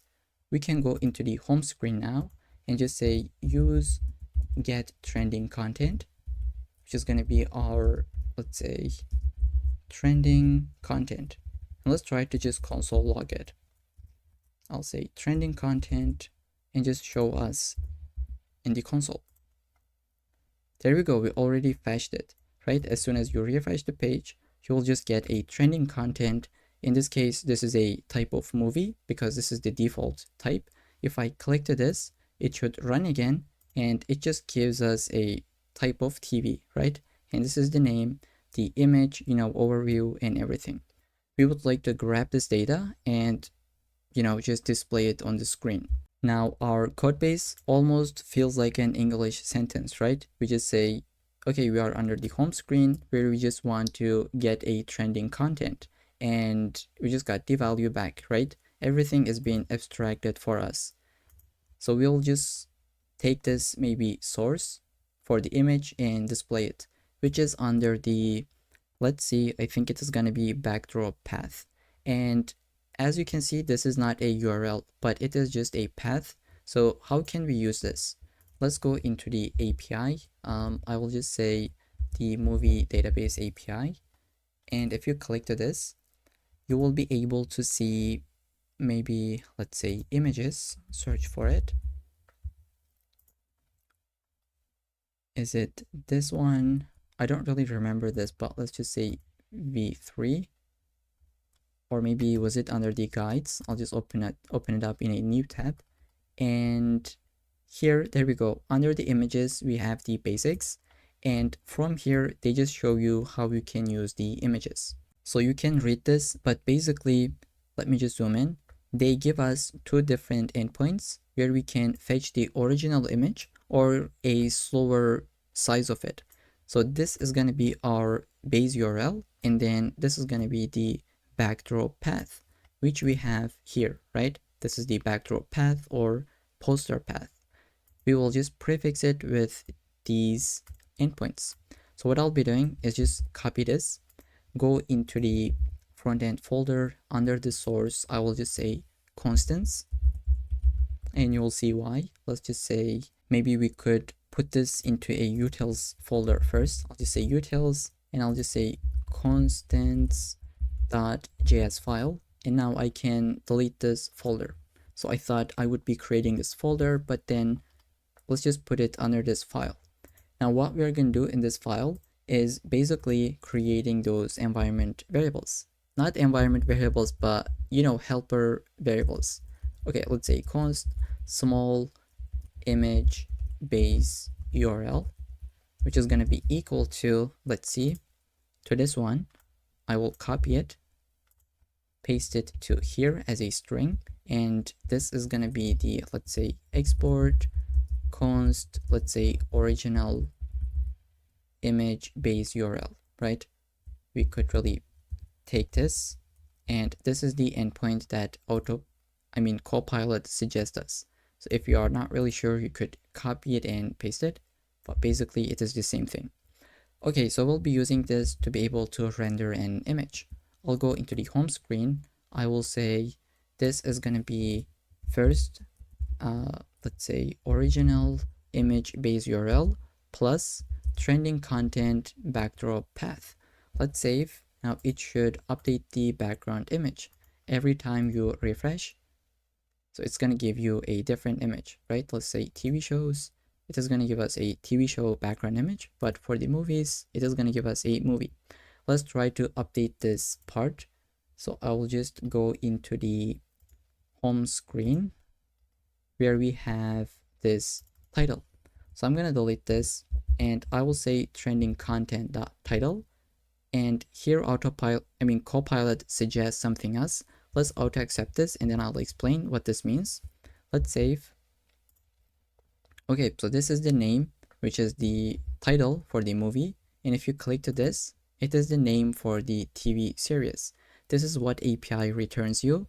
When you get a movie, it gives you title, but if you get a TV show, it gives you a name. So it's strange, but this is really how that works. Depending on that, you just check whichever is available, you get only that one. And now here, again, we will do the same thing for this one. For movies, it says this is going to be release date, but for TV shows, it is called as first air date. I will copy it and paste it. It is pretty basic. Let's just save and I'll try to explain. So again, for the movies, it is called release date, and for the TV shows, it is first air date. This is going to give you something like, let's say, 2024, let's say, July of, let's say, 15. What we do here is just split it by these and just take the first one, which is going to be year. This is what we're trying to do. We just try to get the year. And from here, we do the exact same thing. And here we'll just put the age. So I will say if trending content is adult, then it is going to be 18 plus, but else PG 13. Let's save. Hopefully it should update. And you can always see this from the object. What we have here is that, is it adult? Let's see, it is false. So we see PG 13. We have first air date. I think it's because this is this a series? Let me just refresh the page. By default, we got a movie which has release date. And if you click to the TV shows, it should give you a TV show that has first air date. And I hope this makes sense at this point. For the overview, let's see from the console. Now it could be a really long overview or it might be short, and we would like to check for this. We will basically say if it is longer than 200 characters, we would like to put 3 dots at the end after the 200 characters, but else we'll just leave it as it is. So let's just try to see. This is longer than 200 characters. That's why we put 3 dots at the end, right? And I think it is gonna be it for this page, or for this component at least. Once we click to these buttons, it should take us to the watch page. For now, it takes to this ID, but what we want to do is put the actual ID. So here we have an error. Let's see. Okay, so it says you cannot read the property of null. It's because, let me try to explain. Trending content is null for a second, and while it is null, you cannot just say trending content dot overview. If we optional change this, then it should work. Let's save. Okay, so it works, but what would be better is to maybe show a loading skeleton. I'll just leave it as a to do. I'll go up here and I'll just say to do, add a loading spinner just like this. And to be able to get this highlighted comments, I am using better comments extension. Okay, it is this one. So yeah, we're gonna add the loading spinner later, but for now, let's try to update this ID. I will delete this part, maybe cut it. This is gonna be watch page trending content dot ID, and let's copy this line. It should be like this, and maybe like this. Okay, so we're gonna get this and put it to this one as well. Now, if I go here, click to this button, it should take me to the actual ID. And this is the page that we will implement later, which is going to be, let's see where that is. It's going to be this play page where we have the trailer and details about the movie or TV. Let's go back, and I think that would be it for this component. What we can do is just maybe pretty quickly try to add this loading state while we are here, right? And instead of leaving it for later, let's just do it quickly. I'll say if there is not trending content, we could return a loading spinner or some kind of UI, right? I'll just say we would like to return a div. Let's say div just like this. We will have a couple of classes.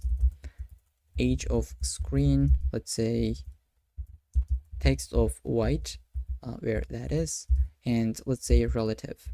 And what I want to do is just show the navbar component while we are loading as well. And I will just have a div with a couple of classes. This is going to be self-close tag. Let me just type this out and then I'll explain what this does.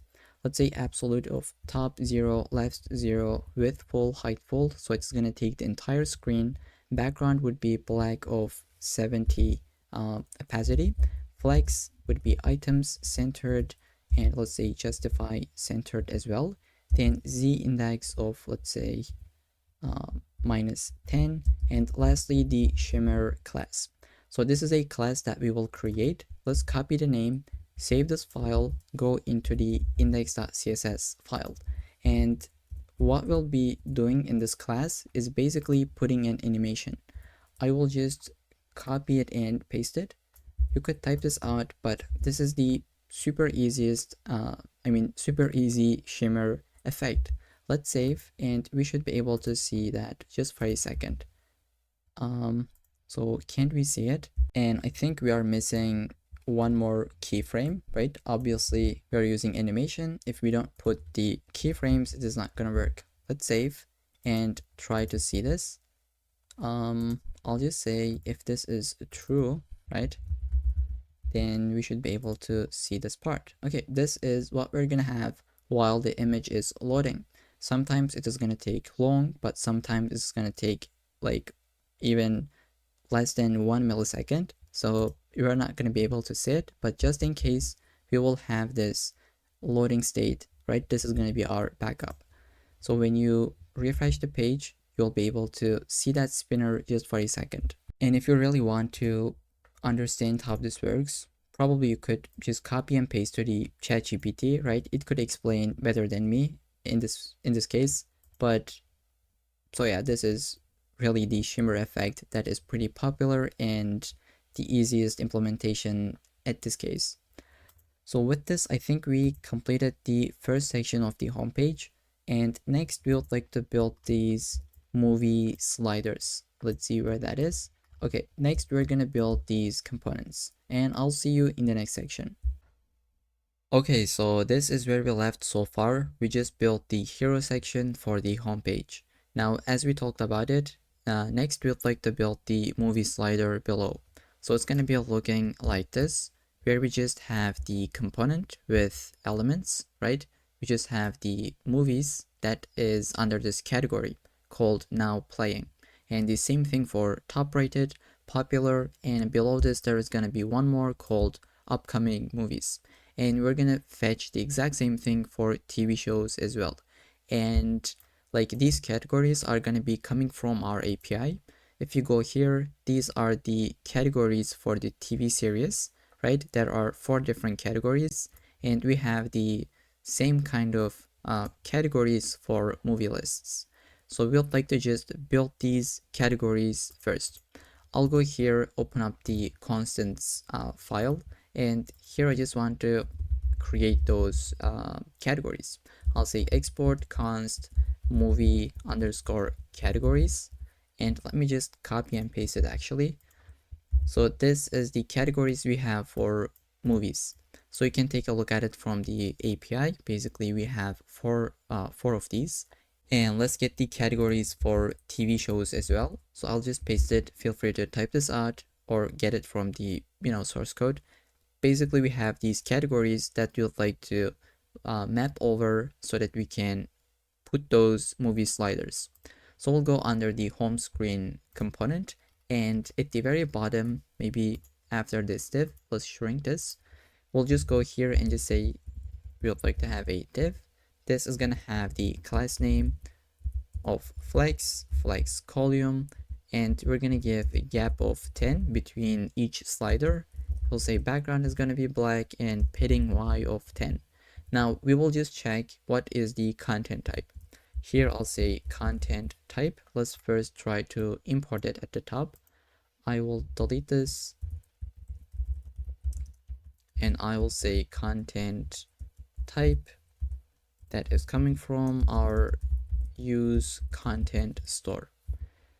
So we will say if content type is equal to movie, then we will do something here, but else we will do something here, right?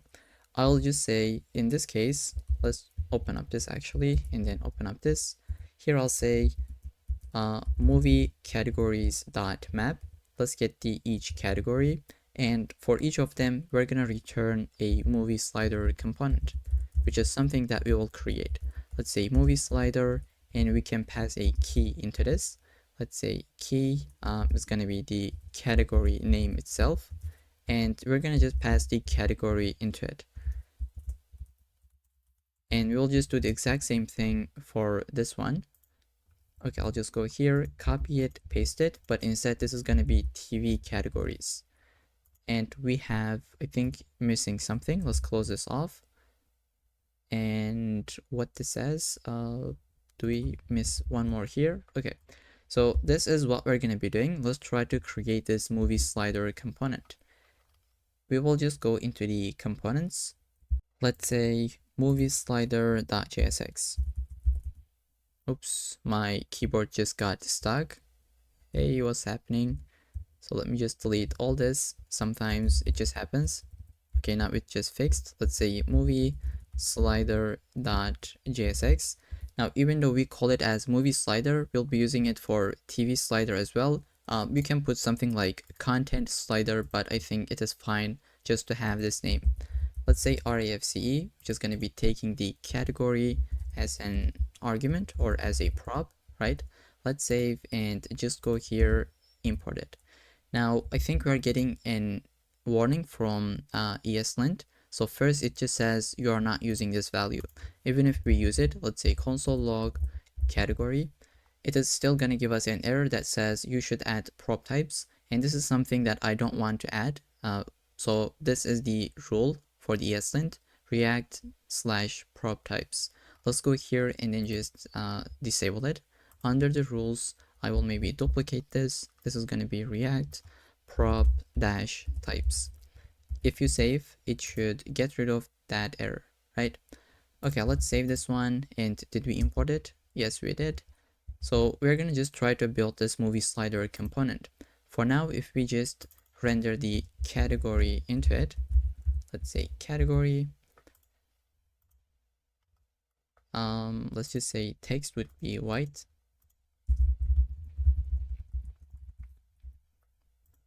So we just see now playing, top rated, popular, and upcoming. These are the categories for movies. Let's click to the TV shows. It is gonna say like airing today, on the air, popular, and top rated. Now we will just show each category one by one. Let's go into the VS Code, into the movie slider component, and we'll just first build the UI design. So here, let's delete this console log, maybe give a bit space and delete the content. This is gonna take a couple of different classes. Let's say text white, let's say background black. Also, let's give the relative class into this, padding x of 5, and as we larger the screens, right, on the medium and above, we will just put padding x to be 20. And then inside this, we will have an h2. This is gonna hold the category name. Let's say popular, popular, and then we could put the category name. Or I think like the category name itself is gonna be popular, or you know, airing today or upcoming. So we'll just say category and then the content type. So it would be either movies or TV, right? I'll say const content type. Let's say use content store. Let's import it, call the function, and it should give us the content type as well. Okay, but this is not really formatted. Let's take a look at it. We just see this, it is type of TV, but it should maybe be capitalized, just like we have here. Like M is uppercased, but if we go to here, it says, you know, just movie. Let's try to format this. I will create a variable for this. First, I'll say const formatted content type. And I will say if content type is equal to movie, then this is going to be movies, but else it is going to be TV shows. So this is just a string that we make it to be formatted. If we put it like this, now we can see it actually being updated. It says movies, or let's say TV shows. We can update this part as well. Let's say we're gonna go here and const formatted category name. Let's say name, and we will basically say category dot replace all. We will replace all the underscores with an empty string, just like this. Then we would like to take the first character and uppercase it. Let's say to uppercase, and we will just leave the remaining characters as they are. Okay, so I hope this makes sense. Let's save. So it didn't update because we are not using this value.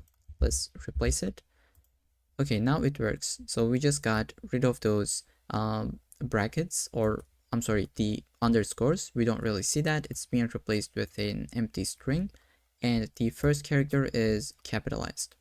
Now what we want to do is basically fetch the data for these movie sliders or these categories. I'll go ahead, create a use effect here. Let's just initialize this one like this. As the content type changes, let's say content type and category changes, we're going to be calling this use effect again. We'll say const get content, or you can call this as get movies, doesn't really matter. Let's call the function so that we don't forget this. Get content, and let's put the logic into the function. So we will just basically get a result from Axios. Let's say which is going to be a GET request to our endpoint, which was, let's delete these codes, /API/v1, and then the content type. So it would be either movie or TV, then the category that we are passing as a prop. And we will just say set movies. Let's create that state. We don't really have it. Let's say const. You can call it as movies, but I think I'll just call it as content. Set content. Let's say this is going to be an empty array initially. Okay, I'm calling this as a content because this could be either movie or TV show, right? I'll say set content. We will get the res.data.content. This is what we are returning from the API, and we'll be using this content just in a second. Let's go and scroll below this h2. I will say this is going to have a div with these classes. Let's say flex space x of 4. It is going to give space in the horizontal direction, and inside we could say, let's just map through this content. I'll say content.map, give us each item, and let's return this JSX. I will say we'd like to have a link coming from React router DOM. This is going to take us to watch page. So let's say /watch/ the item ID. Let's go here, item ID, which is basically going to be the movie ID or TV ID, right? Then this is going to take a couple of different classes. Let's say minimum width of 250 pixels. If you are putting a random value or a custom value, then you should wrap this with these brackets. Let's say relative, and we're going to give this group class, and I'll explain what this does. Let's say we're going to have a div. This is going to have the class name of rounded LG, and overflow will be hidden. Let's go into this div. We will just have the image. This is going to hold the basically image for the movie or TV show. And you will say small image base URL plus the backdrop path. Let's say content, or we called it as item.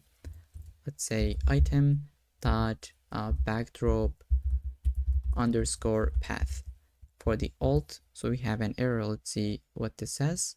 Okay, it says you should add a key into this because we are mapping through something. Let's say item.id. Okay, so we just got, let's say, put an alt. We could say something like movie image, and then we'll just give a couple of classes to this image.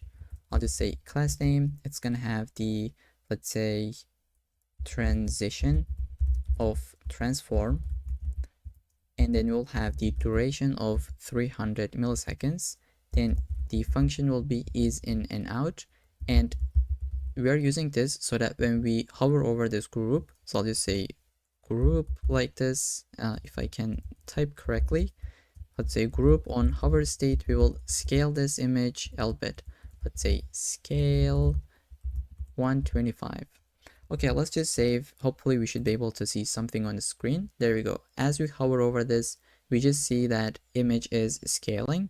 That's why we even give these durations and transitions. If we delete this, this is just going to be suddenly happening, which is looking really, really ugly, right? If we just bring this back, now we have a smooth animation that just looks better, right? Now the content is overflowing, as you can see.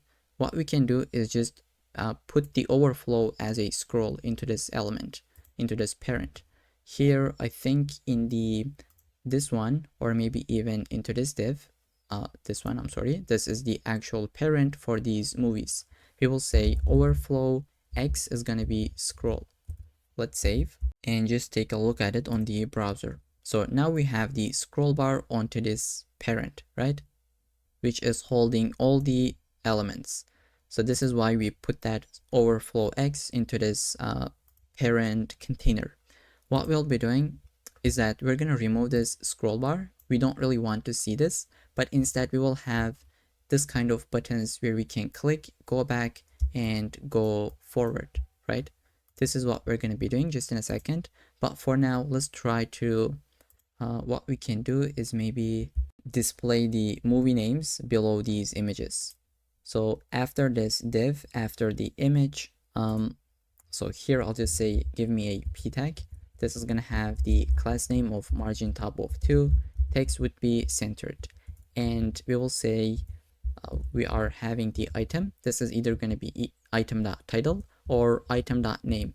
And this is the case that I have explained previously. If you're getting a movie, this is going to be getting the title field.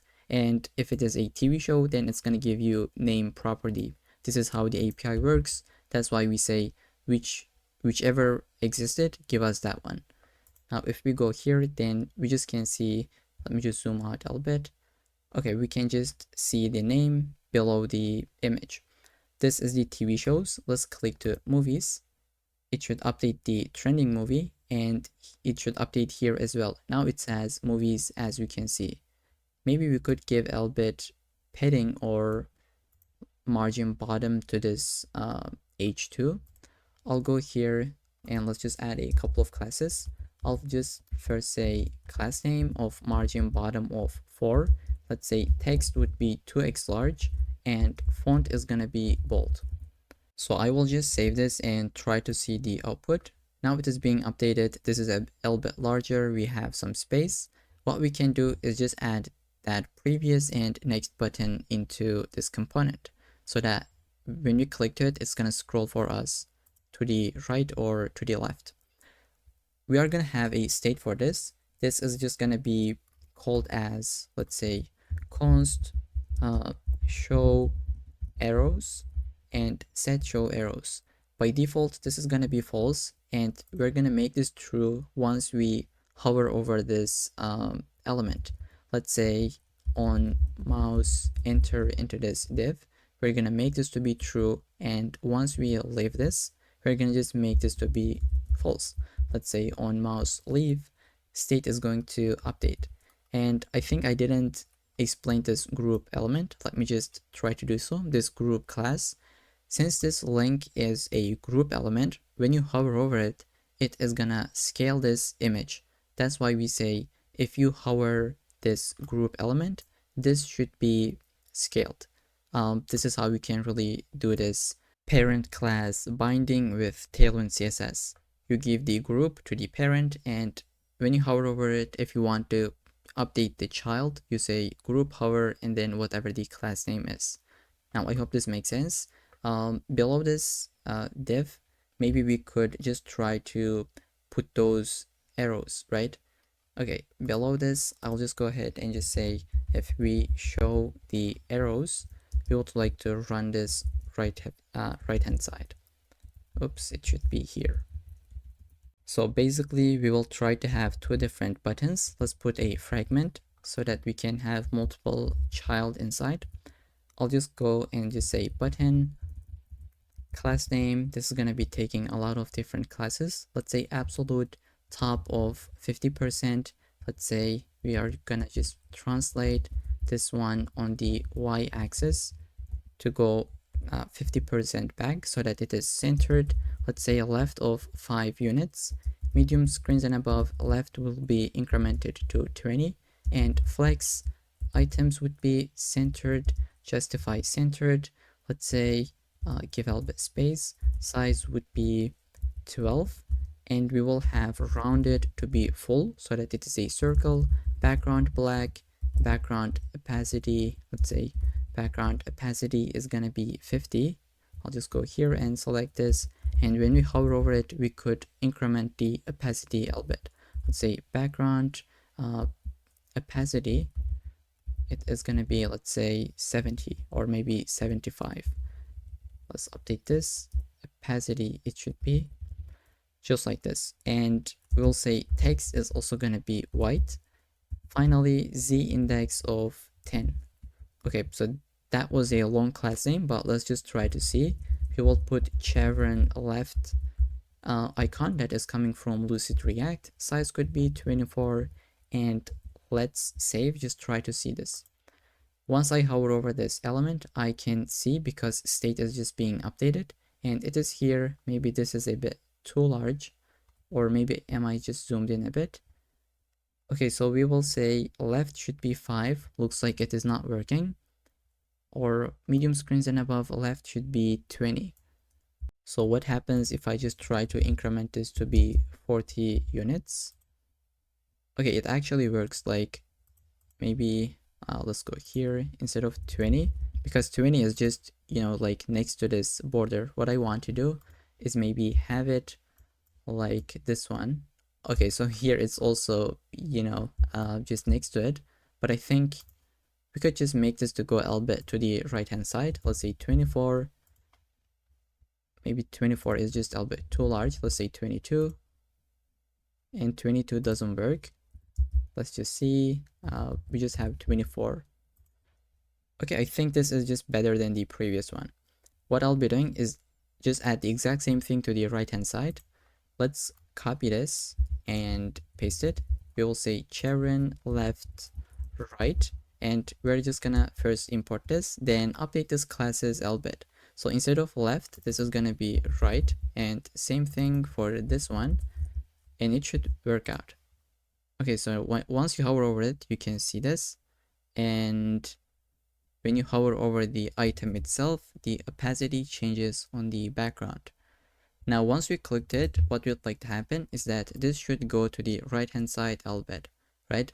And for this, we need two different functions, one for this one and the other one for this one. Let's create those functions. I'll just first scroll to the top and let's say const scroll left. This is going to be an arrow function, and let's duplicate this. This is going to be scroll right. So we would like to have a parent reference. So I'll just say const slider ref, and use ref is going to be null initially. And we're going to bind this ref into our parent, which is this one, right? I'll just say ref is going to be equal to this slider ref. And once we click to this button, let's say on click, just call the scroll left function, and on click to this one, call the scroll right function, right? We'll go here and just try to implement both of them, and it's going to be really easy, just one line. We will say if slider ref dot current is available, so that we could run the right hand side. So I'll just open up this part. I'll say slider ref dot current dot scroll by. Let's call this, and this is going to be taking an object, which is going to be our options. Let's say from the left, we will just say minus slider ref dot current offset width, and the behavior is going to be smooth. So we'll do the exact same thing for this function, but this time this is going to be not minus but plus. Okay, so the default value. And if we save, hopefully this should work. Let's see.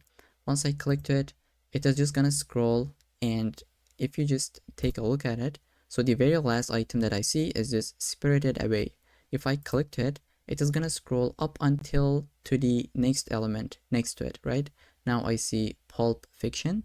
If I click to this, it is going to be the very first item in this container, which makes it sense so that we can see all the items that we have. This is how that works. The only left thing that we need to do, maybe just remove this scroll bar.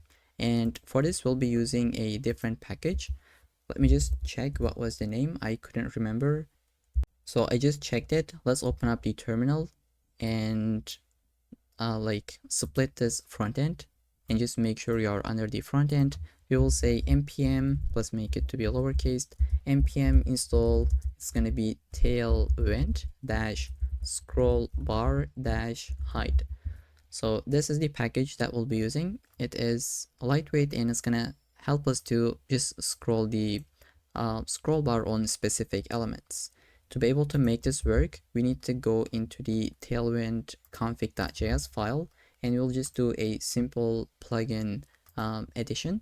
Here, let's just go at the very top. Let's say import Tailwind scroll bar height from Tailwind scroll bar height package, and we will take this and import it here. And with this should be good to go, but I'll just kill my terminal and then just restart it again so that it works. and we need to add a class just to make that work.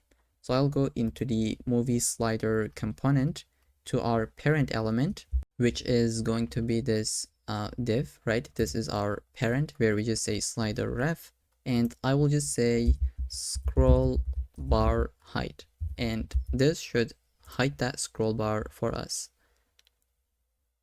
Okay, so there we go. We don't really see that scroll bar, but it works as expected. It just scrolls for us to the very left or to the right. And if you're in the first one, obviously it is not gonna go.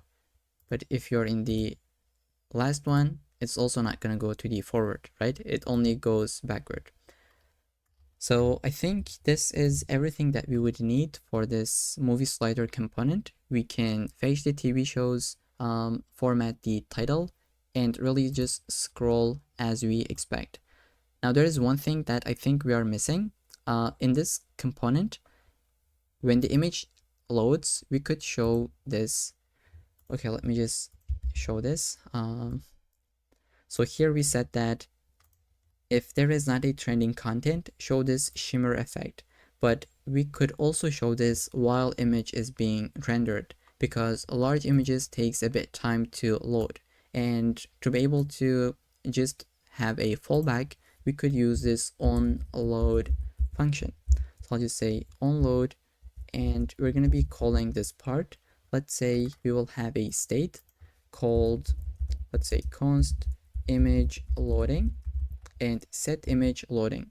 By default, this could be true because as soon as this page loads, this would be true. Image will be tried to rendered, right? It'll be tried to load. So here we'll just say set image loading will be false. Once image loads, this function will run, and while it is loads, we can show this shimmer effect once again. Here I'll go ahead and maybe just copy and paste the content, which is just a div with the exact same classes that we have above with this shimmer effect, right? It is the same thing basically. Let's try to see this in action. Okay, it looks like it crashed. It says use state is not defined. Let's import it.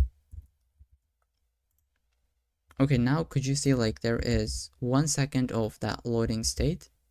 And let's try to make this go a bit slower under the network. If I refresh,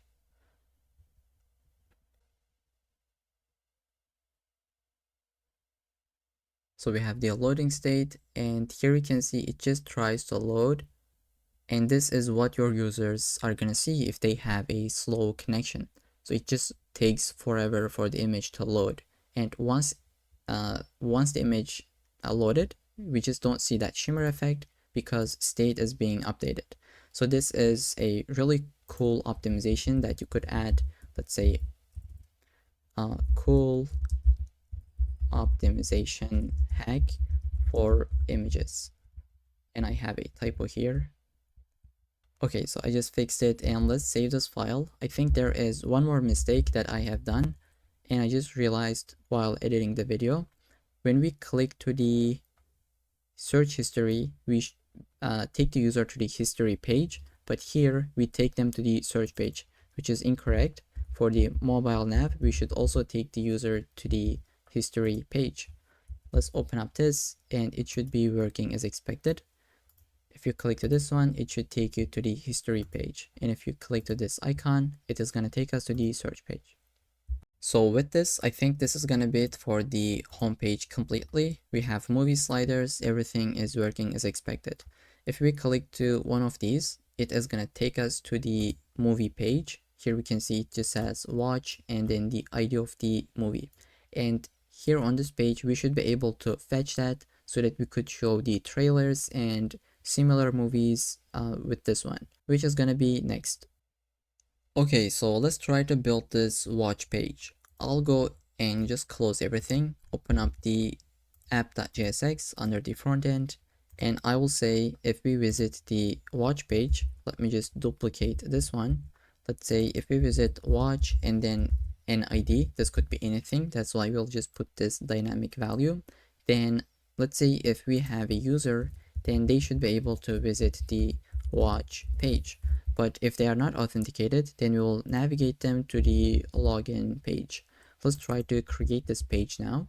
Under the pages, watch page, oops, it should be .jsx at the end. Let's say watch page.jsx, and just export something from here. And let's try to import it. Obviously we cannot get, so let's just say from here, give us the watch page, and we should be able to render this now. Here, if I go to this page, I can see this is the watch page. Let's try to grab this ID from the URL. This is how we can do it. We will say use prems hook coming from React Router DOM, which is going to give us the prems. Let's say prems, and just try to console log this like this. Open up the terminal, and from here, as you can see, we have an object with the ID. So this is called ID is because we said this is ID. If we say IDX, or if you put hello here, then it would be hello. But here it says IDX. Now I hope this makes sense. This is the exact same thing that we have done in the backend part. We're gonna take this and just extract it or destructure it, right? This is gonna be the ID. And depending on this ID, we would like to fetch the trailers for this movie, and we would like to fetch the details about this movie or content. So let's create our states. I will say trailers and set trailers. By default, this is going to be an empty array. Let's say this is going to be use state, and give albert space, shrink the left hand side. We would like to keep track of the current trailer, let's say current trailer index. I'll just say IDX, and we'll be using this index so that we can really navigate between these trailers. So initially it's gonna be the 0 index. Once you click to this, it will be incremented, and once you click to this, it will be decremented by 1.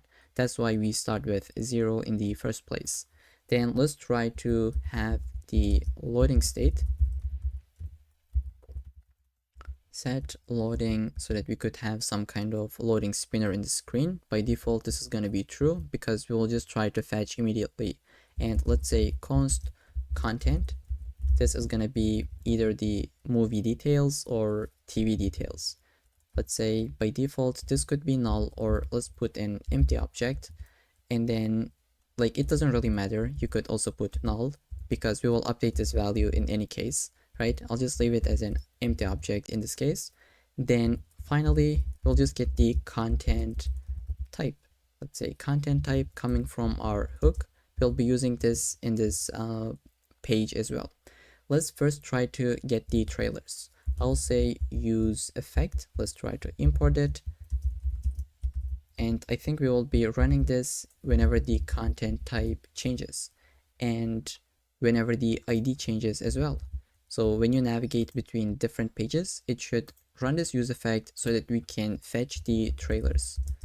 Get trailers function, let's say async, and just initialize it and call it. Now we'll just put the logic into here. I will say const res await axios dot get and our endpoint, which was /API/v1, then the content type. This would be either movie or TV, then the ID, and finally trailers. So this is how we called it if you take a look at the backend folder. And let's say set trailers, we're gonna get the res data dot trailers. This is what we return, and like we could also check for the error handling. That's why I will cut this and just create a try catch, paste it into here, and in the catch we'll say if error.message includes 404, let's say includes, then we could just say instead of this, let's say state would be empty. Set trailers is gonna be 0. Okay, in this case we could save, and this should give us the, we should call this, it should give us the trailers. We will render this just in a second, but for now let's say console log the trailers. Let's try to see. We have 25 different trailers for this movie, and like each of them has an ID that we'll be using to be able to display a YouTube video, and you're gonna see how that works. But for now, let's maybe try to build our other use effects. So we will also have the similar contents. So I forgot about this. Let's say const similar content and set similar content. By default, this is going to be an empty array. Let's try to get the similar content on this that is similar to this movie, right? What we can do is basically copy this use effect, paste it, and we'll just change the function name. Let's say get similar content, and we'll change our endpoint, which was API v1 content type ID, but this time similar, and set similar content, we will say, and just update this part as well. So this should be working out as expected. You could console log it. Let's say similar content, say similar content. Okay, now we can see similar content is undefined for some reason. Let's refresh. Okay, so probably we should have some kind of error or mistake. Let's see. I'll open up the terminal. So I have some console log here, but let's just try to see, do we even hit this endpoint? I'll just say console log the, oh, okay, so I just found my mistake. Instead of trailers, we should say similar, right? And now it should be working out. We got 20 different similar content to this one. And what should we do next is to also fetch the details on this movie. And for now, like, we are just putting these use effects, but we'll be using them just in a second with their data. I will just say, maybe duplicate the exact same use effect, put it below, and we'll say get movie details or get TV details. This is gonna be running for both of them. Let's say get content details then, because this is a generic function. Let's say await v1, I mean API v1 content type and ID, then details. This is the endpoint that we have. Let's say we're gonna return the content. This is what we are returning from the backend. That's why here we say content, here we said similar, and here we said trailers. Okay, so this is depending on the function that we have in the backend. And if this is the case, we could say set content would be null, right? So if we return 404, obviously this is going to be null, but here, let's say set content, it should be. And we have a loading state. What we can do, finally, we will just update that state. Let's say set loading is going to be false. Either we successfully complete or if we failed. And this is going to run whenever the content type changes. So you can console log the movie details as well.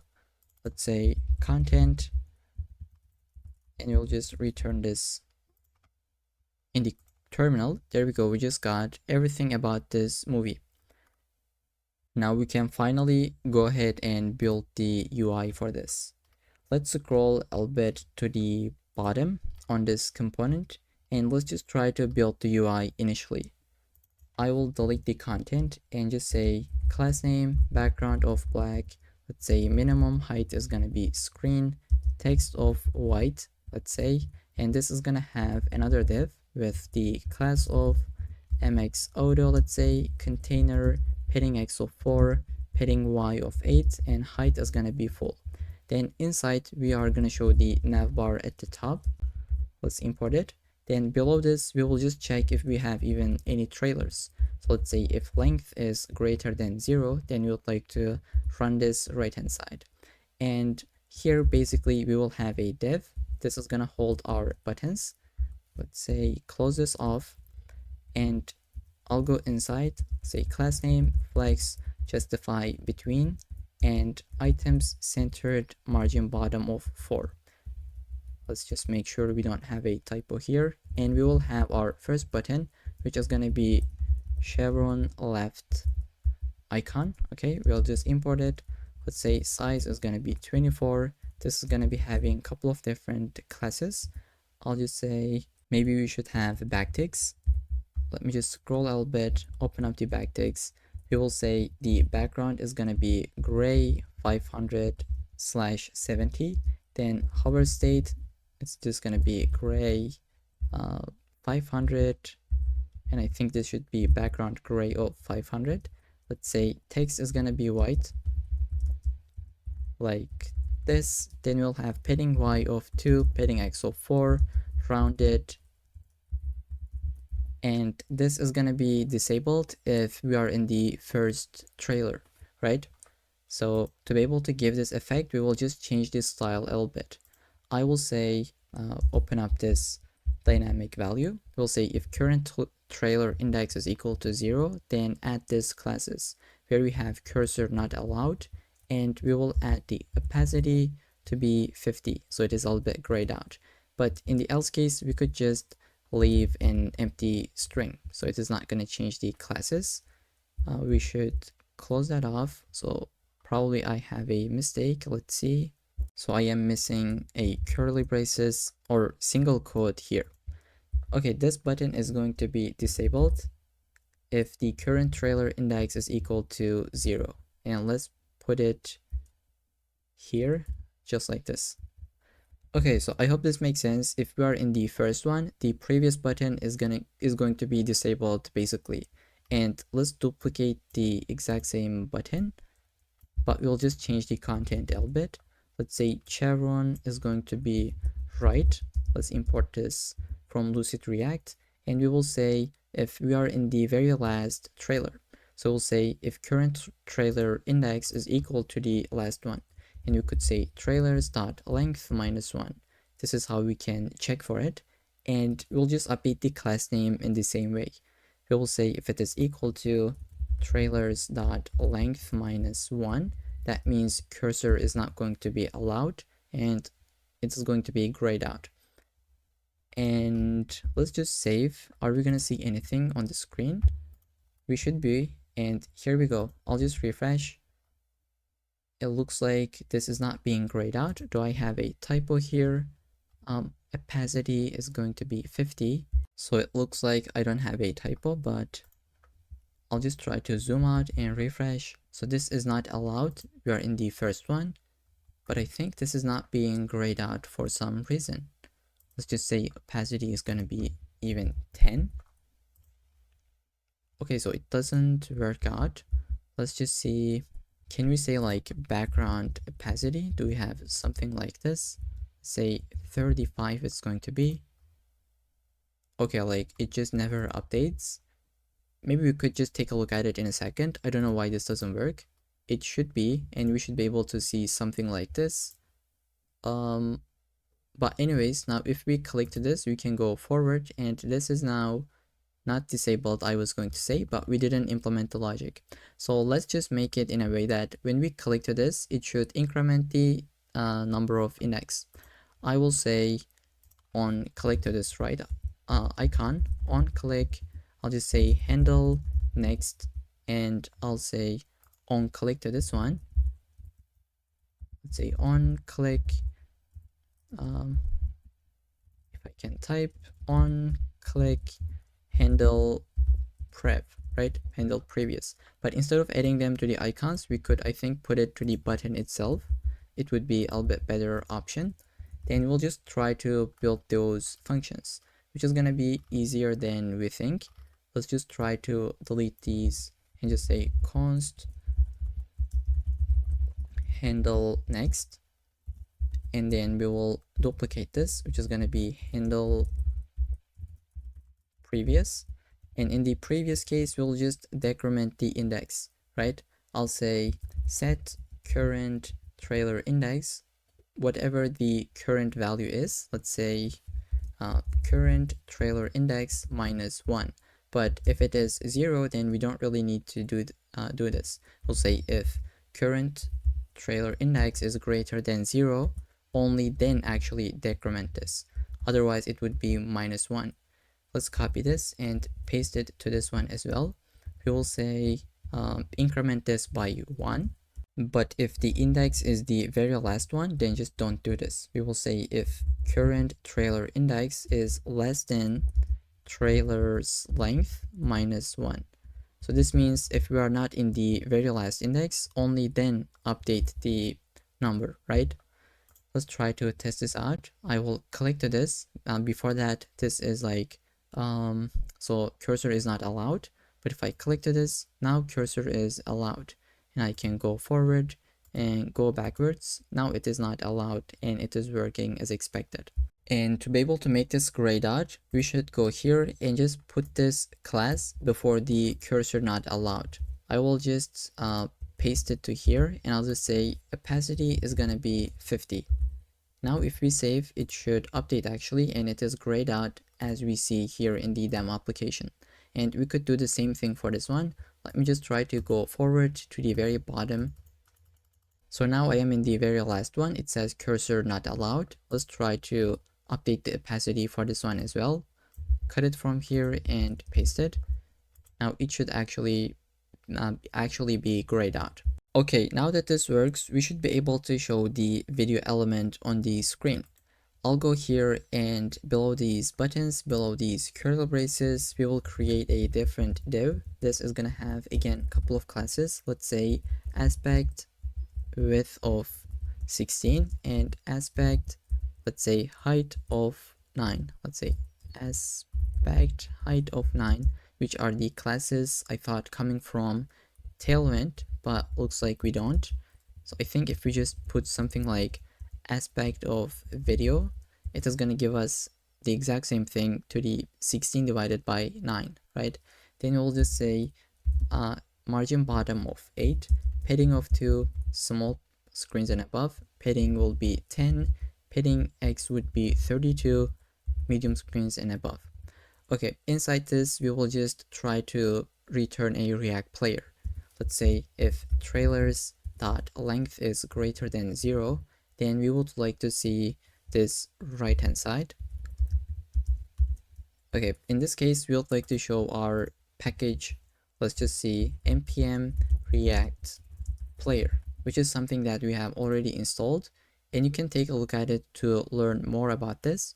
We will be using this to be able to display a YouTube video, and each YouTube video has an ID. So let me just show this pretty quickly. So if you visit a YouTube video, then you should be able to see this ID at the very top. So after this v equal to, you're gonna see an ID. And if you put this ID into the React player, it should be able to display you in a video, right? The exact same video in the YouTube player.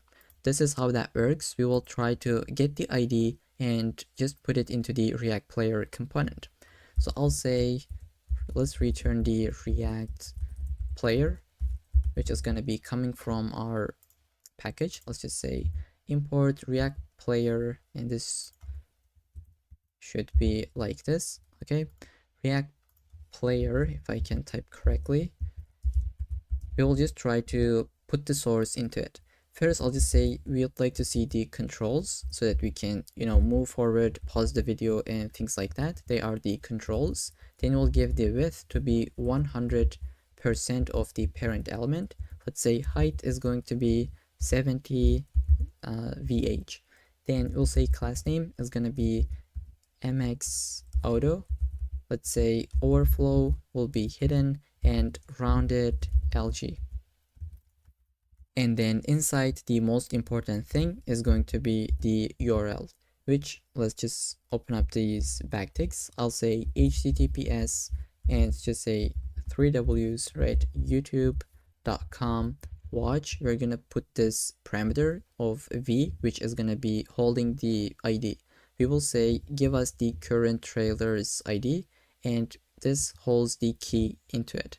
So you can console log this to be able to see, but this key is actually the ID for the YouTube video. And if we save, we should be able to see the trailer on the screen. There we go. This is the first trailer that we have. If we click to this one, since the index is being updated, we just see this also gets updated. And we could play the videos as well. I'm not going to play it because I might get copyrighted, but it is actually working, I promise. So as you can see, you could even subscribe to the channel from here. So below this, what we can do is also have some kind of fallback where we just say if trailers.length is equal to 0, then we'll say no trailers available for, and then the movie or TV show name with an emoji. So this is what we have. Below this, we're going to show the movie details. So I will go outside of this div and we will have one more div. Let me just put this down here. So just make sure you're under this div, and let's say movie details. So this is the div that we have with these classes. You can take a look at it, and we'll say div is going to have class name margin bottom of 4 and medium screens and above margin bottom could be 0. So here this is how it should look like. Then we'll have the h2. This is gonna hold the name of the content. So just to speed up the process, I will do is copy it and paste it. Text 5x large, font bold, text balance. So either title or name, whichever the available for us. Then we'll have a p tag, and again I will just try to copy and paste. It is pretty easy to do so, where we just format the release date. So in the TV series, it's going to be first air date. In the movies, it's going to be called as release date. And what is this function is coming from? Well, basically, we'll just try to create it up here. So this will be a utility function that we'll be using only in this file. So I could just paste it here, which takes the date and formats this lbit. This is something that we could do just like this, and you're going to see how it's going to format it. Below this p tag, we will have one more p tag. This is going to hold the overview. Let's put it, save, and just see the output. This is the inside out to movie, and we can just see the title, the formatted date, the category for the age, and then the overview. What we can do is also have an image, and let's try to put it below this. I think below this div, right? We will just have an image element. Let's say source is going to be original image base URL plus the content dot poster underscore path. And here we could just say for the alt poster image, and for the source we could give our classes. Let's say maximum height is gonna be 600 pixels and rounded is going to be MD. Okay, let's save, and we're gonna get an image next to it, which is going to be the poster path for this movie. So that was a movie. Let's try to fetch a TV show. Let's say Vikings. Let's say play, which is gonna take us to the page. We can really navigate this. All the trailers that we have, we can go back. If we are in the first one, we cannot go back, and we can get the poster image with the name and all the details. The very last thing we'd like to render on this page is going to be the similar content. So it is gonna have this kind of, let me just show. Okay, so we'll have the similar movies or TV shows section, and again we will have an icon. This would take us to the next or previous sections. It is going to be same component with the movie slider. So let's try to build this component. I'll go here, and since we're gonna have the exact same functions, we could basically copy and paste them from the movie slider component, which were these functions, right? We have scroll left, that is using the slider ref to go left hand side, and the right to go to the next one, right? This is the exact same function that we have done. That's why I just copied it and pasted. Let's create a slider ref. Let's say not React, but use ref. It could be null as the initial value, and we'll just try to build the JSX now and then try to use these functions. So below the very last div that we have, we'll just say if similar content dot length is greater than 0, let's try to render this right hand side, which will have a div. Let me give a bit space. Let's close this off. Then I'll say class name of let's say margin top of 12, maximum width of 5x large, mx auto and relative class. Then inside we will have an h3 that is going to say similar movies slash TV shows. And then let's just make this to be a little bit larger by scaling it up. Let's say font bold, margin bottom of 4 on this one. And below this h3 we'll just say a div. I think we're not gonna have a div. Oh, I think we'll have. Okay, so let's just try to test this out. I'll say class name flex, and we'll just do the exact same thing that we have done previously. Overflow x of hidden, and I mean scroll. This is what we have done previously. Then we will just hide the scroll bar with this class, and gap of 4, padding bottom of 4, and group class. And we'll also put the slider as a ref. Let's say how did you call it, like slider ref. Inside we'll just try to map through the similar content array.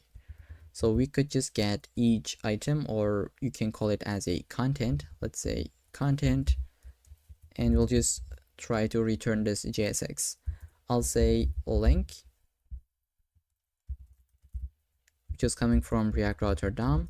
It is gonna have this key to be content.id, and let's say to the watch page. Let's say watch, and slash will have the, let's say watch content.id, and this is gonna be taking these classes. Let's say class name of width 52.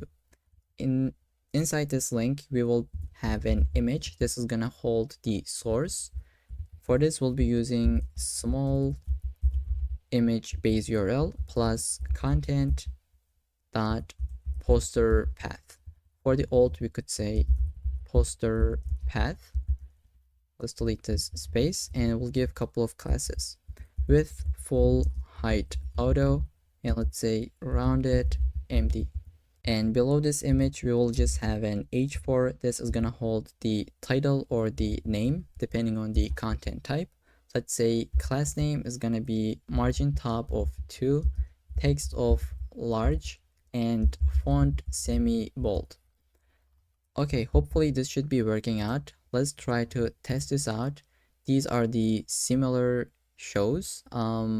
Why this is looking like this? Maybe we should say this link is gonna be flex none. Do we have this class? Let's test this out. Okay, so this basically means don't try to shrink them, and we can scroll this with our mouse pad. If you have a laptop, this is what I am doing, but if you are on desktop, we should handle this as well. We should put some kind of like a button here so that users can go forward and backward. What I'll be doing below these similar content map, I think I'll just copy it and paste it, because these are the things that we have done previously. Let's import the chevron right and left. We already have done. You could feel free to type these classes out. I'm not going to do it so that we could just speed up the process a little bit. And let's try to see this on the screen. Okay, there we go. Once I hover the group element, I can see the icons. I can go forward and I can go backward. So it just works as expected. And with this, I think this is gonna be it for the watch page component. So I think we have written about 200 lines of code, but if you take a look at it, there isn't actually anything complex. We have already built these logics, right? Scroll left, scroll right functions, where we have a handle next and handle preview functions as well, which is going to only update the index depending on this if checks. Then we are fetching the content details. We are getting the similar content as well as the trailers. So you can create custom hooks for these, maybe extract the logic into different files and just make this a little bit more clean, right? Also, we could take this and put it into a file. So I'll just cut it, open up these utils and just say functions.ts, or maybe what should we call it? Instead of functions, let's just say date functions, not TS but JS, because we're using JavaScript. Let's say export this one, and we can go into the watch page and just import it from that file. And here it says you are not using the loading state. That's true. Let's just try to handle this. I will go here and just say if we are loading, then I'd like to return this part.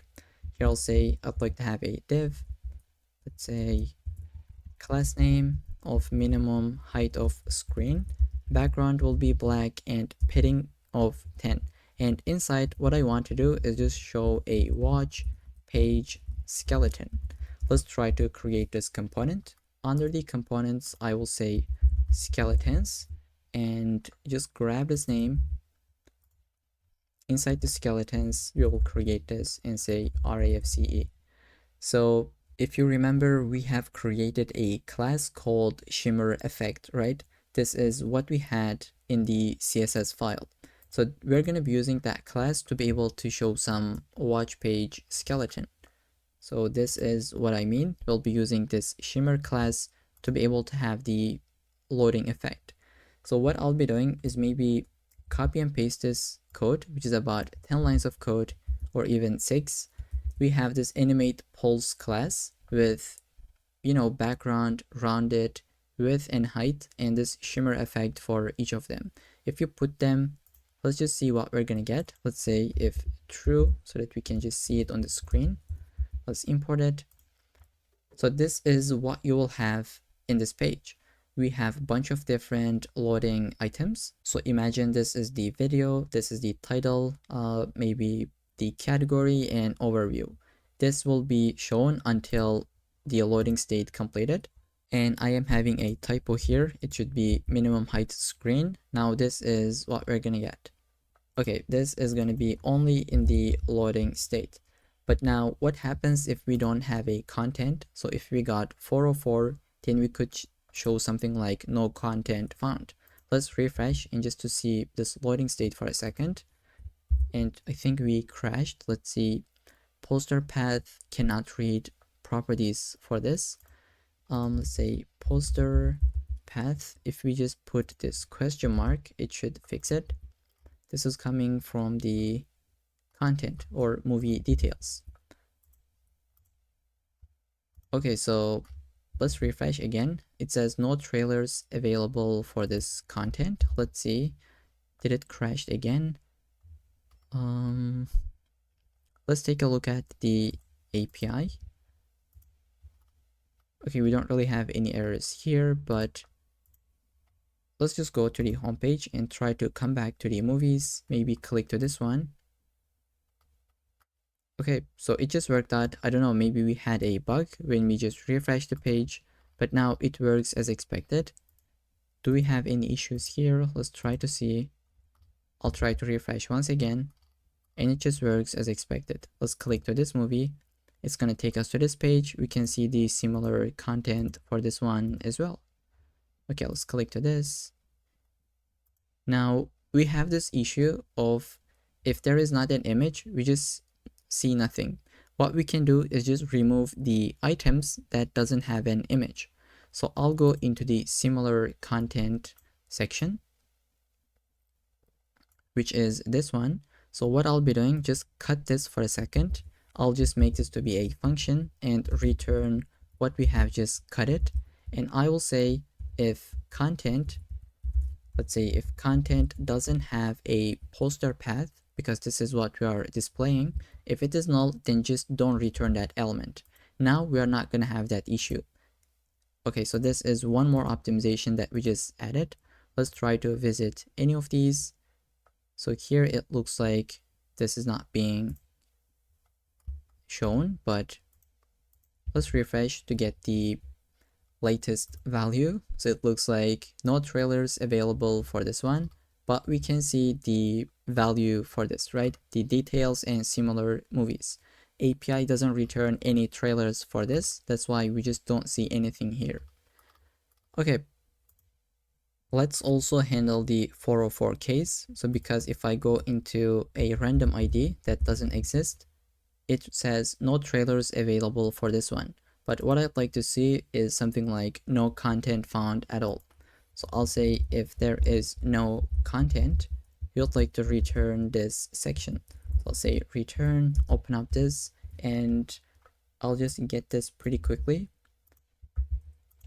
Let's just try to see. Okay, this is what we're gonna see if there is no content found. So if you put some random ID and just search for it, it's gonna have a loading state for a second. Then it says no content found for this one.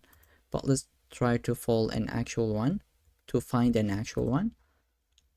Okay, so we can get the trailers, details, and similar TV shows. So with this is gonna be it for this page where we just built everything. And next, I think we can build the search page, and I'll see you in the next section. Okay, so welcome back. We are making a really good progress at this point. We have built most of the things that we would need, such as the homepage, right? We built the trending content, movie sliders, we built the specific movie page as well. We just have, let's see, the trailers. We could go forward, go backwards, and we can see the details as well as similar TV shows. And we have added a bunch of different error handlings, such as if the movie doesn't exist, we show something like not found, or we have loading states and a bunch of different things that we have added so far. Now we'd like to build this search page that is gonna look like this, where we have navbar at the top, then 3 different tabs where we can search for movies, TV shows, and actors. And we'll have an input element. Once we search for it, we're gonna get the results back. So let's try to build this under the frontend folder where we have app.jsx. First, I will just say, let me shrink the left-hand side, duplicate this one, duplicate this. Looks like I cannot. I'm not sure really why, but let's copy it and paste it. Now, can I duplicate this? Okay, wait. My keyboard wasn't working for a second. Now it works. I can just duplicate this and then just call it as search page, right? For the element, I will say if user is authenticated, let's show them the search page, but if not, let's navigate them to the login page. Let's create this page under the pages.jsx and just say rafce save and just try to import this. Okay, I'll save. Now we should be able to build this page, and let's start with the UI. And even before that, let's create our states, such as the active tab. So this would be either, let's see, movie, TV show, or people or person.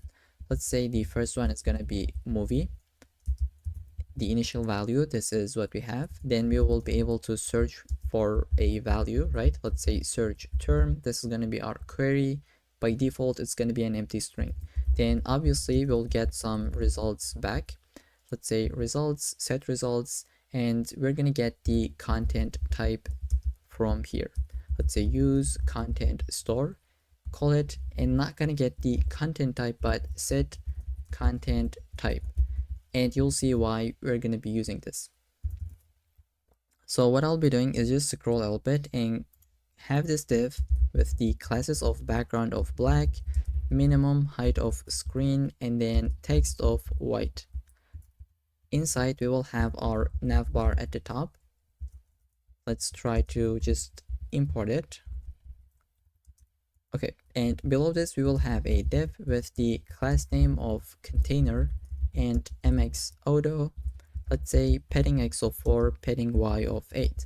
And below this we will have a parent. This is gonna hold our buttons. Let's say class name, flex, justify, centered, and gap of 3, margin bottom of 4. And we'll just have a button. Let's say button with these classes. This is gonna say something like, let's say movies, and classes will be a little bit dynamic. So this is why I'll open up the backticks. Let's say padding y of 2, x of 4, rounded a little bit, and we will just say if the active tab is equal to movie, we would like to add this class of background red of 600, but else, let's say this is gonna be background gray of 800. Okay, And in the hover state, we could just add something. So this is not going to be dynamic, but it will always be shown. On hover state, we will, okay, it is really annoying, but let's say background red of 700. Okay, let's just try to see on the screen. We just have movies. Since this is the selected state, we can see it is getting this class. And we can just duplicate this once and twice. Let's say this is going to be TV shows like this, and this is going to be person. You can call it as actor as well. Let's save. And okay, all of them are taking this classes is because we just say this is movie as well. Let's say this is equal to person and this is equal to TV. Let's save. Now they are gonna have the different backgrounds. Once we click to them, we would like to update the state. Let's say on click set, let's first call it this anonymous function. Let's say set content type is gonna be TV. Copy this one, paste it to here. This is gonna be person. And then same for this one. We're gonna say this is gonna be content type of movie. But I just realized that in the content type, we don't actually keep track of the person, right? We only care about the movie or TV. What we can do, just able to fix this, maybe create a function. So sorry about this. We're not gonna hold the person as the content type because we almost never use it. Instead, I will just say const handle tab click. This is gonna take an argument as the tab. So we'll be calling these functions actually. Let's say handle tab click. This is gonna be movie. This is gonna be TV, and this is gonna be person. Instead of putting the person into the content type, we will put it into the state, which is going to be the active tab, right? I'll say set active tab is going to be the argument that we are getting. And what we can do is just say if tab is equal to movie, then in this case, we would say set content type is going to be equal to movie. But in the else case, let's say set content type is going to be TV, right? So we don't really care about person on the content type. We only update the state for the active tab. This is going to be the person, right? Let's save. And once we click to this, we would like to just set the results to be null or the initial value, which is going to be an empty array. Okay, so now we can click to this. It just updates as we expect. Let's try to create an input element that is going to allow us to actually search for a user, which is going to be under a form. Let's say below this button, below this div, maybe. Here, I'll just go ahead and create a form element. It's not going to have an action, but let's say class name. It is going to have flex gap of 2. Items would be stretched. Let's say it's going to have margin bottom of 8, maximum width of 2x large and mx auto so that it's being centered. Then let's say input. What I'll be doing is just copy and paste. We have an input. This is keeping track of the state that we have, and it says search for a active tab. So whatever the value is it TV, is it movie, or is it person? Let's save. So search for a TV, search for a movie, and for a person. Next to it, we will have a button. Let's copy it and paste it. You could type this out, but I just speed up the process a little bit. Instead of width and height of 6, let's say size 6. It's the exact same thing. Let's see, we just have this button. Now, once we submit this form, we would like to call a function. I'll say on submit, I'll say handle search. So we'll just send a request to our endpoint. I'll go here and create this function. Let's say handle search. Async function, it's going to be taking the event. Let's say event.prevent default so that it doesn't refresh the page. Let's say try catch. In the catch, we could have a toast with an error message, which we'll come back to this in a second. In the try, let's say const res await access dot get to our endpoint /API /v1 /search. Let's say search, and we had things like person, movie tab, that's why we have this state. It is going to be dynamic. Active tab, whatever the user is searching for, and then the search term, which was our query. Let's say search, if I can type really, and this is going to be the dynamic value. That's why we'll just wrap it with this money sign, right? Then this is going to take us the results. Let's say set results data dot content. Okay, in the catch case, that means we could get a 404 error. Let's say if error dot response dot status is equal to 404, then we can show this toast. Let's say nothing found. Make sure you are searching under the right category, and let's make sure we don't have a typo here. Okay, in the else case, we could really show something like, let's say else an error occurred or something like this, right? Okay, this should be working. Let's save and try to test this out, but we are not using the results at all, right? I'll just say console.log the results for now. Open up my terminal. If I just search for something random, okay, let me just search for it. Okay, it says nothing found. Let's just search for Aaron Paul, and once I search for it, I should be able to get 14 different results, right? These are the actors that are matched with this name. What we can do, take this and render it on this screen. So we'll go here under the form. We would like to just map through the results. What I'll be doing is just go under the form, have this div with these classes. So this is going to make it to be responsive, where in the large screen, we will have 4 elements next to each other. On the medium screens, 2, then smaller screens, I mean here 3, 2, and 1. We will see how this will look like. Let's say results.map give us each result where we'd like to return this JSX part. What I'd like to do is just do the same optimization that we have done previously. First, I'll delete this part. This is going to be a function. I'll say if result dot, let's say result dot poster path is not defined, right? If this is empty, and let's say if profile path is also empty, then we'd like to just return nothing. And you'll see the benefit of this just in a second. Let's say return, we would like to return this part where we have a div. Let's open up this div. This is going to take the key. Let's say result.id.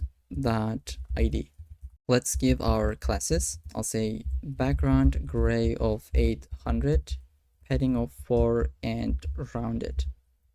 Okay, inside this div, we will have a couple of different checks.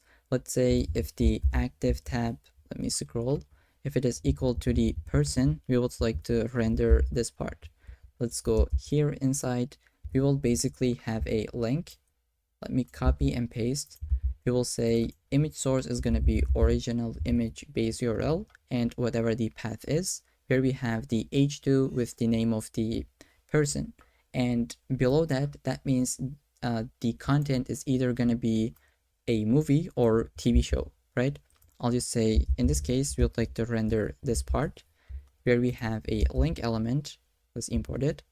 And let's say original image base URL plus the path. Okay, so I hope this makes sense. Let's save and just try to see this in the screen. There we go. Once we search for this user, we can get these results. Now we had actually 14 different results, but why do we see 5 of them? It is because we added this if check. Let me just delete this and save.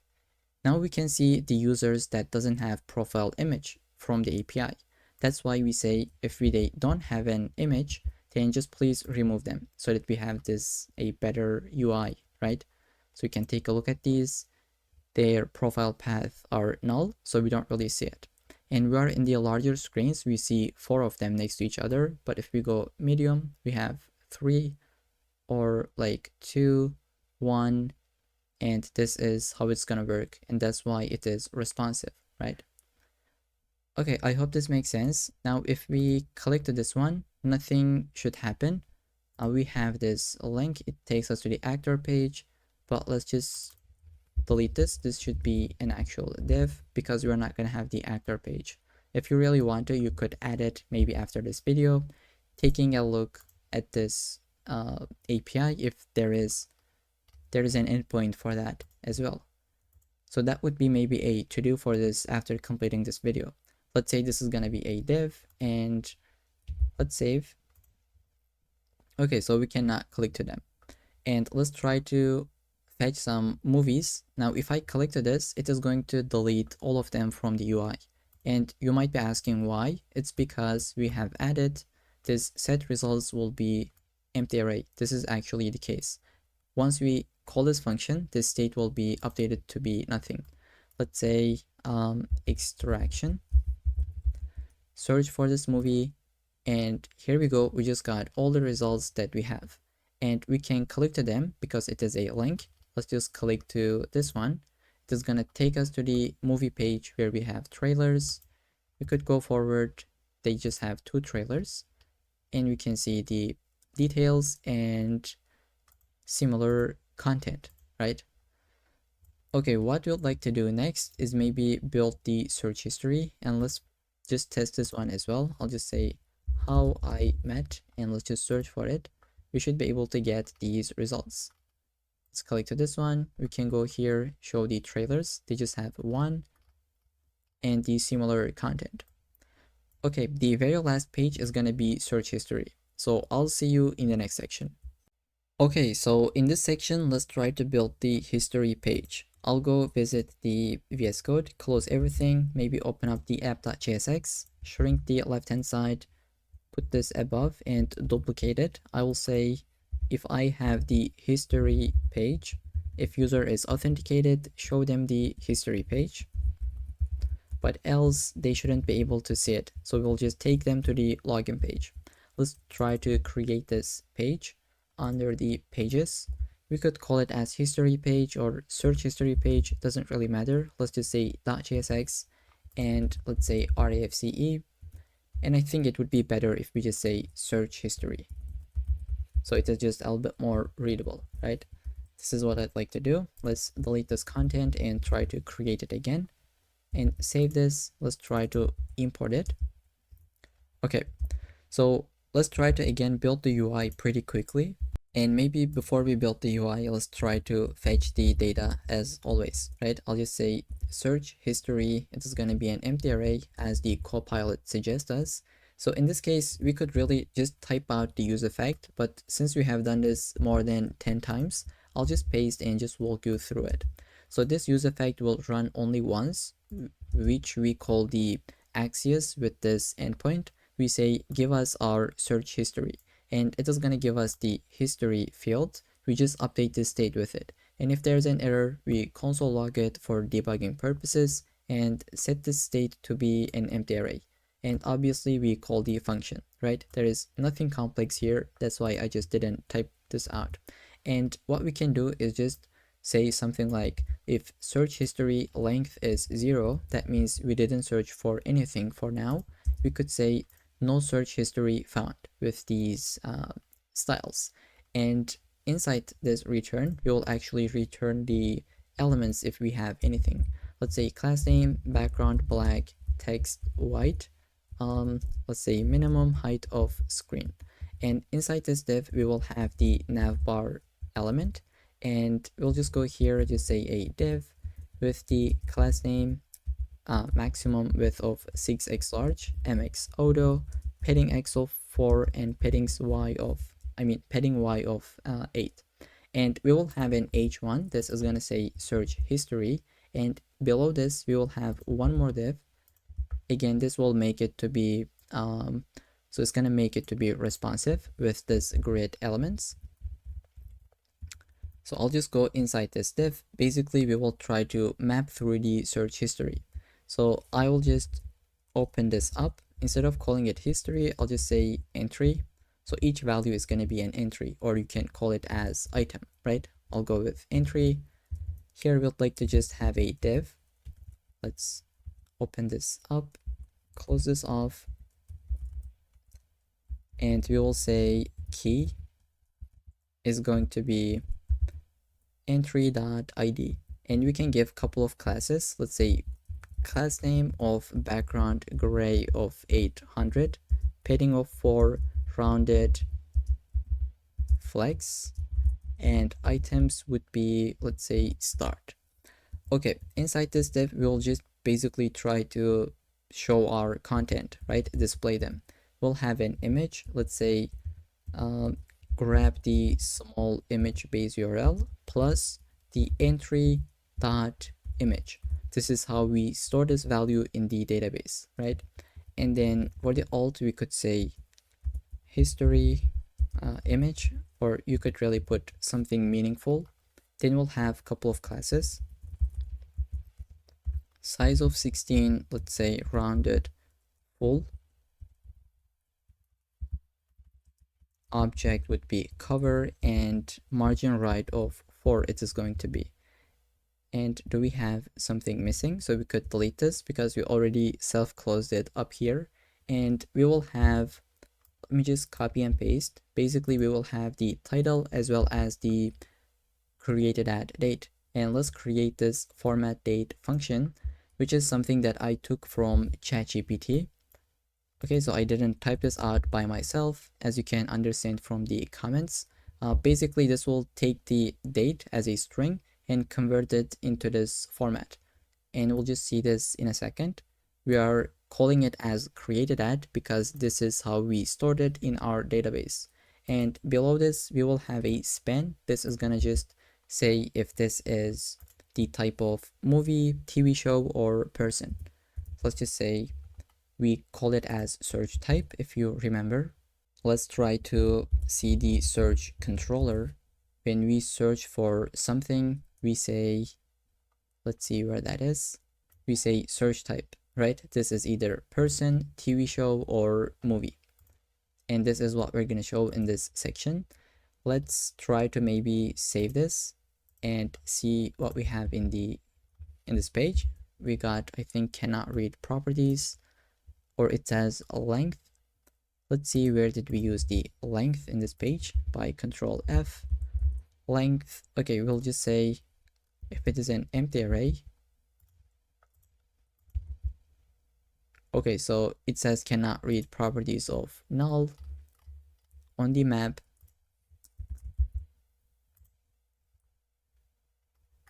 Okay, so it looks like we cannot fetch this. Let's see, just console log the history. Say search history. What are we gonna get back? It says undefined. Here, what did we return? Let's just say console log res dot data. So we returned it as content. That's why it failed. We didn't call it as history. This was my bad. Let's say content. Now it should be working out. Let's just bring this back, delete this, and delete this one as well. Okay, so we're gonna see the search items that we have done so far. This is a TV show, movie, person, and looks like all of them has the same background. It is because we are having a typo.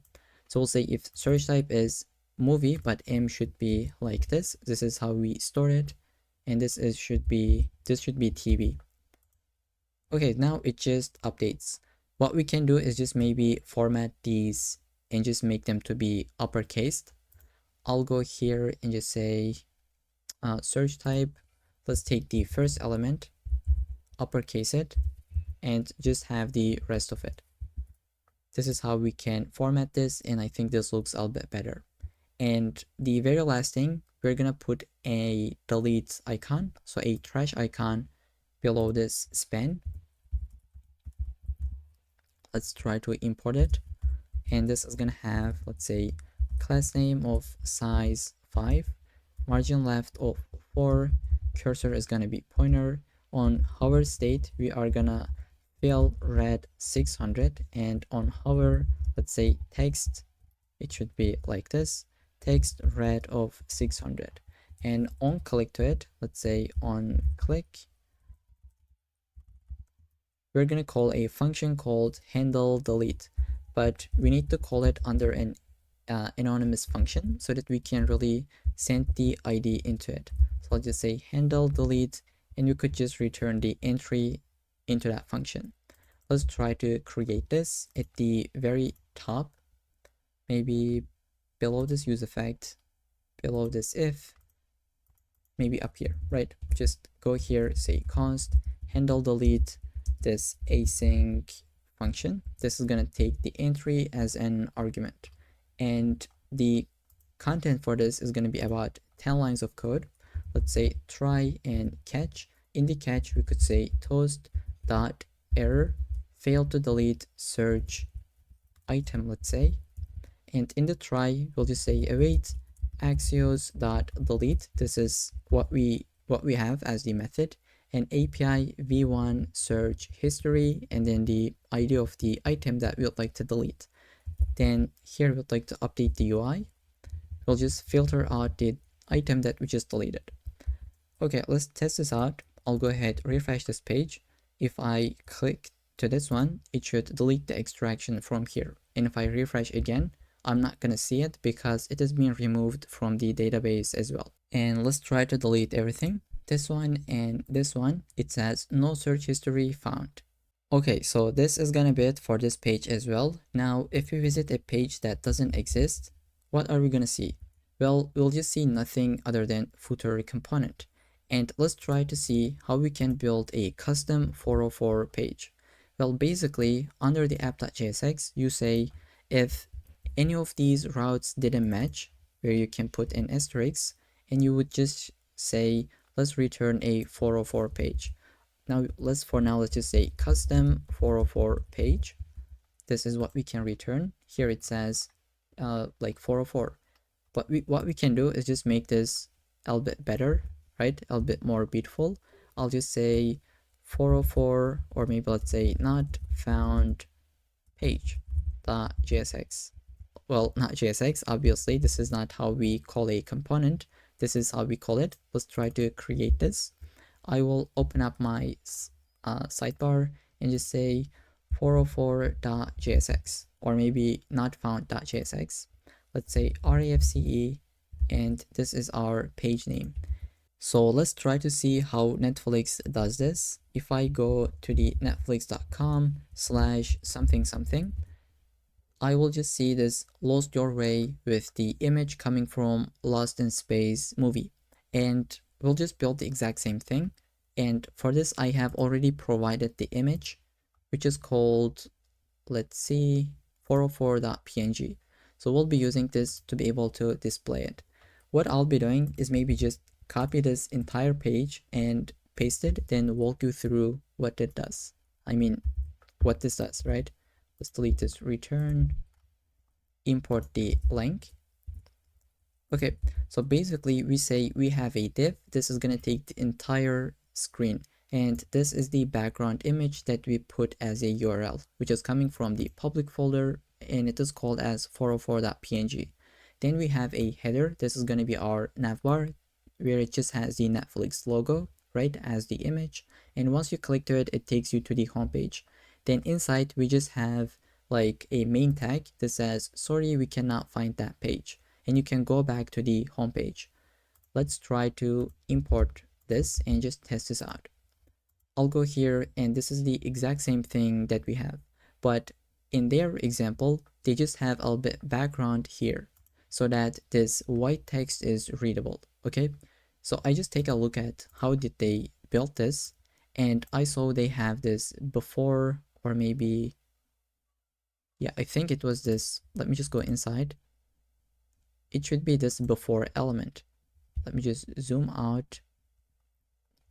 This before element has some styles, and this is how they call it: error page, content, and before element. I just copied this classes and put it into my CSS file. So let's just do it together. So they have this class, right? We will just go into the index.css and just try to create the same class. I'll try to copy and paste from my code here. Okay, this is what you'd like to build or what you'd like to put to make that work. We just have this class that we put here, and before element, we added this radial gradient background, which is a bit black. Now, if we save, we just got the exact same output. I am not sure if it is visible from the video, but like we have the same thing, same black background in the middle of the screen. And if we click to this, it should take us to the homepage. Now, one more thing, when we just refresh the homepage, we see two movies loaded pretty quickly, right? We just have a flickering effect really quick. Okay, so did you see, like, let me just do it again. So we got once and then it just updates with this one. It is because React is rendering every component twice in the development mode. If you remove this, it is not going to be the same thing. Now, if you refresh, you'll just see one at a time. You don't get that effect. And we are not going to have it in the production. So once we deploy this application, we will not have that issue. Just know that it is because of this strict mode. It just renders each element twice in the development mode. Okay, so I think we built all the pages that we would need. Let's take a look. We built even 404 page as kind of like an optimization for our user experience. If you just visit now anything, right, that doesn't exist, you will see Lost Your Way 404 page where you can navigate back to the homepage. And with this, I think we have just built everything that we needed for this application. So we have sliders. Let's just test it out for the last time so that we see if we have any issues or not. We can update the UI for the TV shows and for movies. We can update the sliders. These are for TV shows. Categories has been updated. We can go into a specific page where we can see the details with the trailers. So this one doesn't have for some reason. And we have the poster path, the details, similar movies, TV shows, and let's just go into any of them. It should be working as expected, right? There are no trailers. We handled this case as well. We can search for anyone. Let's just say Bryan Cranston.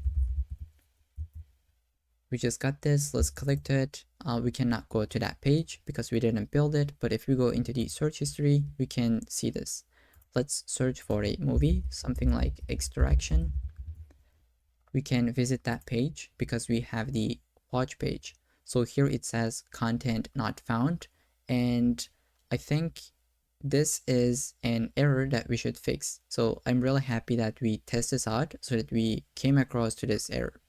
So why this didn't work? It is because we selected the TV show in the homepage, right?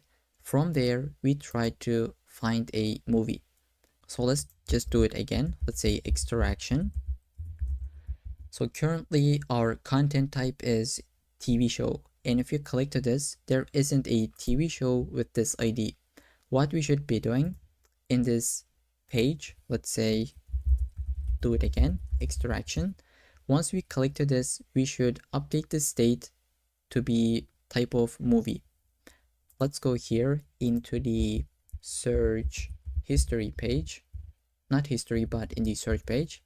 So here on this page, once we click to a movie, which is going to be this link element, I'll just say on click.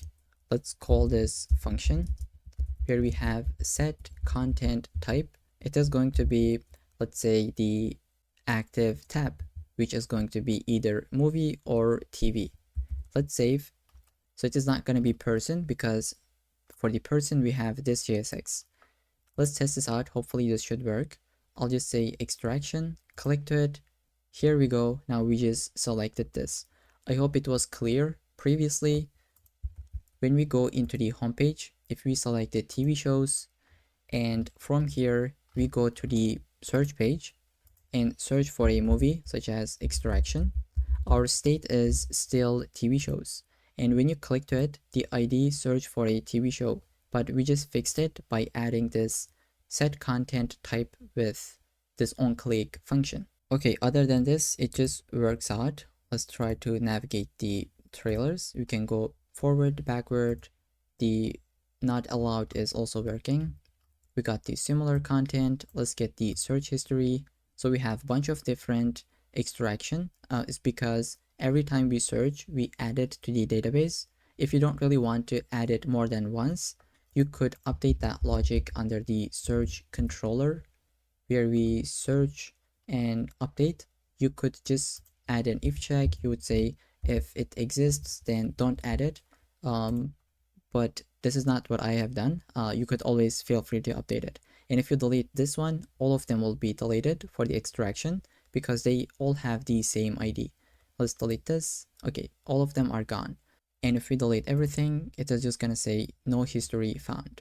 And other than this, I think everything is responsive. Let's go here and just try to hit like 300 pixels. And looks like everything seems to be working, right? Let's go into the mobile phone. Let's select this one and maybe just make it 100%. It just works as expected. Everything is responsive as we could imagine. Okay, so with this, I think next we can deploy this application, and I'll see you in the next section. Okay, so welcome back to the very last section of this tutorial, where we'll like to deploy this entire application that we have built. Before we do any configuration, I just want to explain this concept where we currently run our server and client on different places, right? What we'd like to do is just take them maybe under the same domain, because if we now deploy this on a different place and deploy this on a different place, then we need to send a request from client to the backend. And like this is fine, we could do so, but it would be a little bit more convenient for us if we just take them and just have them one place, right? So let's say this is going to be our server. Let's say server. Let's say the URL for this could be something like Netflix dot, let's say dash simple, or let's say clone.com. We're going to deploy this in a place like this, and this will be both our server and client. And this is the concept that I just wanted to mention. So we are not going to deploy both of them separately, but instead just have them under the same domain. And here in this case, our hero is going to be our server code, right? This is going to be our backend code. This is going to both serve our API endpoints as well as our React application. So I know this might sound a bit complicated if you have never used it, but this is just going to make sense in a second. So let's go ahead and try to configure this. I will go under the backend, under the server.js, and here in this file, we will just do a bit of configuration. Let's first say import the path package coming from Node. Okay, this is a built-in module, and we'll like to create a variable called __ directory name, and we'll say it's going to be equal to path.resolve. And after all these routes, we would like to create, let's say, an if check. We will say if process.env.node_env. And I just remembered that we are not using environment variables like this, but instead we have created this configuration called envars, and we can get the node.env from here, right? If this is equal to the production, then we would like to do this code block, right? So what you'd like to do is just convert this front-end folder to be static assets. And in the production, we will run this script under the package.json under the front end. It is called build. Let's try to do so and just see what is going to happen. I'll just kill this terminal and kill this one just to make things a little bit easier for us. Let's say clean the console and just say npm run build. So this is going to build the production version of this front-end folder. It is going to put everything under a dist folder. So let's wait for this. Once this is completed, there we go. We just got the dist folder, and this is what we're going to have in the production. So we will say, let's say app.use, and we can call this express.static function, where we'd like to convert this path to be a static path, basically. let's say path.join __ their name, and I'll explain what that means. We will go under the front end and we have the dist folder. This is going to be the static assets that we will have, which means this would be our client application, right? This is our React application, and this _ their name it means that we are under the root, because this would be the place that we're going to be running this file. So from the root, go under the front end, and from there go under the dist and make this to be our static assets. So if you go here, you can see we have index.html, all of our images, right? All of our assets, and we have the JavaScript code that has been optimized and converted. Okay, so this is the first thing that we have done, and we will say app.get any other routes than these API routes. We would like to run this controller. Request and response, let's get this one, and we'll just call it like this. We'll go here. In this case, we would like to just res.send file. Let's say path.resolve their name, go under the front end, go under the dist, and return the index.html file. This is something that we have as well under the dist assets. No, not under the assets. So under the dist, we have index.html. This is the path. This is the file that we're going to be returning. I hope this makes sense at this point. We just say if we hit API routes, then handle it. But any other routes than these, you should show the React application. And we're going to see this in action. So this is the entire configuration that we need for the server.js. Just a simple if check, we convert our frontend folder to be our static assets, and we're using this folder, which is our production ready code. And we'll go into the package.json. We have not this one, we have this under the backend, right? So this is the development server that we just use when we build our application. But once we deploy our application, we'd like to have one more, just like in the front end. This is going to be building our code, right? Our code base. So in production, what do we want to do first? Well, when we deploy this application, we are not going to have the Node modules because we don't really push them to the GitHub, as you can imagine. So what we'll be doing is just first say npm install. This is going to install all the dependencies for the backend. Okay, it is going to install this package or this folder. Then we could say you should install the dependencies, but this time for front end. So we'll just say prefix front end. And this basically means run this command under the front end folder so that we can get the Node modules for our React application as well. And once you completed this, then you should build the front end application. We will say npm run build, and again prefix front end, so that it is going to create this dist folder. So this is going to be it for the build command. And finally, we will have the start command. Now that we have built our application, it is time to start it in the development server. We'll say start. We will just say, let's say node backend server.js. In the development, we run with nodemon, but here we just run it with node, so it is going to start it only once. And let me just take this above, put a comma, so that I just have the dev, start, and build in this exact same order. And when we run the dev, what we can do is just set the node env to be development and copy this. When we start the application, it is going to be the production environment. So production, just like this. Now let's try to actually build this application and start this out in our machine, and then we'll try to deploy. What I'll be doing is just first delete the node modules for the backend. Let's say yes, delete this, and it is asking for the permission. Okay, delete permanently. It is gone. Let's delete this one as well in the front end, because when we deploy our code to GitHub, this is going to be the exact same thing. We're not going to have them in the GitHub repo. Now let's delete the dist as well. We're not going to have it as well. Okay, so when we deploy our code to GitHub, this is the code base that we will have. Maybe here we could add a git ignore. I am going to take this and put it to the root. Let's just see. We have these folders being ignored, let's just add the .env at the end so that we don't really leak our environment variables to our GitHub account. Okay, so we'll just go ahead and run this npm run build command. Let's see what's going to happen.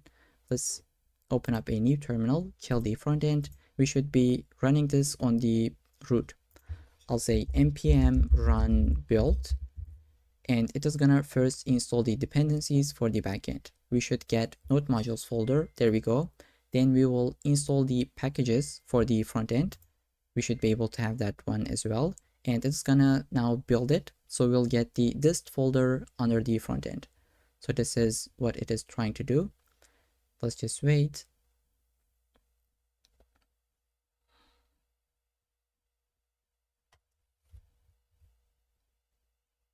So it just installed the packages for the front end, and now it is trying to build it, right? We just run all of them. npm install for the backend, for the front end, and now it is building it. Let's see if we're gonna get the dist folder or not. Probably we're gonna get. Okay, so everything is being compiled. We got the dist folder. Now we could just say npm run start, which is going to start it as the production environment. I'll say npm run start, and if we cannot see it, I could maybe bring this up here. So let's see. Now it is being set to production, and our server started and MongoDB connected. Let's visit localhost 5000. I'll go here, 5000. Now if we visit this is going to be the homepage. As you can see, we are visiting our backend port, but we can still get the React application. It is because we are hitting this if check where we say if we are hitting any endpoint other than these, show them the React application. But if we try to log out, then we will send a request to this endpoint under the Auth. So it just works as expected. It just runs the controller and log us out. And now I hope this makes sense. You can use this logic in all of your incoming projects where you build and deploy your application under the server, right under the server basically. You build and install the dependencies for your server, for your client, build your React application, and serve them under the server.js file. With that in mind, we can initialize a Git repo. I will open up my terminal, kill this, and we have some, I think, console logs under the backend. Let's just see for the Auth controllers. Let's just say console.log. If you really want to, you could delete them. Some of them are not really needed. So let's delete this one first. We could delete, this is an error handling. Maybe we could leave it, or maybe we could delete it. I'll be deleting this, deleting this one. For the search controller, we just have the debugging, like logging for the server. We could leave them as it is. Okay, I'll just leave it like this. Let's try to initialize this as a Git repo. I'll say git init, and let's add all of our changes. Maybe I'll say close all, and just make sure that your .env and node modules are being ignored. So it is being grayed out. I can understand they are being ignored. And you should make sure that you added this .env into the git ignore. Okay, so we'll go ahead and maybe say git add all, and then we'll just say git commit -m. I'll just say initial commit. Okay, so I just committed my changes. Now what I want to do is just visit the GitHub and push this code. So now I just want to create a new repo by clicking to this. Then here, let's give it a name. I'll say MERN Netflix clone. And for the description, you could leave it empty. This is optional. I'll just make it private. If you want to, you could leave it as public, right? I'll go with this one, and let's say create the repo. And what I'll be doing is just copy this. Okay, just make sure you copy it, and we're going to push this, push an existing code to this repo that we have, right?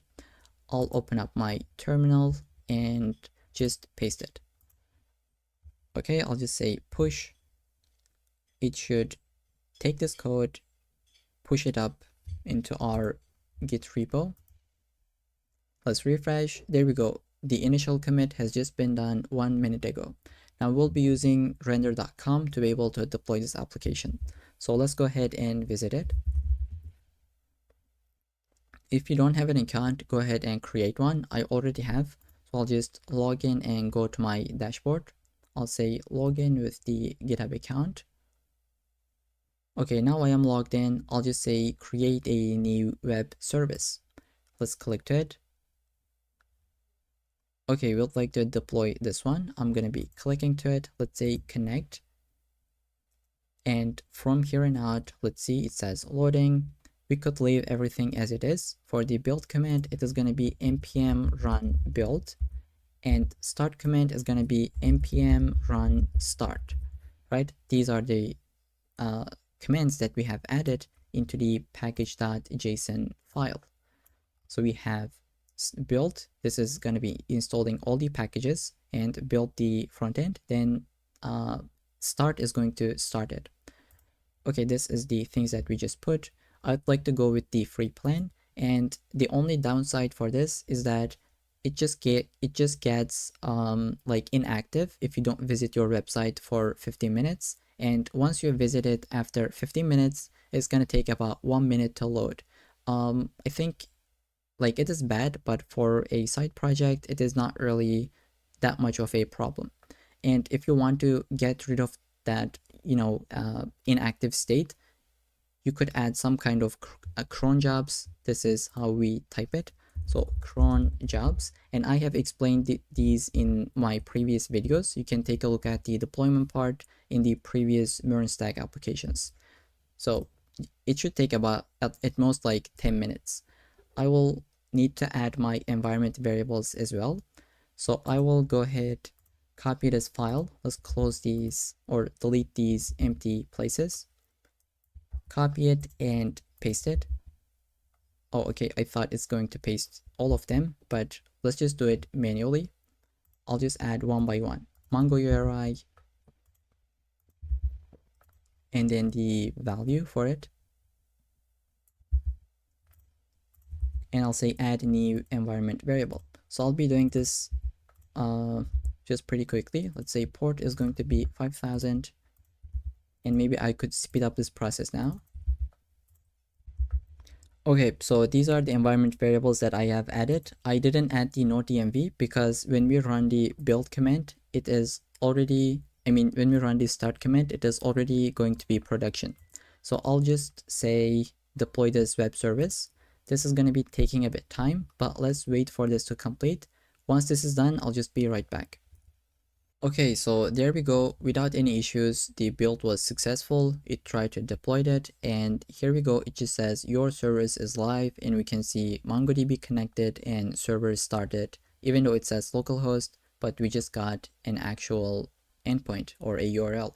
Let's click to it. It should take us to this page, and here we go. We are here. For some reason, it didn't get the background image. So maybe we could fix this just in a second. Let's try to go to the sign in page. So we cannot still get this. There might be a issue. We're going to fix it. Let's try to sign up. Here I'll just say, let's just say, I don't know, for the name, we could say chris@email.com. Let's say Chris, and if we put 123, it should say password must be at least 6 characters. Let's put 456 and make this to be an email that has already existed. It should say email exists. Okay, I think we don't really have that email in the database. That's why it just logged us in. We can test this out again, but there we go. Now we are in the homepage. We can see the movies, let's say TV shows. There we go. It is just being updated. We can see the TV shows with the categories. We can scroll to this list. Let's select any of these TV shows. It takes us to the watch page where we can see the trailers. We can navigate them, go forward, go backward, and if we are in the first one, we cannot go back, right? We got the detail with the poster path, similar movies or TV shows. It just works as expected. Let's try to search for a user. I'll just say maybe Aaron Paul. Okay, there we go. We got this user. Let's try to search for a TV show. Let's say How I Met, and it should fetch all the related TV shows. Let's say movies, extraction, and search for it. Okay, from here we can navigate it, see the watch page, trailers. We can go to the search history. There we go. We just got all of our search. We can delete them, and it's going to say no search history found.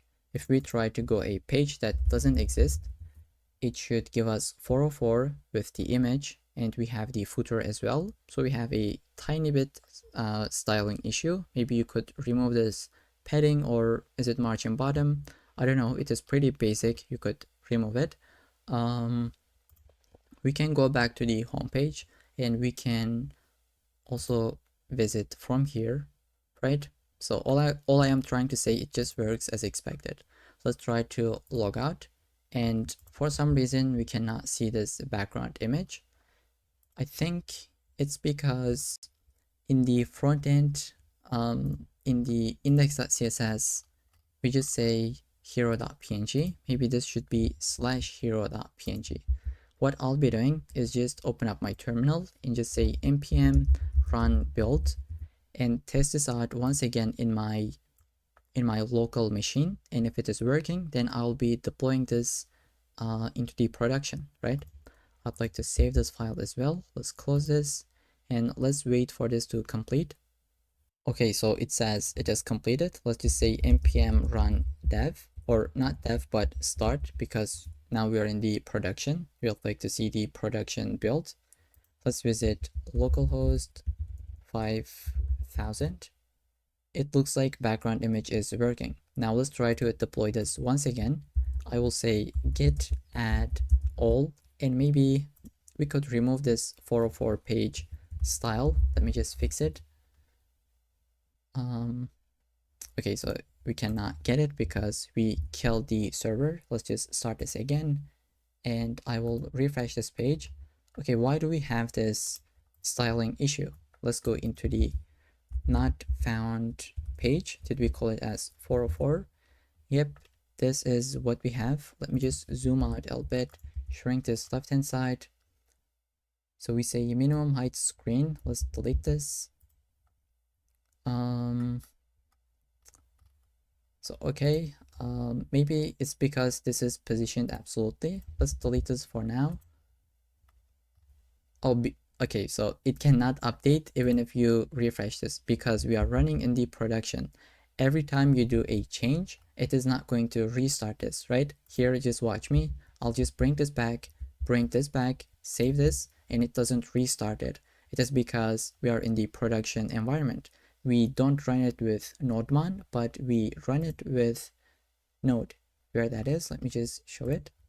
So since we are running this, we call the node, and this is not going to restart it every time you do a change. So I think I'll just leave this to you to just remove this space. At this point, you should be able to do so, right?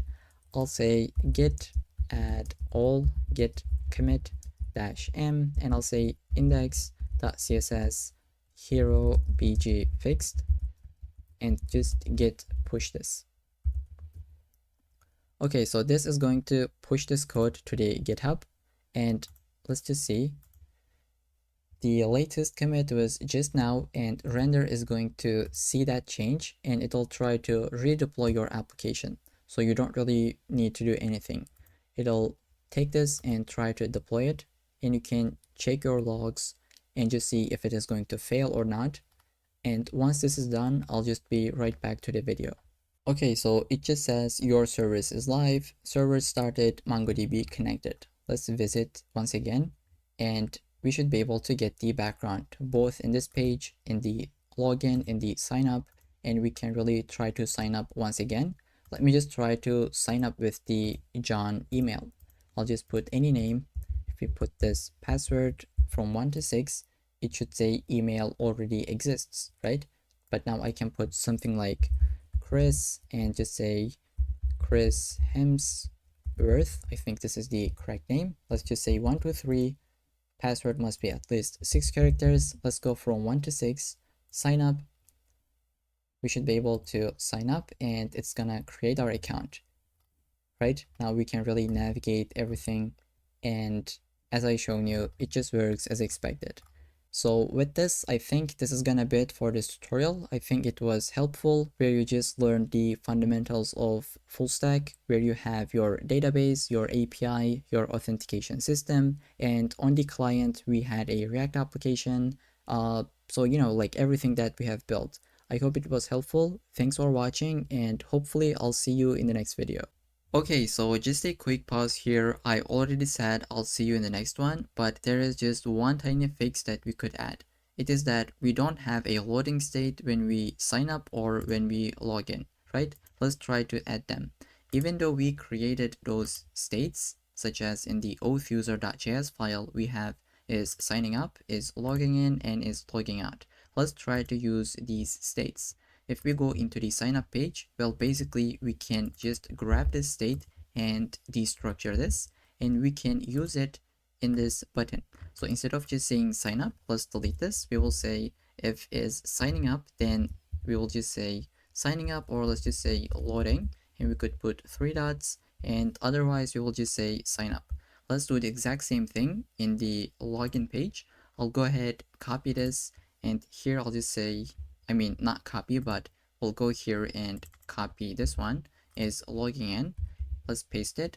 We could go here and just say loading, or let's say loading. Otherwise, we'll just say login. And we could make this button to be disabled if we are logging in. And let's do the same thing for the sign up page. This button is going to be disabled if we are signing up. Okay, these are the things that I just wanted to add. And if you want to use this logging out state, you could also use it, but logging out is gonna be super fast, so I just don't even want to use it. I'll just leave it here in case you want to use it, but as I said, I'm not gonna be using it. And the very last thing I just want to update is going to be the scroll bar that we have in this application. So let's go into the homepage. We see this scroll bar is fine, but we could really make it a little bit better. So I'll go into the index.css and I'll provide you a couple of lines of code. So basically we will have a dark mode rounded scroll bar. So just like this is what we have. We changed the width, scroll bar thumb, background color, and border radius, as well as the scroll bar track. Let's save and just test this out. There we go. Now we have this scroll bar on the right hand side, and it is a little bit more elegant. And let's try to just log in or sign up. I'll say, I don't know, just put something random. I'll say jesse123@gmail.com, and for the username, let's say jesse123123456. If I click to this, I should have a loading state. Okay, there we go. Now we are logged in, account created successfully. And it should have the exact same state in the logging in. Let's just try to do so. 1, 2, 3, 4, 5, 6. There we go. It just works as expected. Okay, so these are going to be the changes that we have. Now I'll just go ahead, kill the terminal, and push this to the repo. I'll just say cd up and git add all, which we have 3 different changes. One of them is under the index.css. We added the WebKit for the for the scroll bar styles. We added the logging in state as well as the signing up state. So these are the changes. Let's say git commit -m, which stands for message, and let's say loading states added, and just commit these changes. And finally, I'll just say git push so that it could deploy the latest change that we have. So this is gonna do the magic. Let's take a look at the render. If we go into the dashboard, it should be able to deploy this from scratch. So it is going to be working the exact same way in the production. And with this, I think this is going to be the actual time. I will see you in the next one.